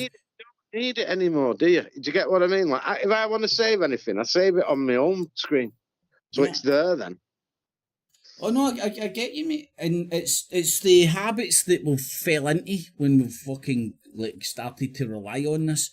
Me, I was like laptop back in the day before smartphones.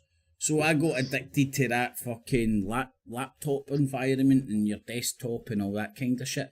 And I know this because I do surf between the two fucking worlds, in the sense like a desktop and your phone, which is basically apps, innit? It's just apps. And your app, it's less versatile than your average website, and it's completely different as well.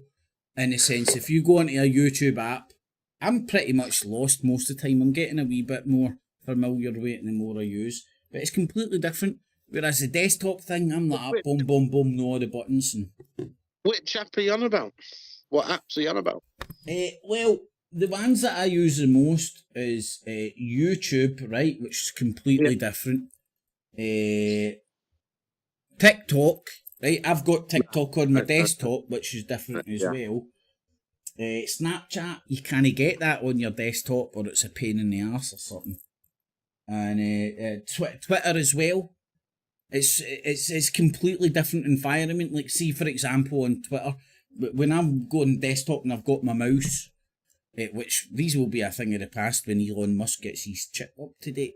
But when I've got my mouse, I can just go like fucking fire through hundreds of TikTok if I'm looking for something. Whereas on the app, you're like that scrolling. So that subliminal messaging and that shit to hook you. That wee picture of a side boob or a bit of legs or something. You're like, well, I'm in. You know, and I notice it myself, mate. And here's another thing. That I don't watch TikTok or YouTube shorts very rarely, because if I do start watching it, I can't get away. I get sucked in and start crying over fucking rich motherfuckers throwing a tenner at poor people. You know, it's such a fucking mental. Yeah, mate, because you were going to be kind to me. I'm going to give you £1,000 and I'm going to make fucking £5,000 off the video. Yeah, so how kind of thing? Aye. Mate, were you giving that homeless cunt dough at your gyro when you were fucking jobless? Nah, it's all virtue signaling shit. But here's the thing, mate. Comments underneath going, oh, he's such a nice guy, and I'm trolling him going, he's making bread, you know, beds. I know. Well, here's the thing though. Like, I would have rather it not happen, because the homeless dude is getting fucking the dough or whatever. And they are fucking turning into their own wee homeless person star. It's a mental dynamic. It's like the paedophile. I'm happy for the fucking homeless person, but I just think you'd cunt, because really you're only doing that to make loads of money. Aye, that's what I think. One of them were even on news one time, and I thought, this is disgusting. Nah, you know, we could do it, couldn't we, Kit? We could do it. We could go around Manchester next week, you and me, and give people £100, film it. Crossman. Wouldn't be free a month, and we were making money off that few £100 we'd give. I have done it, right? But I didn't film it. You give him the £100, and then when we finish the video, I'll run round and get it back off him. Yeah. Here's a giggle for you, right? I have done it. It would have been easy about 10, 12 years ago. I filmed a lot of shit in and around that Tent Town thing, right? That's when the Glasgow Anonymous movement started feeding the homeless and all that shit in Glasgow Green, George Square, and putting up tents and stuff like that, right? Now, I didn't have... Well, just remind me what that were about. Well, it was the height of the Anonymous movement. Oh, so God. The Anonymous movement were, like, again, it's a very easy cause to attach yourself to, because who can disagree with feeding the homeless? So, like, that's what happened, and a lot of really good fucking well-meaning motherfuckers with a lot of energy feeding the homeless, genuine homeless, man. They were getting fed, and there was tents up and stuff. Right, see, here's the funny part, right? At the time, I didn't have that much money, but I had a lot of green. Not the monetary kind, but a lot of green. So I started dishing that out like confetti.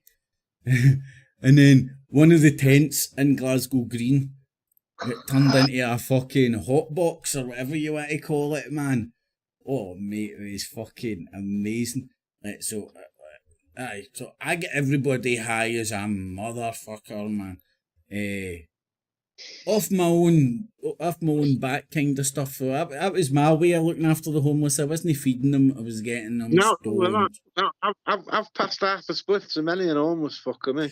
Telling Mate, you. Yeah. see the cunts that give fucking money to homeless people go at me, just don't spend it in booze. You're like, aye, right here, mate, I'll take you out in the street for a fucking night and see how long you last without wanting a fucking drink. If I give someone a couple of quid, I don't give a fuck what they do with it. You don't give them money with with small print. You're either helping a fucking dude out or you're helping a fucking dude out, you know what I mean? Yeah. Granted, nowadays... I know they're going to get to a tenner and go and get a bag of smack. I'm not bothered. Mate, it's like... It's what they need today to take away the pain, man. You want but you want... They won't have that pain in the communist international system. Would communists look after junkies? Do they have obviously free healthcare? You won't be allowed to be one, would you? Junkies exist. Junkies and addiction guys have happened in all forms of society for day door. You know what I mean? You wouldn't have, what's his name? What's the fucking word or called? Microsoft guy. What? Bill Gates. Bill Gates. You wouldn't have Bill Gates. You wouldn't have the guy that owns Amazon, and you wouldn't have Elon Musk either. Well, they're the benefits of a capitalist society. This is why I can understand the argument. I think I'm more communist, if you want to put it that way, than capitalist, but I understand the fruits of capitalism. And mate, you nailed it. Like, you wouldn't... Well, who says if we wouldn't, right? But the likelihood of getting that much, because that shit comes for guys swinging dicks, let's be honest, right? Elon Musk is out there wanting to be King Dong.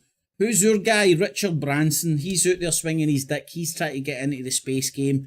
And everybody's swinging their dicks because guys want to be number one. Some people have it, some guys are more competitive than others. It's natural.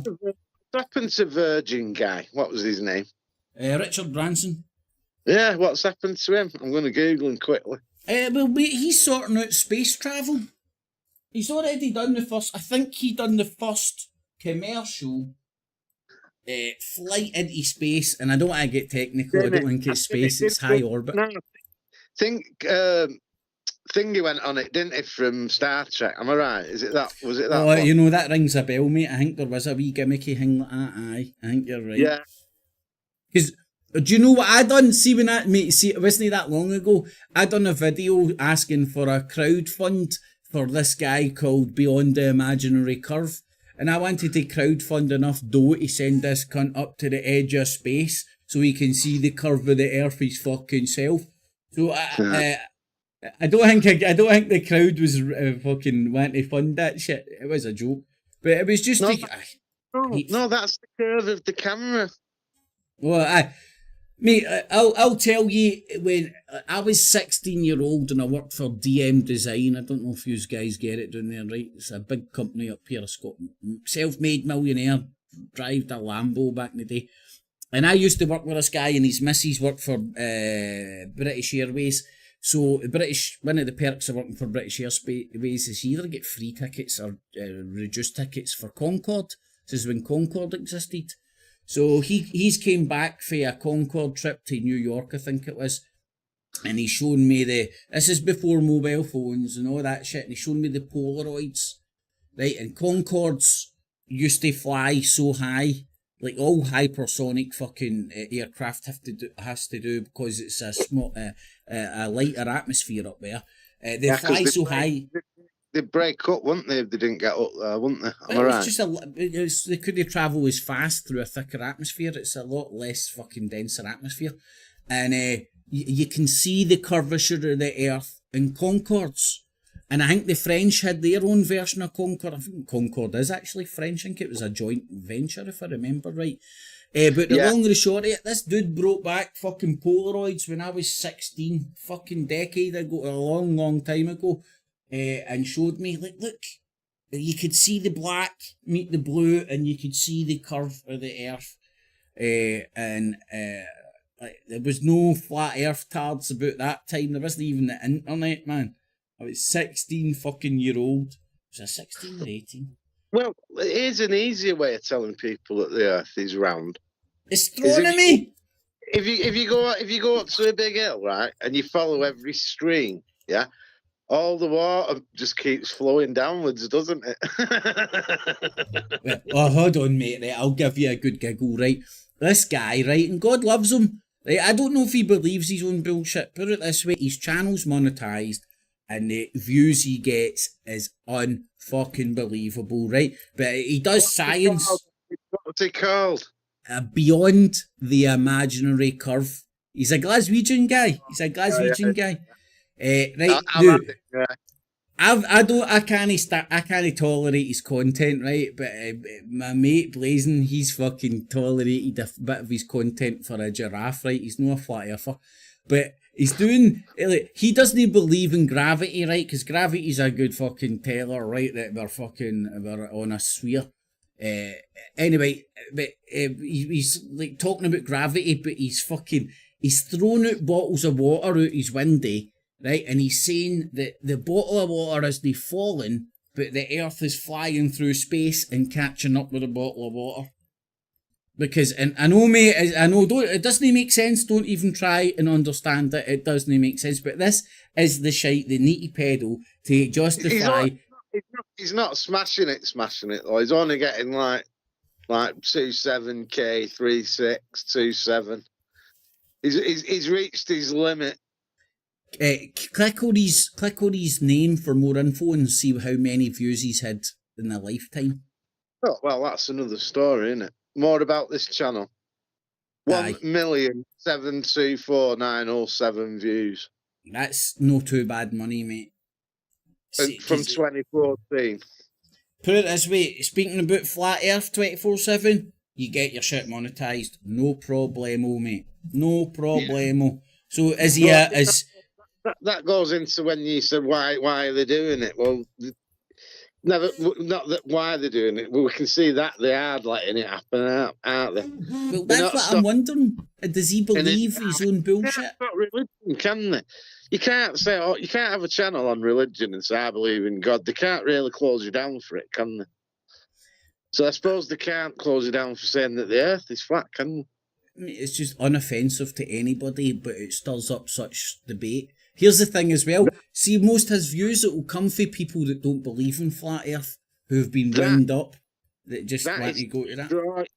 That is destroying people's minds. But who are we to say that you can't believe in flat Earth, if you get what I mean? Well, I just wonder whether he believes his own trite, or whether the monetary incentive is just too much, and he knows what he has to do because he's got the analytics about what works and what doesn't, what's worked in the past, all that jazz. Or is he just fell into that cult-like mentality with all his followers believing in flat Earth? I see, the thing that gets me about flat Earth is what would be the point of it? I can't see any end goal or gain or anything like that. It just makes no sense to me. Again, like we were mentioning about propaganda and psyops, well, this is a natural occurring one. It comes from the past, because in not many hundreds of years ago, a lot of people did think the Earth was flat. And in the Bible, there's a bit of information like it's on 4 pillars pushing flat Earth. So it comes out of the Bible, it comes out of stupidity, it comes out of a lack of trust of science, doesn't it? Well, listen to this, buddy. It's quite a natural occurring one. See, for idiots that can jive with it, there you go. But I reckon most flat earthers are only flat earthers for a short period of time. Then they start realising, you know. You're talking about flat Earth being a long, the idea of flat Earth being a long story. Yeah. And see what I've got hanging above my bed, on my wall above my bed.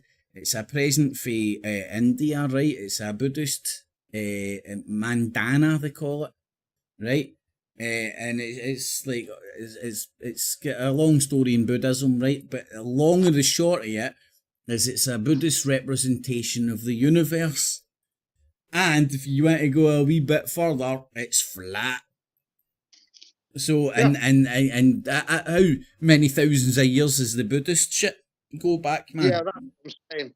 I went head to head with the flat earthers years ago, and I kept pointing out that you can't see France. You can see France from Dover, but you can't see France from Brighton with good elevation. I said, but you can see the lights on the horizon that are like beaming up from France, from Brighton. Not one. They tried for a bit. I was destroying flat earthers for a few months. Had some good fun. But not one. They all just disappeared in the end because they just. And I thought, how many people have I set straight there? That was probably something decent that I've done on the internet. You know what I mean? Because you can't see from Brighton. It's 80 odd miles away. It's just over the curve. I boiled it down to a meme, mate, and the meme was like, the flat Earth has managed to fucking take people's heads back to the fucking Stone Age, right? And then I pointed out, like the period of the Stone Age, and I was like, see, during the Stone Age, the Babylonians were getting to grip with astronomy and already theorising that the fucking Earth was a globe because they watched the stars like a motherfucker and they seen the movement and tracked the movement because they didn't have iPhones and mobile phones. And I was like, so the power of the internet has took people back to a fucking distrusting place to the extent that just disregard the hundreds. It's got to be hundreds of thousands, if not, it's got to be millions. It's got to be millions of astronomers. In fact, it's got to be billions of astronomers worldwide, actually. And that goes for the amateur ones. They're all looking at the same shit. They're all using the same equipment. There's no fucking curved fucking lenses and all that, but the lenses are curved. I get that, right? I've been funny. I was watching a documentary and it was on Jews, right? And in the documentary, they were teaching some of these young kids in Jewish schools that the earth is flat. Did you know that? What, the earth is flat, or they were doing it in school? The Talmudic model of the universe, the rabbis of the Talmud believed that the world was flat and the sun revolved around the earth every day. This is a debate about the length of the solar year. But what in the Talmud? What I'm saying is, I seen it on a documentary, and they was teaching these kids that the earth was flat. So some Jewish sects still teach that the earth is flat.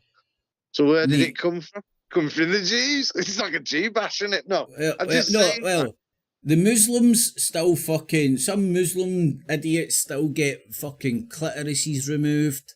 Some Jew rabbis still bite off fucking young babies' fucking foreskins.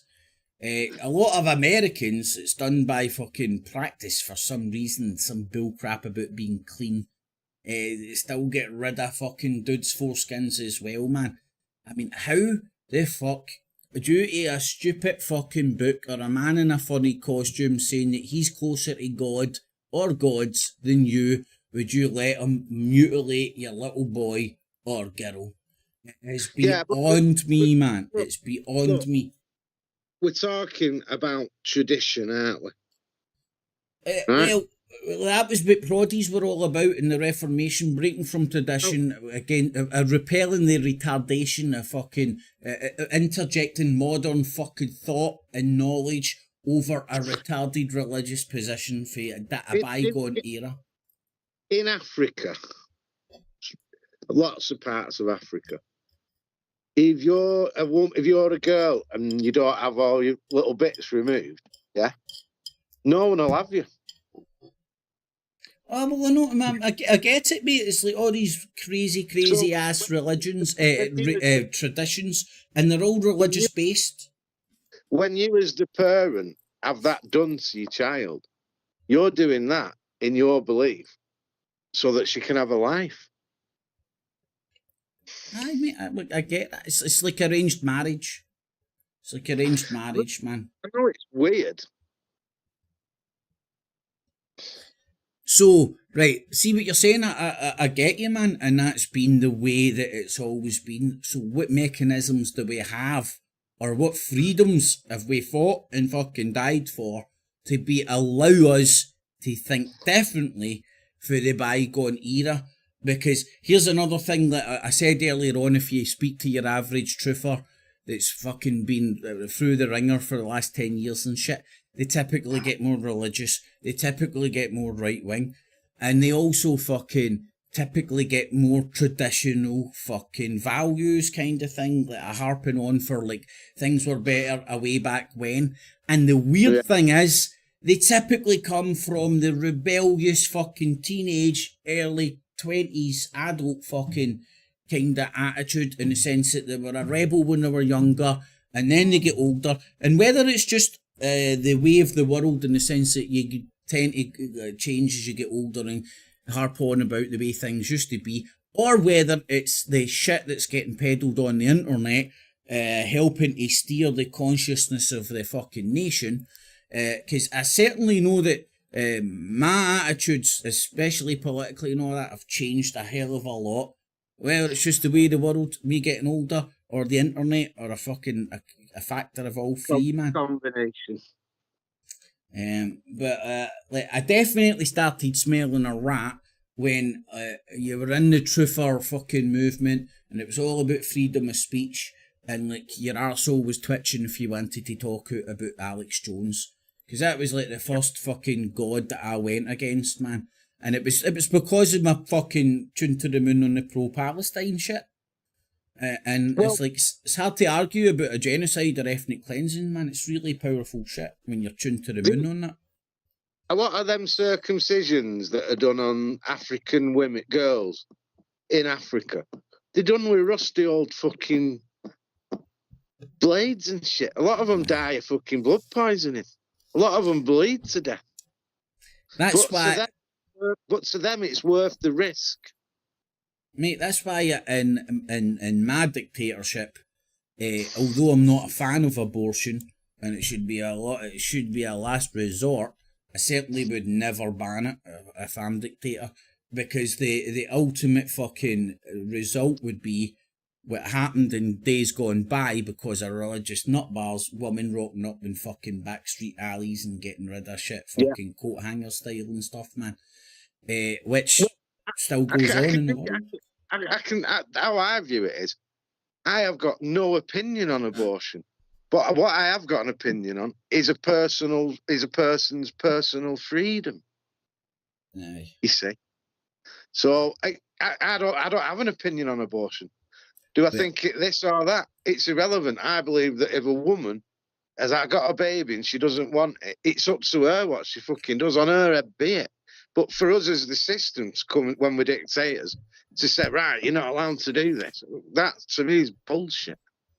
Well, the reason I have a opinion on abortion is I've been affected by it, in a sense. I know.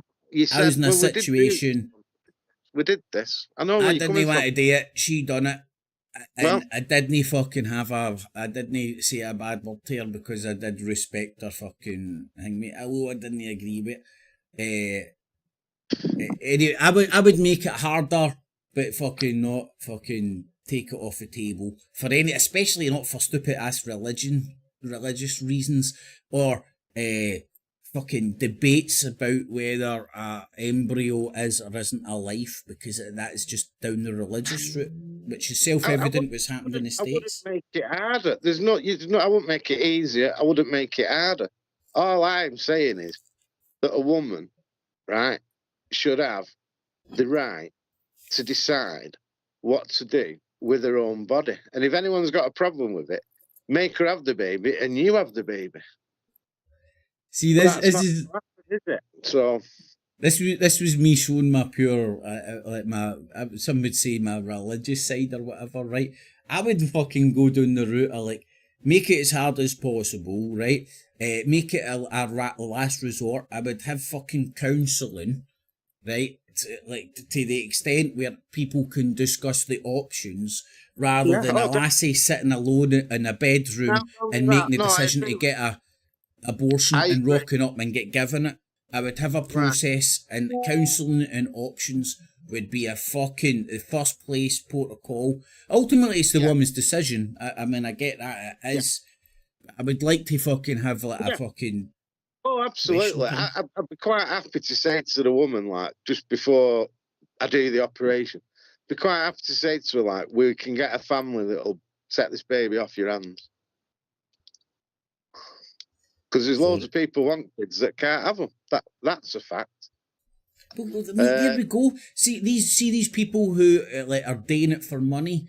Why no like go like somebody, right? You don't want the kid, okay? Why don't you see the birth through, and then you can give it to people who can't have babies, and you'll always know where your wean is, and then that wean at a later date through their adopted parents or however you want to frame it, could then like fucking go to their ma or da and get an explanation and like hopefully like be mature enough to understand that it's not always like cut and dry with those kind of fucking things, because it's very emotional dealing with that shit, man, for the front seat. And in my dictatorship, I'd probably more inclined to say to the young girl, you can never contact, you won't know who the parents are. And then them parents can raise that child up fully as their own, and that child never has to know that they're not the real child. Get what I mean when I'm saying I get what you're saying, right? I disagree, mate. I would have fucking boys on the table. If the couple that are taking the kid on are happy with that, that's fine. Yeah, but if they want to bring that kid up and not even tell that kid that they're not the natural parents for a long, long time, or even ever, then I think you lose your rights when you give your kid up. Because otherwise, you can just be a pain in the ass in the future, can't you? Mate, I've got a Nazi like belief on this, in the sense that kids should always know who their fucking parents are. For hook or by crook. This is a position where the woman didn't want the young adult didn't want the kid. Right, their head was up their arse, right? They might be on fucking the brink of fucking their life falling apart. They're fucking losing their mind. How many is there anyone watching? What does it? Let's see what. Let them leave a comment. See what they're saying. Leave a comment on that one, people. Well, there's 22 votes for Will Biden be the Democrat nominee. I voted. What did you vote, bud? Okay, I'm not. There was three options: yes, no, or not sure. I vote that information. That's what Linda says to me. Like I said, she votes that, and I said, "Who did you vote for?" And she said, "None of your business." But I already know she was voted Labour, like, you know, because she's black. She's obviously like the rest of us, man, and going to have like a team to pick for, man. Yeah, well, people, I know who votes Tory and I know who votes Labour, pretty much in general, you know what I mean? And I'm assuming you would have grew up in a Labour household before you got to grips. I'm assuming you would have grew up in a Labour household. No, I grew up in a completely fucking hardcore, stone cold, conservative. Well, my dad, he was like my main influence, was as Tory as fuck, but he knew they were a bunch of arseholes. He didn't leave me in any illusion to what they were, but he used to say, look, the country's like a business. He said, and Tories are business people. Was your dad well to do? He was all right. He was all right when I was growing up. Like, yeah, I didn't want. So I've always had Tory views. So I'm a Tory. Really. I'm like Brother John, a 2-bit Tory, like, you know what I mean? But, well, but it doesn't surprise me in the sense that, like, I think they deserve to sit down for a bit, but I'm not even sure that's going to happen. Oh, mate, God knows. I think there's going to be something weird. I'm not as confident as everyone else saying, well, like as if they've got it in the bag, because I don't. I've told you this. I know how sneaky the Tories are, and they'll rip this country in half to stay in power. Mate, do you know what there was a story doing the rounds today, and this is just for the rumour mill of Westminster, right? But apparently, it's inner party politics, but apparently there's people ganging together to try and get Bobo back. What, Boris Johnson? Boris Johnson back, mate, because they see him as like the only person that can campaign to win. And I agree with that. Him and Farage. I tell you, they prefer to get in. Who's that? Nigel Farage. Well, the hard right of the Tories, definitely, man. Because Farage is a Tory. He's just fucking too hard for the party. If you got Nigel Farage leading the Conservative Party into the next election, I reckon you'd have a good chance of fucking winning. Well, he would have the Brexit vote, mate. And he would have the Brexit people, and the Brexit people won. So if you look at it, us and them, the Brexit motherfuckers would get aye. So I get you, man. I've got 50 pence on him, mate. Yeah, but he's not. He's refusing to join, isn't he? He's not ruled it out. No. It's politics, mate. He's not ruled it out, and you're hearing the talking heads on the BBC, ITV discussing. I heard Nigel Farage say that, but it were a bit back. He might have rolled over on that now. Well, I think he's got his own side hustle. Fucking what is it? The whatever party's header. The Reform Party. Right, but the Reform Party's full of fucking people that are disillusioned with the Tories and went over to them.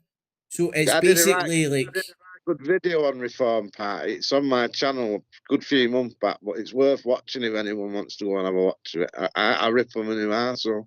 Just all they are is Tories. That's it. Damn right, buddy. Spot on, man. That was in fucking work gangs, them cunts. Oh, mate, this is the fucked up thing, right? See your average truther, right, 10 years ago down in Bilderberg, right? Fucking Jesus, Sando, fucking dope smoking, fucking hippie. See your average truther nowadays? More police. We need to fucking do it as an authoritarian fucking stance, all straight for the right wing. And I'm not saying it's right or wrong. I mean, like fucking the crime fear porn that we're drip fed through the fucking media makes everybody call out for more cops. Right, more cops is more authoritative. It's a more authoritarian. You don't need more prisons. You need less corruption in the police force. Because there's that many people locked up right now that shouldn't be. It's a fucking shame. Right? It is a crying shame, mate. It is a crying shame. You know what I mean? Like, it's so ridiculous. People get locked up now and they've not really done anything wrong in my eyes. See my experience? I was held in the C Hall. It was all the remand prisoners, right? So that's like the people fucking flight risk or like in fucking no man's land kind of thing between like getting tried and all that shit. You was on remand because you'd not turned up for court, so they thought we'll have to lock you up because you'll do another run. Mate, I turned up at court, like, because all the charges and all that were laughable, right? There was no way you're doing time.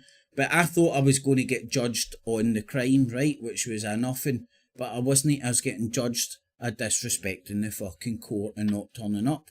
So a legal expert would have told me you're going to fucking jail, you ain't getting fucking bail. I was expecting bail, mate. Right, so I'm sitting in the court. I was expecting bail. And not only did I get told I was going to jail, I get told I was going to Bar L. Right, so like growing up in Glasgow, you get told the fucking nightmares about that fucking place, right? Ultimately, as it turned out, it's the kind of jail that I would like to be in. You're locked down for 23 hours a day, so you only need to worry about one fucking cunt. My co-pilot was a junkie who couldn't understand how I could shag a girl's arsehole, but would take smack that had been smuggled in a guy's arsehole, right? So, okay, different fucking standards and all that. But anyway, my co-pilot was alright, to be honest, man. He wasn't a threat or anything like that. And then the hour that you get out your cell to fucking like, walk about or whatever. And that's when you get a chance to speak to people. He couldn't understand how you could shag a bird's arsehole. We were just talking, you know, you do like talk about fucking sexual escapades and all that. And I was talking about one, and I mentioned that I'd shagged a bird's arse, right? And he like got all, oh, well, I couldn't fucking do that. Oh, no, man, it's fucking no natural and all that. Just an old school attitude, man. It wasn't like a big fucking gripe or anything. But I was just sitting pissing myself laughing like, I seen you fucking smoke smack for a guy's asshole last night, and you get some fucking like fucking. Yeah, you mean because it's been up some cunt's ass? Aye, it's because he's smack. He's fucking all in. He was a junkie. Yeah. And mate, so you know what you're talking about, people that shouldn't be in jail that are in jail. He should never be in jail. He was institutionalised and didn't know how to function in society. And see, it was a comfortable bed for him being in jail. He got his fucking what's that shit? The tablets they gave junkies, subbies or something, Subutex. And so every morning he would go down and get his Subutex.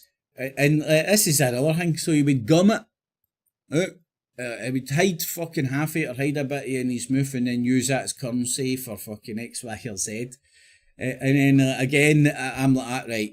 So shagging a bird's arse with your dick is bad, but then fucking gubbing pills and all that would be another dude's moofs that fucking don't look like they've brushed their teeth in a decade, man. All good.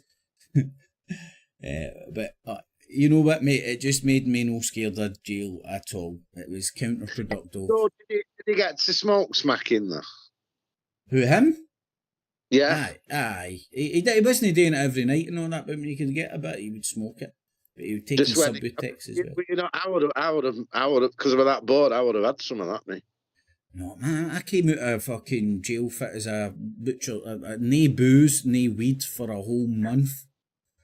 Just my rollies and fucking TV. Fuck. I thought they'd banned smoking in prisons in UK. I've been led to believe. No, when I was in, I don't know if they brought it in now, but no, when I was in, I would suggest that they have to, mate, because they would have a riot in their hands, unless they've just filled the whole with fucking they're giving them vape pens. Vapes. Mate, how many years do you think before it comes out in a medical journal that people are dying of vape lung? Well, I reckon truthfully, I don't think it will. I don't think it will. It's just all the gunk that's in there. If you moderately vape, I don't think it's going to be as bad for you as smoking. Is what I mean. Oh, I think it's a step in the right direction. Just the whole idea that you're no burning it, carbonating it. Statistically, you're going to get some that have bad luck at you, but I think the bigger picture. It's like Neil. You know what I mean when I say Neil Oliver. Ah, yeah, Scottish. Right, well, he's rapping on GB News, scaring everyone to death, saying excess deaths and that. But they've recalibrated these now, and they're saying, "Oh, they've fiddled it." But I've had a little deep dive into it. They've not fiddled it. The excess deaths are now calming down massively. Right now, the excess deaths could have been caused 1 through COVID, yeah, 2 through all the hassle of COVID, 3 through people not getting medical attention through COVID, 4. People losing the jobs, losing the money, losing the will to live through COVID. So there's a lot of reasons why there was excess deaths. But yet you get this guy there on the internet, right, pushing it on GB News. He'll get sacked soon, I reckon. He's pushing this, and it's conspiracy theory, isn't it? John Campbell's doing it as well. And I think they do the same with vaping, is what I'm saying. You get people you can Google vaping and you get a video on you see all these nightmare stories. But in reality, you smoke, but you're smoking in steam, aren't you? Steam. Well, it's the whole science bit that I kind of half grasp. in the sense, like, there's a difference between heating something up and setting it on fire. You know, that's the difference between, like, smoke and vape. Carcinogenic. Well, it's carcinogenic when it's been burnt, isn't it? Aye. Right, the thing that I'm is kind of getting to, mate, right, because the way I rock, right, I've got a vape, which is a wee small fucking, it's basically a wee small oven. I put plant matter in there, and it heats up, and then I suck on the tip, and I get the vape off that. There's no oil, there's no need to distill it, there's no liquid, there's no nothing. It's so if you know what's happened for fucking seed to bud, it's been fucking flushed properly, get all the shite out of it before it gets cropped and all that jazz, and properly looked after. You know exactly what you're getting. Now that's about 4 years I've gave up tobacco. My lungs have never been better. Now, I've recently started doing a wee bit of fucking cycling in the gym to start doing a wee bit of cardio, because I've just been fucking ignoring that because it's a pain in the arse. And this will be the first time that I'll be fucking doing a lot of cardio when I'm not constantly smoking tobacco. I'd go to the gym, and the first thing I would do as soon as I came out of the gym, it'd be a joint. It'd be a joint, and like it's that fucking hand to mouth fixation, and just the absolute habit of it, man. Yeah, well, I did it. I vaped on here. I must have gone on vape. I reckon I went on the vape for it was a good 6 months. And my lungs went absolutely brilliant. But I've fallen back onto the tobacco. But I do intend to vape again. I just have to kick myself up the arse. See, when I was trying to come off of tobacco, mate, right, and if I was smoking, my choice of fucking madness was a bong, and I would fucking load the bong up as much as I could, and I'd rattle it all down, and all, and people were always like, "You've got fucking lungs of iron and all that," and it was the pain. Like, see that, like, I would associate the more pain my lungs were in, with the higher I was going to get, right? And you build up that association through the years. It ain't true, but you've got that association. So when I first started to try and move it to the vape, I was missing that fucking lung ache. The pain. It's like a form of sadomasochism, you know, you're actually like wanting to fucking hurt yourself because the pain lets you know there's something in the fucking pipeline and shit, right? And the thing about the vape, right, depending if you've got good weed and all that, now you'll know what I'm meaning here. There's a difference between like a weed cough and a tobacco cough. You know, a tobacco cough is like, my lungs are aching, whereas the weed cough comes out of nowhere and it's just like... It's beautiful. I love that weed cough. That's all you get off the vape. All you get off the vape. And it's a hard transition. I'm talking to my other pal as well, man. I can't fucking breathe, man. And he's going to the doctors and he's going to get labelled with OCPD. He's had a vape for ages and he's not been able to transition. And it's because, for me anyway, because this gives you the hand to mouth fixation. Not only that, you don't need to get pie-eyed, because you can see the stuff that's left in it. You can make butter out of it, because it never really fully fucking deteriorates because you're no fucking burning it. There's always a bar here left. But so it gives you... What do you do? Make a little one skinner with that? No, just make butter. The stuff that's left over, stick it in a slow cooker, a couple of slabs of butter, boil it for a good bit, filter it, stick it in the freezer, then you've got weed butter. It's not the nicest of quality in the sense that it's What do you do with that? What do you do with it? Put it back in the pipe? No, butter, mate. It's just like butter. So you can make cakes, cookies, anything that you use butter for. What I personally do with my butter is I make fortified coffee. This sounds minging, right? But people in the Arctic do it, and fucking athletes do it and shit, right? They put butter inside their fucking coffee. Sounds disgusting, right? But it's a quick way of getting the butter down you, because there's no way of disguising it. It doesn't taste great. Even the cookies and all that are a bit fucking minging. but it does get you really high, and because you're digesting it instead of smoking it, it goes through the liver, so your body absorbs it differently, and that's why you get that typical couch lock stone. Yeah. For Well, I used to do herb teas. Used to do what? Sorry. Herb teas. How did you make that, man? Just get a tea bag, cut the corner off, put a good joint in, give it a twist, put it in a cup, boil your kettle, put your boiling water on, leave it for a good 3 minutes, 4 minutes, even less really. Throw it away, put a bit of tea in, and I'd keep the tea in the tea bag, you see. Yeah? So it's a herb tea. And if you can have 3 of them, you're good. Because they knock your fucking head off. It's the same idea, mate. You're ingesting it instead of smoking it. Yeah. It's the best way to smoke. Well, it's the best way to consume marijuana because like the tea tastes really nice. Do you know what I recently heard, right? And I'm glad I heard it in my older years rather than my younger ones, or I might have tried it. I don't know if the cunt was joking, but it does make sense. You fucking soak a tampon in vodka, stick it up your arse. Well, I don't like the sound of that. Apparently, fucking, I'm fucking stupid on the drink, man, but I've never been tempted to do that shit, right? But apparently alkies do it when they can't get fucking booze down them. Right. You know, their body's just rejecting it. Like they can't. It won't surprise. And it's like, well, mate, that's what I'm saying. It's like straight into the blood. So it's kind of like, I've heard of cunts fucking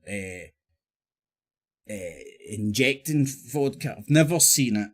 I don't know if it's a wife. Listen, I had a mate. And he used to inject brandy, vodka, any strong spirit, and he'd just have a little dig of it. He was a prick, like, he was a wizard. I couldn't jag myself, man. I really couldn't. Well, he could. When it goes straight in your blood system, you see, so you're pissed immediately. Boom. Well, apparently that's what the fucking tampon fucking trick does as well, man. It wouldn't surprise me. I mean, like, you can get, like, opium ones, can't you? I've never got one like that. Well, opium depositories, can't you? This shows you how naive I was as a drug user when I was younger. When I first seen Trainspotting, and he's got a suppository, the Google wasn't about at that point. It confused the fucking hell out of me. I was kind of like, what the fuck? Because I'd never hung around with junkies. I didn't know what a suppository was, and I never got the idea behind it. It's still to this day, I don't have any idea what the fuck it was he was shoving up his arse. I just know it was sort of a fucking... It would have been some morphine-based suppository for people that have got cancer and stuff, I suppose. Bring you down gently, like... Yeah. I've seen that film far too much, man. It's brilliant. I love Trainspotting. It's a classic film. See, nowadays, I'll be honest, mate, like, I've struggled to watch things that freak me out, right? Black Mirror is the most recent one that I love, but I can't watch it. I've not watched it. What's it about? Oh, mate, it puts your head... It's even hard to explain, right? Because each episode's a different... It's on Netflix, isn't it? Aye. Do you like your head... But I've not clicked on it yet. Like, it's not enjoyable to watch. You'll probably watch it, like when I watched it, and all the episodes are different things. It approaches on like AI and robots and all the craziness that fucking people talk about. That it reminds you of like a bad trip or taking DMT, where it just takes your head to a place where like you feel pure intimate doom. That's where it does for me. So it was great in the sense that it takes you on a ride, but it left me feeling very fucking like no nice. To the extent where I haven't watched a good few of them because I was like, I'm not watching any more of this, man. I won't sleep for a week after this shit. It twists your melon, man. And it sounds like I'm talking it up, mate. I don't know if you're into that sort of a thing. Just for me, I was feeling I'm- too mentally fragile watching it. I was like, I can't deal with this. It's really just taking me on a bad trip. That's the vibe I got of it. I think I might have watched one or two of them, but they didn't have any effect on me. Maybe I was just fucking in a bad space when I was watching it, but it really made me go, wow. I really felt like there was somebody inside my nut playing me. Because the shit was so on topic. I shall give them a go. Mate, you might love them. You might love them. I'm no film critic. I like the Blair Witch Project. That was a weird one. That American Horror Story. Did you watch them? It rings a bell. They're a bit head fucky. It reminds me with the fucking thing again because I watch so much shite now. They're like that series of Black Mirror, but they're all like different. You know, each episode's a completely different story, and they mess with your mind a little bit. Like, well, some of them do. They're just weird. Was it true crime? Gaga's in one of them. Weird. Oh, I must have missed that if Gaga was in it. Decent. They're decent, like, but they're a bit, they're a bit too much, if you know what I mean when I say that. Like, I'd watched them and I was happy watching, but like, go a bit over the top, don't they? Some of these fucking things that are produced. It makes me feel a bit uncomfortable. But I'll tell you when my taste in films changed. It was the lockdown, and I was like, oh my god! I've all of a sudden became a real big fan of Adam Sandler because that's what I wanted. I wanted slapstick. Shite, fucking slapstick shite, fart jokes and people hitting each other and laughing about it. Nothing serious, nothing fucking Armageddon, Doom, fucking this virus, these Transformers, these robots. It's like, we're living this the new, man. When I'm getting my entertaining, I want to be took to a different place, no fucking what's outside my front door. Well, I know where you're coming from, right? Because you were in a flat on your own, weren't you? Aye. Yeah, right, well, I had a big argument with her. So my mate, he moved in with his bird over in Yorkshire, so he flung me keys to his flat. And I was in his flat for about, I don't know, it must have been, I bet it was like 3 months or something like that, like going through the lockdown. You know what I mean? In a flat on my dad, like, wasn't so bad. Jamie come down, like, we were smoking loads of weed and getting pissed. I was... at the end of the day, there you go. Like, but I did experience like an environment of solitude, like It's no good. I watched the loads of Friends. They got me through after my dad died. Like, I was proper depressed about it. You know what I mean? I just watched loads of Friends. Like, take your mind off it. Yeah, and that was like harmless crap, wasn't it? If you know what I mean. No, nowadays, mate, I think the snowflakes have fucking got fucking warnings on Friends and all that nowadays. I think that I'm fucking repeating something that I've fucking heard elsewhere, but I'm pretty sure somebody was upset about. Is it Matthew Perry and? Oh, I can't just let me have a pee. Keep talking. I'm just having a piddle. That's all right, mate. I'm going for a piss when you're back.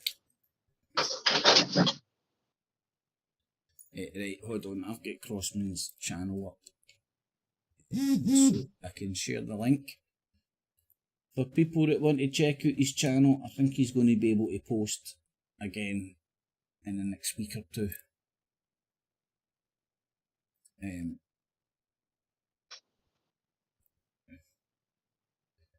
Up until then, you can peruse his back catalogue.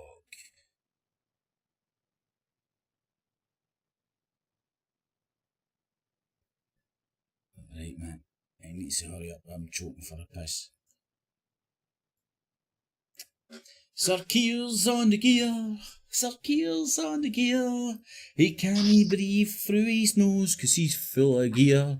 There's millions come to see him. They stand and gaze at all. They remember Sir Keir is fucking on the gear. And what I will say about George Galloway on his communist style Chinese lockdown, you know, when he said it, yeah, he didn't know what we were dealing with, did he? Well, he's a commie, so he's bigging up his fucking communist fucking roots. When that began and no one knew what we were dealing with, right? That wasn't an unacceptable statement. It wasn't one that I actually held, but I could understand where people were coming from because I was worried about my mum. You know, like you do, 70 odd years old and that, you know, and all the things that was stated. And if you're like a bit of a leader type, politician type person, like, but I mean, what I'm saying is, I'm trying to give him a little bit of a get out of jail card, right? You know what I mean? I'd like to see someone ask him what he thinks about that he said back then, like, you know what I mean? But like, how many people died, right?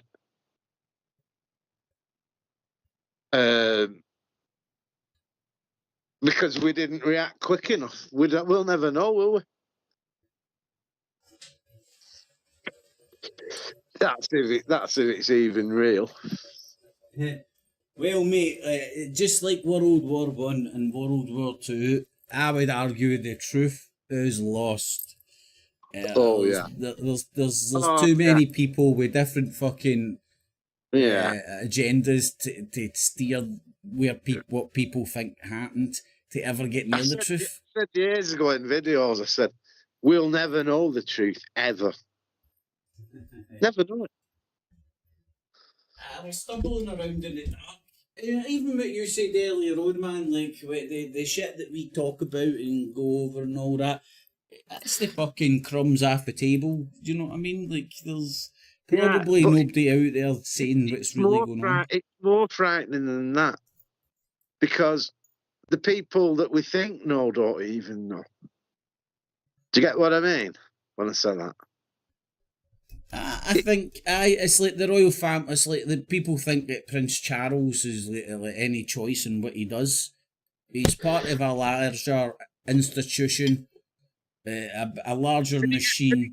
And he gets a fucking good life out of it, doesn't he? And the machine marches on. Yeah. And if Prince Charles doesn't play the game, they'll get some cunt else in to play the game. I bet if you could have said to Queen Elizabeth, you know, just before she was dying, I bet you any money, right? If you'd have said, would you like a different life than the one that you've had? I bet she would have said, yeah. I bet she'd have been happy just being a wealthy, normal person and having a normal life. Well, I don't know, mate, because the reason that I would say I wouldn't think that is because these people, as they grow up, they're told. Well, I'm pretty sure your mom and dad told you were special and all that when you were growing up and shit, right? Like everybody's mom and dad. I'm on about asking her at the end of her life. Yeah, when she's realised that it's just been a fucking nightmare and a nuisance. Because it's far easier to just have a normal life, isn't it? It's far easier, but if you're sold on the cause, if you're sold the institutions doing it, right? Let's say you believe you're doing it for God. Let's believe you are actually fucking carrying out God's will. There's truth in that. I reckon she did think, you know, well, it's my vocation, you know. I think so too, mate. If you grow up and get told that you're special, and ultimately she has little to no choice in her life.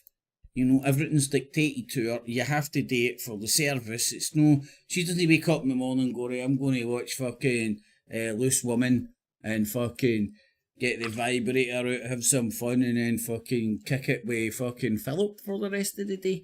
Everything's dictated to her because of protocol, service, institutions that she has to uphold.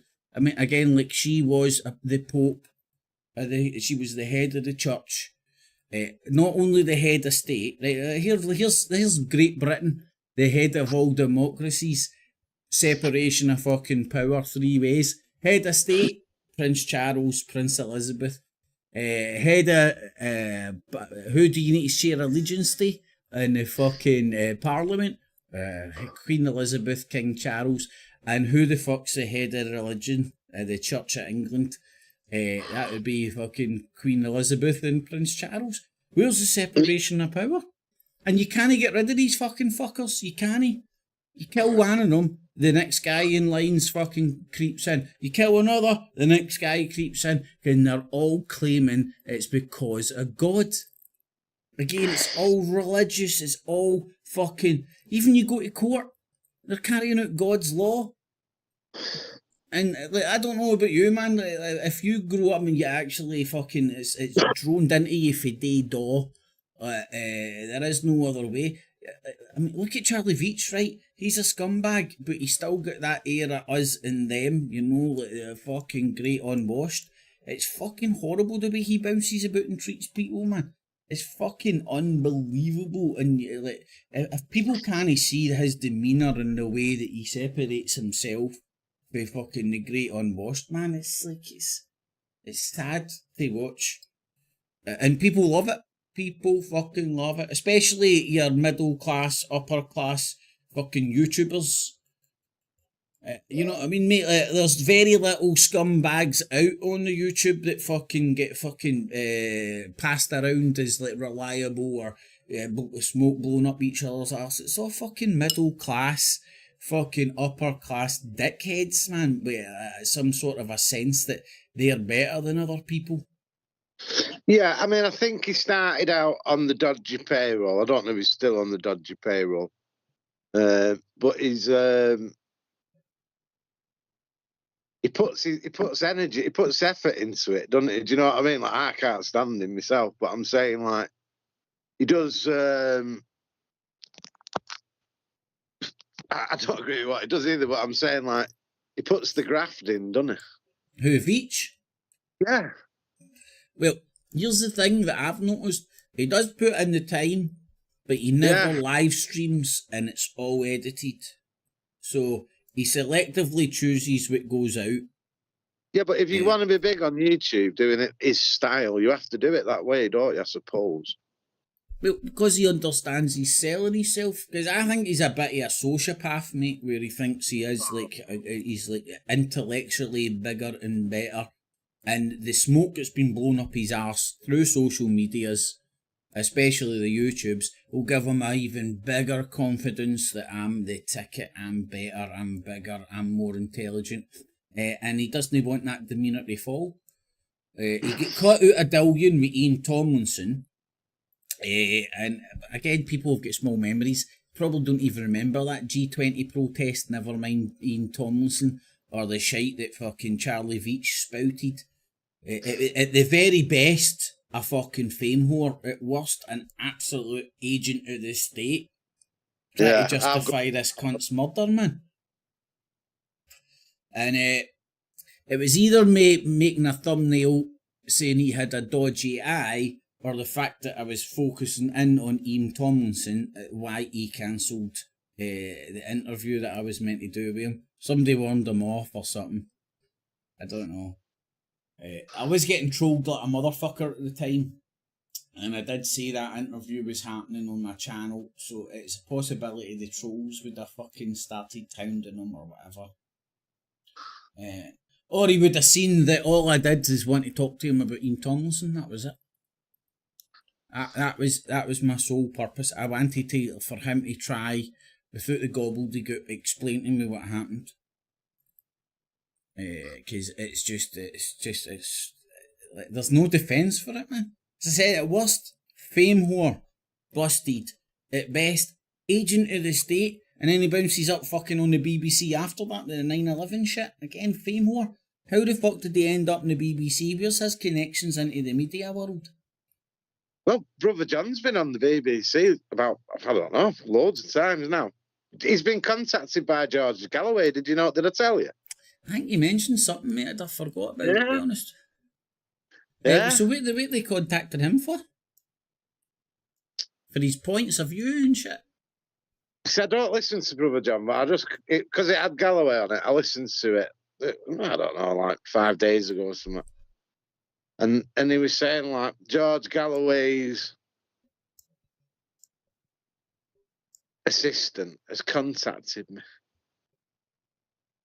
So he said, well I've just... He's prone to porky pies, mate. He told you that he met me, right? Which I'm telling you, 1,010% did not happen. So he's prone to fucking tell absolute lies to poke people's nuts. Because I'm imagining he must have told you that at a point that he knew that I was speaking to you or something, maybe. Maybe it was just out of left field, I don't know. I think it was out of left field, to be honest. Maybe he was just trying to make himself look like the big man or something. I really don't know. He'd had an argument with me on the phone or something, and he'd said, I'll kick your head in. Something weird like that. See, because he won't answer any of my comments now, by the way. I'm like a fully... blocked? Fully... Yeah, I'm not blocked, but I'm fully... Well, what you can do, buddy, is you can just hide somebody on your channel. So to them, it looks like they're putting comments up, but nobody can see it. So what I love doing is the people that insult me, I love to thumbs up their clip, heart it, and either just like hide them straight away from my channel, or write a sarky comment and then hide myself for the channel. And I just imagine the amount of people that are going off their pits because I'm not responding. So it's quite entertaining. Because you know that it's the motherfuckers that want to get the last word in, psyche, you know, they have to get the last fucking word in. It's funny to fuck with, man. You fucking tell them as well, this is just a clickbait title, who would watch this? Like, you, and thanks for the clip. The click. I don't fucking understand what they're doing, man. I'm just on Veach's channel now, and I'm just looking because something come up the other day, and he was like having a one-on-one chat with some fucker. You know, like normal, like in a room, like it. In real life? Yeah, real life thing. We're going live. Oh, there's a few. That was it. Is UK a coward country now? With Professor Ed Dutton from the Jolly Heretic. He's done 16k with that 2 weeks ago. The Sunday News scandal and service by Charlie Beat 6 days ago, and he's got a Holy Bible in his hand. Google, AI fail, Islamism, Britain and more. 12 days ago. 7.6k. He's got good luck, lads, and he's got an Israeli flag on his phone. Good luck, lads. Israel forces in Gaza. He's obviously chose a team then, I would imagine, mate. I'll be honest, I've not watched any of his piss for a long time. I don't. I only ever watched him most recently because he's come up on the YouTube, when I'm on YouTube on the big telly. Mate, can you share his channel with him? I can't find him. I'm getting him as kids' programmes up and I'm fucking putting in Brother John channel. Oh, you mean you don't know what his channel is? Well, is it called Brother John? No. It's called... Oh, not Brother John. I'm on about Veach. Oh, Charlie Veach. Right. Sorry, man. I thought you were... Charles Veach. He's there with some weird glasses on, and is UK a coward country? Brother John's called John Collins. Oh, right. That's why I wouldn't have been getting. I've probably got a fucking link somewhere. He's changed it from Brother John because Brother John's a gangster. It's a gangster name if you use like a hononym. Was it religious connotations? Was he into the Bible and all that back in the day? No, he's not. There's a little bit going on there, like, but he's not like a religious. He's but he comes out with some religious type shit. He's going like a choo-choo train. I was saying, man, he's getting decent views, man. I always found him like, and I'm being honest, like, and I find this with a lot of people. Like, if I'm not entertained, I'm off ski, man. It's like no, I know what you're saying. No, if no. you can find it, you can find anybody saying these things. To be honest, right? Yeah. It's a good spin. It does a good spin, but he's got to be up your street. You know what I mean? Like, I'm the greatest, I'm the brainiest, I'm the best, I'm the that you know what I mean? Like, he's definitely not an idiot. Like, you know, I'll give him that. As usually dudes projecting in it and want to get into a pissing competition. Like, fucking. Well, I know what he wants to do, and I can't fault him. He wants to make money on YouTube, you know. Well, if he's saying that openly, man, fucking more power to him, man. Yeah, he's monetized. Adverts come on. Got his begging ball out. Well, good He'll do like videos on Star Wars and shit, which, you know, and you can't. Is he interested in it, or is he just making it up? No, he's a geek. Like, he's a geek. Right. Well, it's fair dues, man. Sharing his interests, you know what I mean? It's no like just like fucking picking a topic and then attaching yourself to it. You know? Well, I think he does a bit of that as well. Like, he does whatever he can just to get. I mean, that's what I'm saying. I ain't knocking the guy, but like, he did fucking say that to me. Now he won't answer any of my comment. But what annoys me about that is that, like, when he was proper fucked up, right, on the internet, yeah, I got on the tram and I went over to his yard, yeah, right, and I took a big bag of weed, and the state of the house, it was basically that bad. It was ridiculous. So he borrowed his mum's car the next day and gave us a lift home. So I said to him, right, John, all you need to do now is go back to your flat, get your clothes, throw them in the boot of the car, come and drop them off here, and you can stop here as long as you want. Right? You know, because his house was fucked. And I mean, fucked. Right? That's a shame, mate. I don't like the guy, but that's a shame. That's obviously a sign of fucking some cunt going through the fucking mental boogaloo. Yeah, exactly. So, and he even mentioned it in a video. So I just think, like, for you to be able to ignore me now after, because you don't have to fucking offer people fucking refuge, do you? I mean, that was fucking kind of you, man. You know what I mean? I had my missus there at the time. Not this one now, like my old one, like that's passed. But you know, I was willing to put, because like she'd have had a bit of a beef with it. But I thought, well, maybe he's just a bit embarrassed. You know, he just doesn't want to fucking. Nah, what I'm saying is it's a bit rude to blank someone that's offered you that type of shit. You see, so. But I'm not bothered. Like I said. At least fucking toss out a wee message or something.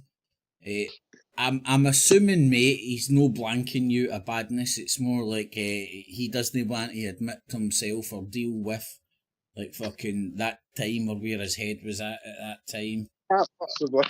Or the fact that you've seen him at his lowest or that kind of shit, you know? Sometimes it's better just fucking ignoring shit. You know, we've been in communication recently for a bit. Well, I was in communication with John like that for like about 50 more times. So it's all a bit odd, but I'm not offending. I just fuck you like. No, I get it. People on the internet are fickle, mate, and like you'll know yourself. You soon learn that people aren't fucking in real life as they appear on boob tubes. It's very easy to project something you know through the power of social media, man. You know, gets done all the fucking time. And it's not like it's not even a bad thing or whatever. That kit is why we should be massive one day. Listen to this, mate. I met a couple.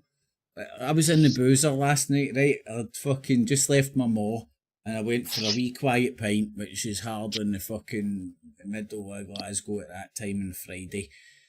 Found a Witherspoons, managed to find a wee fucking table where I could just perch myself and fanny about my phone, grabbing a quick fucking pint. And this couple, right, fucking God loves them. Hopefully she's watching or watches this, man. So the dude comes over to me and he's like, "Right, mate, how you doing?" I'm like, "Aye, all good, buddy." He's like, "You want a drink?" I'm like, I can't, like, that's one thing I couldn't say no to. I'm like, but so I answered like, "Why?" It's like, "No, do you want a drink?" Right, and I'm sitting there with a full pint. In fact, I had like fucking a full pint in the fucking dregs of my last one that was just finishing off. And he's came over and he's like, "Hey, do you want a drink?" And normally I would say a beer and shit, right? But I had more or less two beers there. I was like, "Well, get me a shot or something." And he came over with fucking a drink or something with a fucking, they put the shot glass in it, whatever the young kids are doing today. Yeah, you go bomb. Right, and mate, and it turned out, right, the guy gave me the drink, and I'm sitting there, I'm like, right, is that some cunt that's fucking recognised me for the YouTuber rating, right? I really didn't know, because it's no often you get some cunt up just fucking offering you a drink, and he's over at the table close to me with his missus. And the long and the short of it, man, the guy's over next to fucking 2 seconds later, like, "Come on, join us. So I went over, started speaking to them, like, they're both high as fuck, right, in my opinion, right, like, they were both fucking, obviously, fucking high as a motherfucker, and it turned out they were away for fucking Coat Brig for a wee dirty weekend in Glasgow, and fucking, because they were high on whatever they were high at, right, man, they had the fucking ecstasy fucking buzz in them, in the sense that you know, that way where you love every cunt and all that, right? So we just got chatting, and I told him, like, "Here, listen, I'm just about to fire off today fucking shit online, man. I'm no sitting here having a wee lonely Friday, man. This is the peace, this is the calm before the storm." And then I started fucking showing them my boob tubes. And then she's into her conspiracy stuff as well. Oh. And they were for Coatbridge, right? And if you're for Coatbridge, that means you're 99 times out of 100 a Celtic fan, right? Airdrie, same as Rangers. That's the divide. That's where the Catholics stayed. That's where the Proddies stayed. So the second I told them I was a Rangers fan, man, it was like, oh, fuck. They were genuinely disappointed, right? But then I just thought it with all the fucking banter and showed them my fucking I'm no orange, I'm a carrot shit. And she subscribed to my channel, and fucking, I forget her name, I remember her man's name, because he's got the same name as my cousin. I'm not going to mention it. But anyway, forget her name, sorry hen. Write as a comment if you watch this pish. But it was fucking great fun, man. And aye, man, it was just funny to fucking sit and like fucking chat with fucking some people high as motherfuckers, man. But yeah, it's funny, isn't it? Fuck me, but like I was like ultimately he was, whatever he was on was making him so empathetic that he seen a dude in a fucking stout Witherspoons sitting alone looking at his phone, and I'll be honest, I just spent the day with my mom, man. I was happy for the fucking headspace. I really was, man. It was like I had to come down for fucking spending time with my mom and watching the Bob Marley film, and then it was great fun, man. But what pints do you drink in Weathers?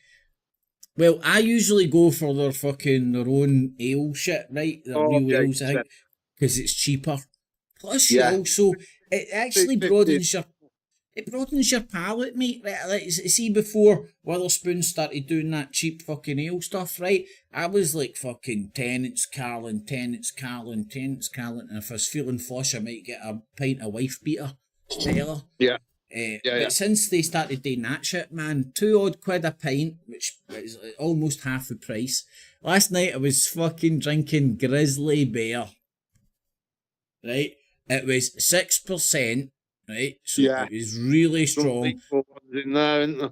Mate, it tasted like a fucking shandy. Do you know how sometimes they'll do some of those real ales and they'll put a sweetness in it? basically a fucking shandy in my eyes. But I love that because it's better than your bitterness, you know. It's mix it up a wee bit. Goes down like fucking nobody's business. Water. So, aye, man. So, and if I'm in another boozer, I'll fucking typically go with the Tenants and Carling, because your Tenants is typically the cheapest up here. But you're lucky if you're paying £4 a pint, mate, if you're lucky. So those real ales with Wetherspoons. And I hate Wetherspoons, but you'll always find me in Wetherspoons for economic reasons. I'm exactly the same.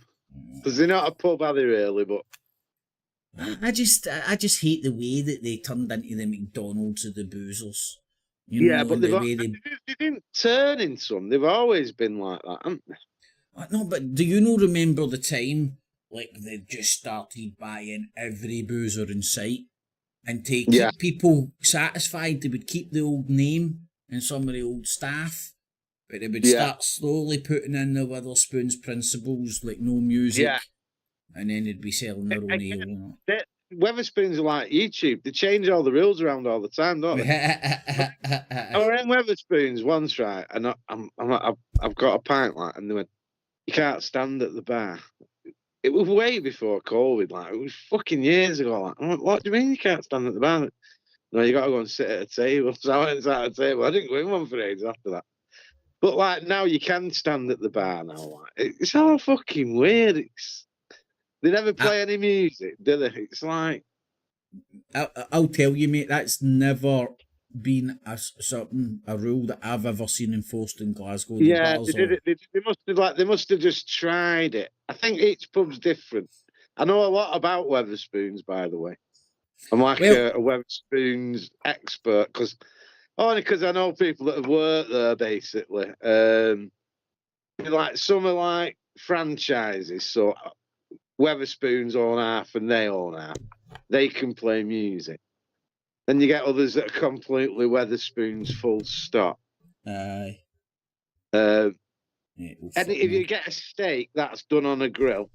If you get a burger, that's done on a grill. But if you get chicken, right, that is microwaved. Right? I've had some nice meals in Wetherspoons. Have you had nice meals in there? I've had some belters. Mate, that's why I was comparing it to McDonald's. You go into a Wetherspoons, you're getting exactly what you would get. Like, for me, what I presume is you'll get in Glasgow, you'll get in Manchester, as you'll get in London. It's standardised. There's no up, down. It just is what it is. It's nice. It's good. There's just no variety like between them, and some people say because that obviously works. It's a good business model. That's what McDonald's thrives on. That's why Wetherspoons did it. Wetherspoons named Wetherspoons after one of his teachers. He's a City of London boy. That doesn't surprise me. The owner, yeah, and his teacher that said you'll never. His teacher said you'll never amount to anything. Well, here, this is me just stabbing in the dark, right? I've been aware of the pubs in Glasgow and the ownerships, and they've coming and going, and I can genuinely remember this time where Wetherspoons exploded. Like in Glasgow, you didn't have a Wetherspoons, and then within a year they were pretty much fucking bought over every boozer they fucking could, right?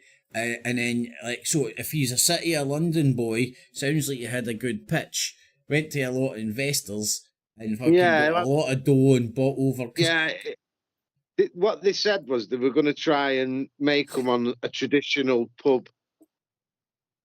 Well, I think that's because that's when the scrapping of music came in, mate, because that was one of the things I noticed. Yeah, and I'm talking about aesthetically, because they all look all right, don't they, if you know what I mean. Might be getting a bit grotty now, like, but, like, you know, they got that old look, and they like always have big, nice places that they take on, don't they? There's two in Oldham shut down, by the way. They're not infallible. Infallible. There was two. There was Square Knot and sorry, there's one closed down in Oldham. But the one that I like best, it's Piccadilly Gardens, Manchester.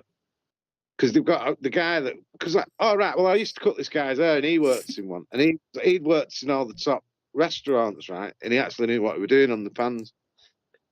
so I used to go in. I used to bang on the kitchen door, like, and he'd know that I was going to order a steak, like. But anyway, his head went in the COVID, so he's just working on the bar now. But Piccadilly Gardens, they've got a decent. The guy that cooks in that. If you get a mixed grill at this is anyone in Manchester, get a mixed grill Piccadilly Gardens, it comes out absolutely banging. You know, it's all pucker. Making people I hungry, don't man. ever get the mixed grills in Wetherspoons because I know it's all done on the griddle, like, yeah. Aye, man. Well, they do good. For me, it's the fucking monetary value, mate. It's just it's cheap as chips compared to everywhere else, man. Yeah, but it's getting dearer. Aye, You know, true. my pint has gone up. It was £2.10 when I started drinking my Shipyard in Wetherspoons, and that was, let me just think, it was a while ago, looking at it that way, like, yeah, about 8 years ago. It's not too bad. It's £3.30 now. What's a pint of Carlin? What's a pint of Carlin? I think those guys. Shipyard. No, but what is a pint of Carlin? Like, I don't know. I would say it's probably a good £3. Fucking hell, that's cheap, man. Up here it's £4. It is cheap. I mean, yeah, don't get me wrong, like, you know. And apparently, if the people reporting on the budget were telling the truth, he's froze fucking duty on beer or alcohol. But not backy. He's smashed the backy, hasn't he, in the vapes. I was going to say the vapes. I think that was the new hit list, wasn't it? And cigarettes. Cigarettes are now £16 a packet, it said on what I read. Aye, fucking hell. See, when I stopped smoking, I could get a packet of baccy for like 3-4 quid. And now I think the same baccy's like over a tenner or something, man. Fucking crazy, mate. Crazy, well, for a 50 gram Amber Leaf, I think it's something like 35 quid. Well, I was at my mate's the other day and asking him about the prices. They pulled out a multi-pack and he was talking like fucking 30 notes for a 5-pack, I think. A fucking 50 grams or whatever. I can't even remember. But it was a lot of dough. It's not as cheap as I can remember it. Then you've got your filters and fucking your filters and skins on top of that. And then if you're smoking weed, you've got that on top of that. Yeah, oh, fucking right. I give up weed because it was, well, I give it up to make Kermit happy, really. But it's a big saving. But I get 50 gram for 13 quid. So I've not got the incentive to stop smoking. Is it the legit stuff or the fake stuff? Or what? Well, I like it. It's Dutch. It's Philanderer. So... I get put off dodgy tobacco when my ma thought she was doing me a turn and bought me a pouch of Golden Virginia, I think it was. Oh, yeah. It's unsmokable, mate. Yeah, it's not snide, though. I know the kid, like, they go over to the Netherlands and bring it back. No, it's it's all right. It's about £7 in Europe. It's €7. And they get 13 quid for it over here, don't they? So they're happy. It's a nice little earner. So. And if they're smokers as well, man, fucking save them though. Is that way as well, man? But at the end of the day, I love smoking roll-ups, bro. It's a hard thing to jack. It's the whole ritual, mate. I get it. That's why I love this thing and the capsules. You know, you don't have to use the capsules every time, but I do in the sense that it gives me that ritual. Getting a capsule, emptying it, putting it in my tray, filling it up. Can even use my scuff if I want and stuff. And then I've got that mouth to hand fixation for as long as I want, basically, because like once the shit's gone, it's gone, but you still get that like vapour. And so you're still getting that. But because you don't get the pain, it enables you to smoke More. fucking as much as you want. And like you're like, why the fuck do I want to go to my bed at 1 in the afternoon? Like you've been up for fucking 6, fucking smoking fucking vapes constantly, man. It's no fucking no rocket science. But it's very easy to manage, I find, and the first thing to manage is just be conscious of how much you're smoking, so you're not doing it just out of habit. You're doing it here. I want to get stoned instead of like, my hands are a wee bit idle. Fucking, like, I'll do that. Because I would argue a lot of people were the same with their joints and stuff. You know, it's more of the habit, the ritual. You know, and. Rather than I'm craving nicotine right now, or I'm craving weed or whatever. I reckon though, if you're quite a decent weed smoker, you can get over the. You can break its back in like a couple of months. It takes a couple of months to get over it, and it takes longer really. But like a couple of months, you start to get the anger. Like you don't actually need to roll a joint. You don't need weed. Is basically what it takes a while, but it's not. After a couple of months, it's like now I don't even miss weed, to be quite honest. I occasionally have a spliff. It's very rare, and I just don't miss it at all. Sensible man, mate. I never thought I'd actually be able to say that. By the way, sensible man, mate. I'm jealous of you. Like I'm certainly not sitting here saying that I'm smoking these, and you're not. I've not given up trying to give up. And ultimately, right, it's small baby steps, achievable steps. That's the best way, I think, for me to approach it. And one goal was 420, right? And that's just like, at least get to fucking 20 past 4 each day. Because I'm in the habit right now of waking up, coffee, Barocca, vitamins, and a vape. You know, and that's me just stoned all fucking day, you know? Right. Well, that's not so bad, is it? Well, it's no ideal though. No, if it's lasting you like that though. Well, it's because mate, I can remember because I did fucking keep an eye on it because it was driving me insane. I very rarely am not stoned, and it's like see when I'm fucking straight as a die. Like I would say, like mentally, I'm sharp as a tack, but I'm like fucking like my head's a million miles an hour. You know, see when you fucking tell the doctors and all that about that, they're like, want to pump you full of fucking amphetamines and shit, and you're like, nah. Yeah, I don't. Yeah, I know, but like that is true what you've said, but that's part of that readjustment over that couple of months. Do you get what I mean when I'm saying that? Because you when you've been smoking weed for years, and then you stop, your brain goes, what's the word? You got more clarity. No, definitely, man. You know, and like, I mean, I always like, and then the first thing you got to deal with is your sleep pattern mode, because like I always had a spliff before I went to bed, like basically, you know. In fact, I'd have a spliff in bed, put it in an ashtray next to me, so that if I woke up in the middle of the night, I could just light it up and have a couple of drags. So that was that. That's what I'm saying. It's not easy, but everything's doable. I can't lecture anyone know me because I'm still smoking tobacco.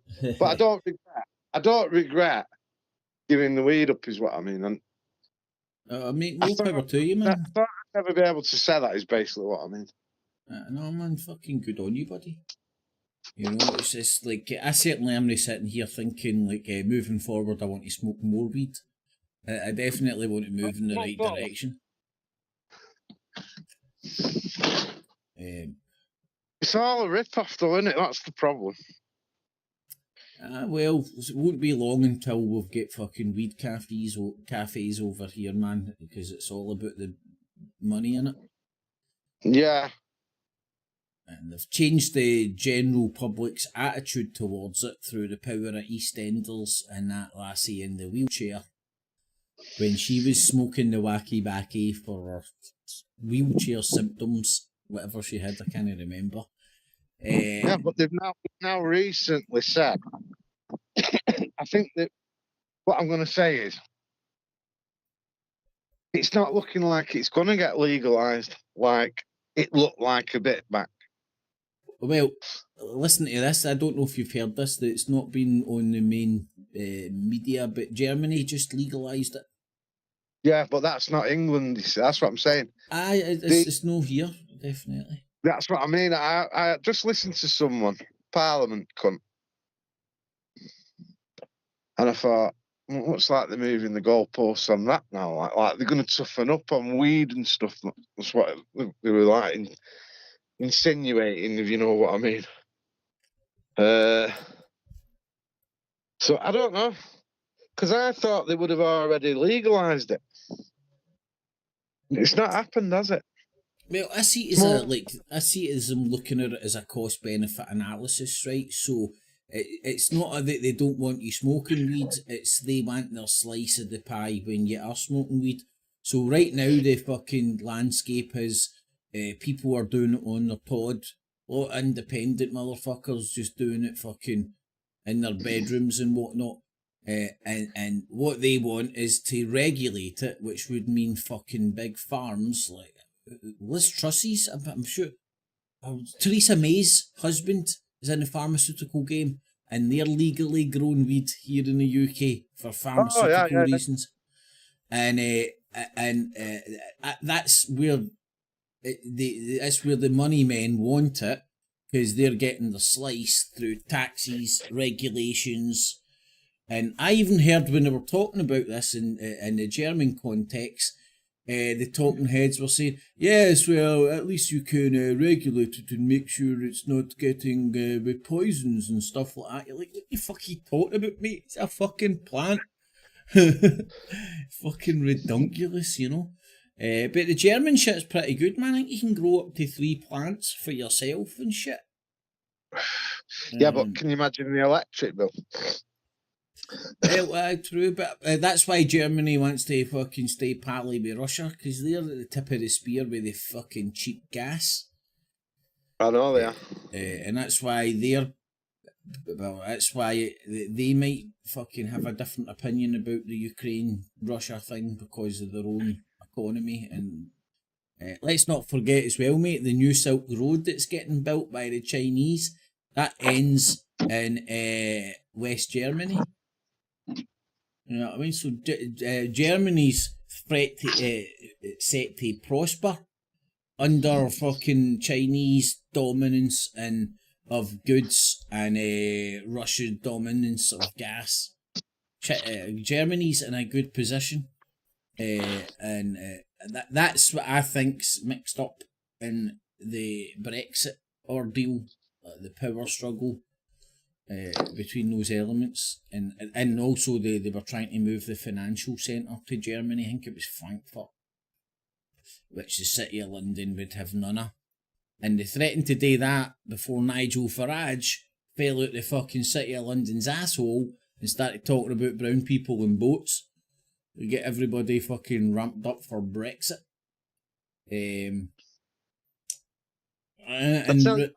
Tell you why I'd have a different opinion about Ukraine if I was in Germany. Because you're next in fucking line, aren't you? Well, maybe I've been watching too much RTE, but I don't think Russia's came out and said that they've got any designs on the whole of Ukraine. I don't think they've ever stated that. You could argue that's what their ultimate goal is, right? But I don't see it that way. I see them as looking after Crimea. Yeah, they want to just box off the front line, don't they? I know that. They fucking keep a hold of Crimea. Also, as well, there's the argument that they're looking after their own people. Nobody touches on this.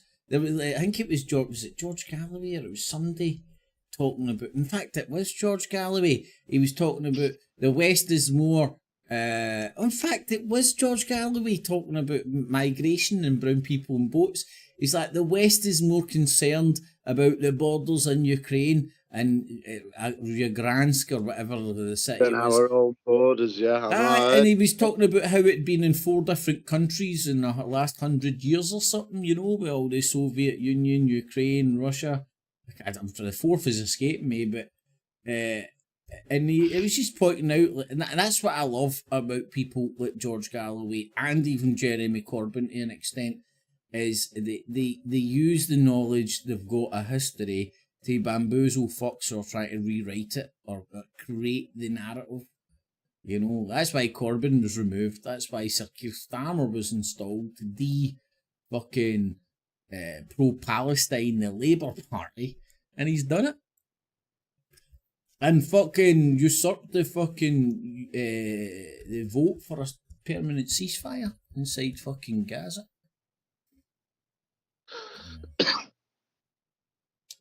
It's cost Germany 100 billion last year, the Ukraine war.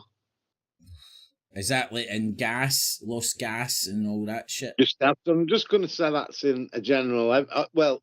it's according to Marcel Fratscher, head of the German Institute for Economic Research, DIW. The war in Ukraine cost the German economy about 100 billion. And this is a very recent article. Well, I could believe that, mate, because... a loss of wealth of around 2,000 euros for every individual in Germany. Well, that's believable, buddy, because everything, all the gas that used to have to go through Germany, the vast majority, if the Nord Stream isn't getting blown up, Germany get a slice of that action for letting it go through their territory into Europe. And it was America that blew the pipe stream up. America blamed Russia, which doesn't make any logical sense. Why would you blow your own pipeline up? I know, mate, it doesn't make sense. It's like, what's the fucking Did you watch that video I sent? It was only a minute long, and it was Biden saying, "Don't worry, we can do it." Oh, aye. Oh, Biden's fucking... Let's look at the poll. Is there anybody else voted? 22 votes, 59% says yes, Biden will be the nominee. 18 is saying no. 23% saying not sure. And if anybody's got any of the inside baseball about the mechanisms for Biden to run, not to run, because everybody's saying he's a dead cert, but the bookies are still taking bets on other folks, which means there must still be a possibility, like somehow, but I'm not sure of the apparatus. The last I heard Talking Head saying is he would have to withdraw to open on that poll, I voted yes, by the way. Well, if I could vote, just because I've got a bet on Michelle Obama, I would vote no. But I still, it's the more I watch Biden, and the more I'm like, how can people vote for him? A leader has got to be strong, at least appear virile. You know, you could imagine him having a hard on. The polls are running at about, I think it's about 70% in Donald Trump's favour. I know that he's winning. And again, there's hundreds of polls out there. And America is so polarised, even the polls are polarised. I just love the word polls. But what I'm getting at, mate, is that I think he's got the popular support. It's not in pro-Biden camps' interest to tell you that, because as soon as he starts projecting it, he's going to win. People, you know, his supporters get fucking wind in their sails, let's say. Right, that's 11. Donald Trump is leading with 1,075 delegates. Nikki Haley, 94. Ron DeSantis, 9. Vivek, I don't know, I can't say that word. So... Nikki Haley's withdrew now, I'm sure, mate. If that's what I'm thinking. Yeah, that's what I'm saying. There's only Trump and Biden in the race now, apparently. I'm not an expert on US politics, by the way. But yeah, apparently there's only Trump and Biden in. But mate, that's the way it stands now. The only way it would change if Biden, he can't get removed, but he could be persuaded to step down. Right, that's the way that I've heard people wording it. And Yeah, I'm honestly to God, I know exactly what you're saying. What I'm trying to point out on that is that it's all a big show, isn't it? Run on money. And if say Obama steps in now, you'd have had to start bigging her up like 6 months ago, wouldn't you? Start programming the people, like, you know, and letting her put a point out that she'd want to make. Like, but the concern with the borders and Michelle Obama isn't. See, like, mate, I did hear her getting bigged up 6 months ago, and what made my ears perk up was it was coming from what I would perceive to be pro-Biden press. And then after that, I kept hearing the BBC and the likes talking about Biden's age. I've recently heard pro-Biden press talking about his arthritis. That's why when he walks, he looks like he floats. It's like fucking Dracula. So that's what makes me go like, what the fuck is going on here? Why are they talking about it? Now, they're not coming out and saying that he's got fucking early onset dementia. They're talking about him being old. This is the constant messaging I'm hearing about Biden for left-wing press. Right. Michelle Obama's office says the former First Lady will not be running for president in 2024. Now, I'm going to tell you for one of the reasons that I know she will not run. It's because she won't want to lose, will she? Well, true for a little bit. Maybe she's keeping her powder dry, as they say. I doubt it. And like, do you think people are going to like vote for a black female president that is the wife of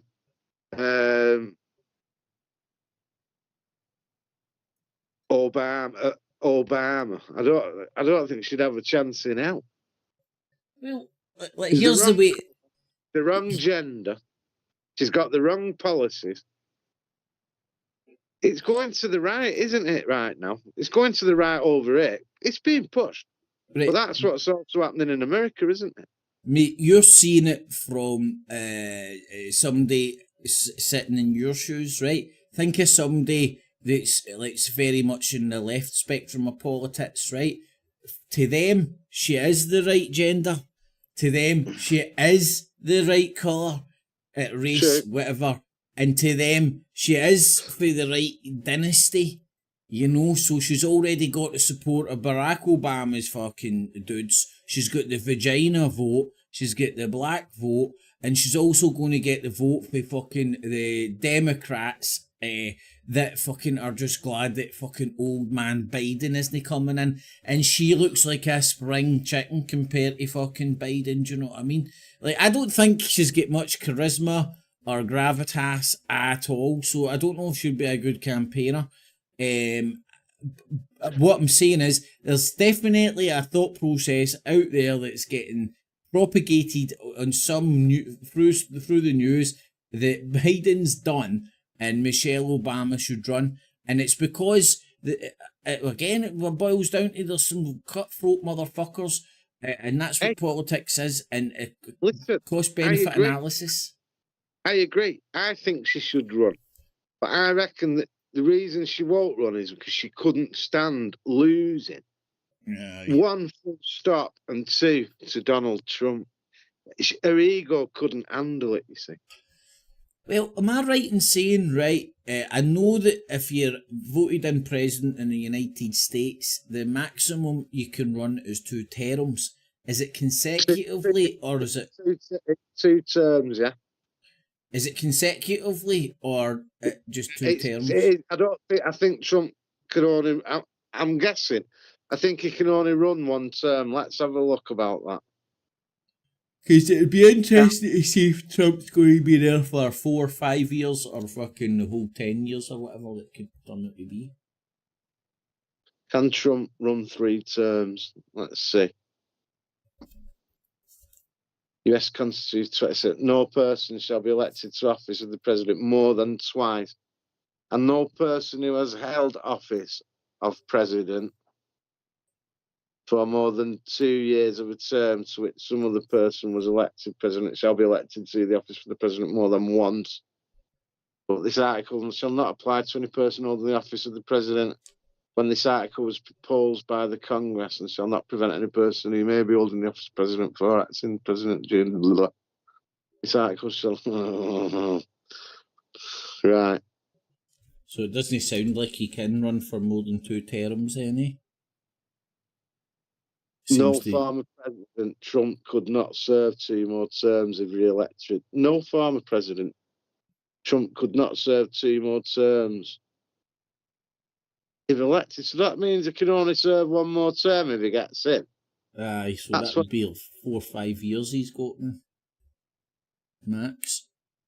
So maybe you're right, mate. Maybe Michelle Obama's keeping her powder dry for the next run. Well, she's young enough. It won't be Hillary Clinton, because Hillary Clinton's going on into the senile bin now, isn't she? Aye.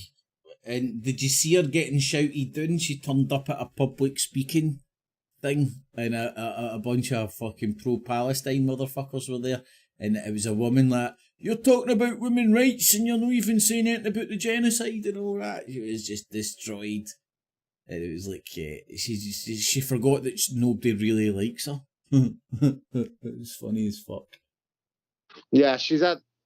Well, I mean, she's an evil bitch, so she deserves everything she gets, but she's had some bad do's, hasn't she, in public? Oh, man, people hate her with a passion. And she's got there's something, she's not well either, there's something wrong with her, isn't there? You know, like she had seizures, basically. So...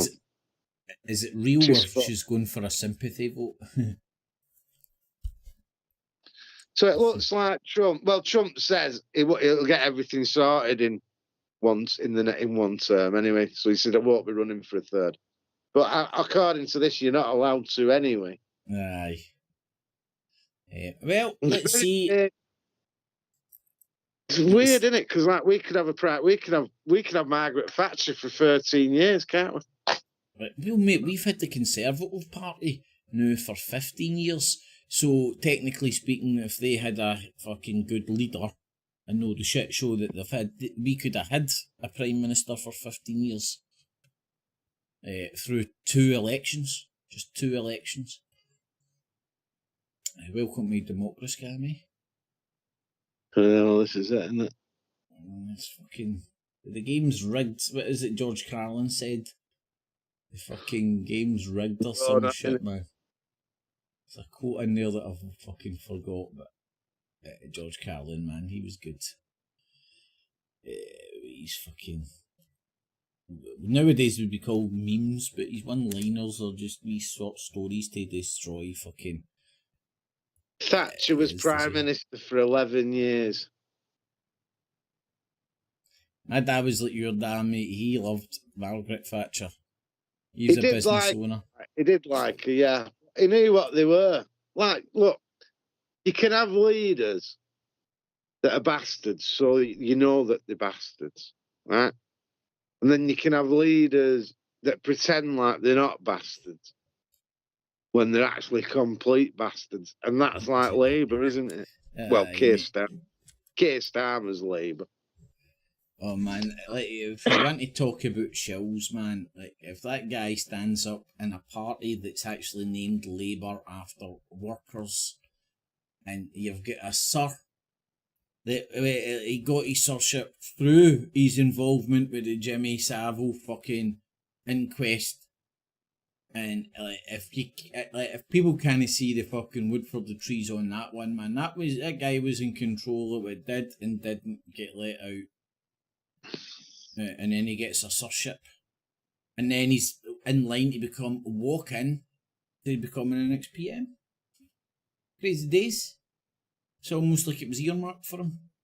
It'll suck your Starmer, do this with the Jimmy Savile report. You'll become PM, motherfucker, one day. Boom shakalaka. He did apologise for that, though, did you know? No, what did they apologise for? The Jimmy Savile shit? Yeah, he did, yeah. What did they, like, what in particular did he fucking, was he Pacific or just somebody was pounding him or what? I'm not sure, but I just know that he did apologise. Hold on, let's have a quick look.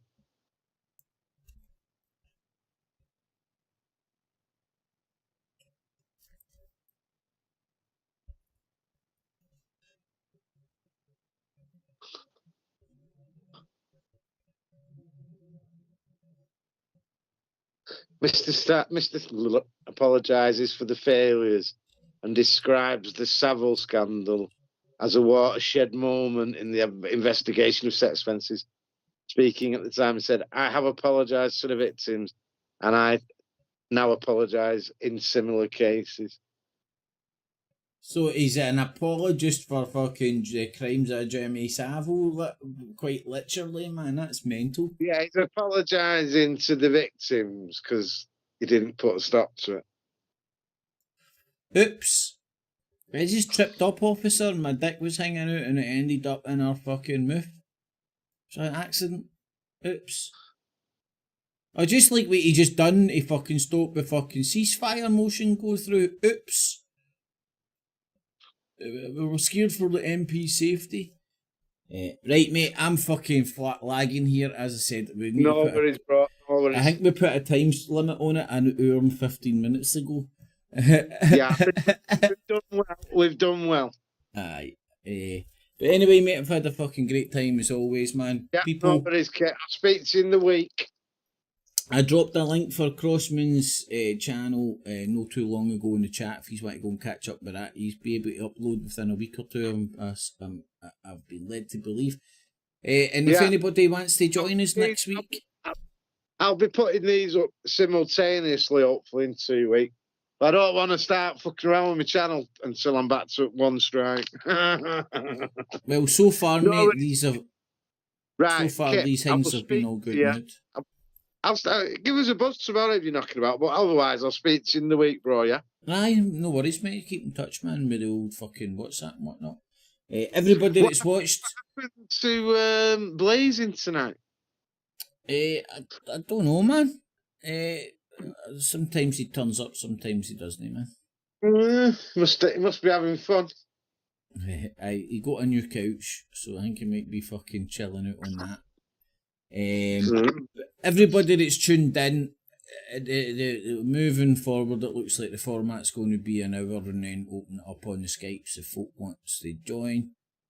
Without camera, preferably headphones, preferably, but it's no game changer if everything works.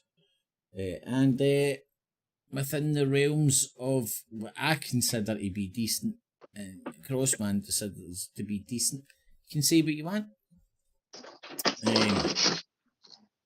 So, all good in the hood. Thanks for joining, everybody. Stick it wee thumbs up.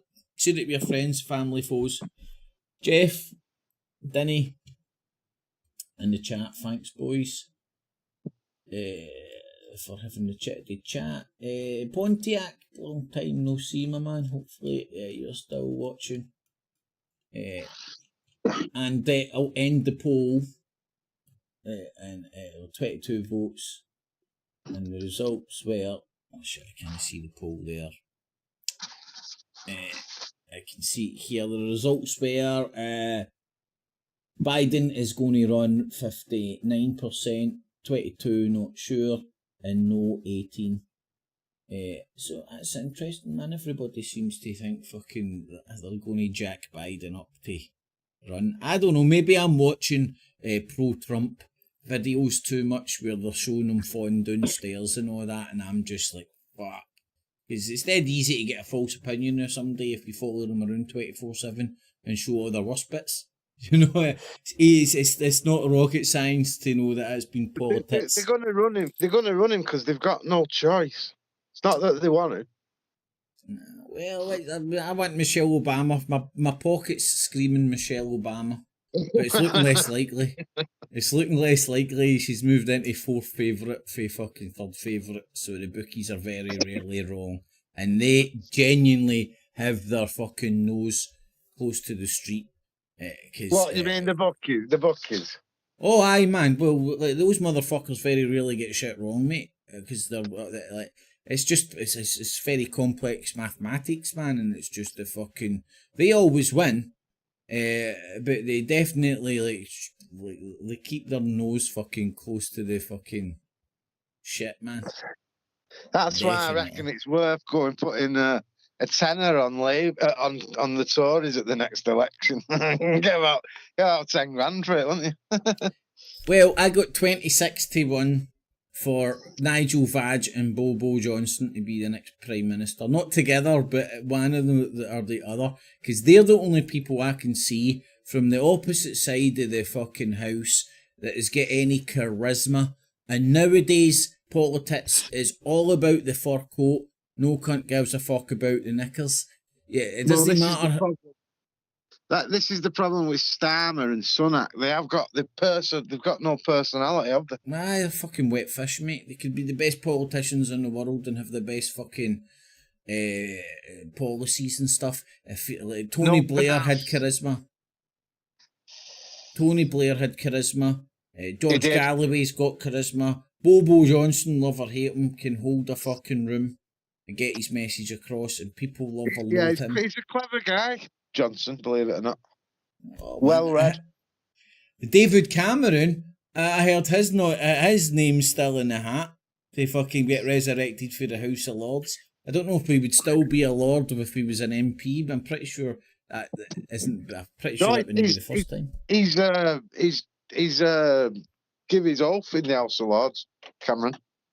He's the Foreign Secretary again, mate. He's back in politics. I was just wondering if he could be a Lord.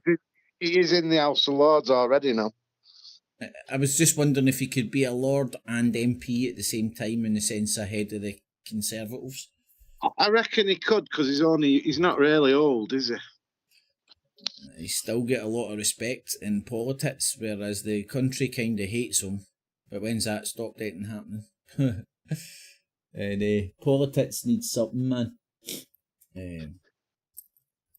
Anyway, folks, thanks for tuning in. Tune in next Saturday around the 4-5 bells mark, weather permitting. And thanks to Crossman, and I'll catch you next week.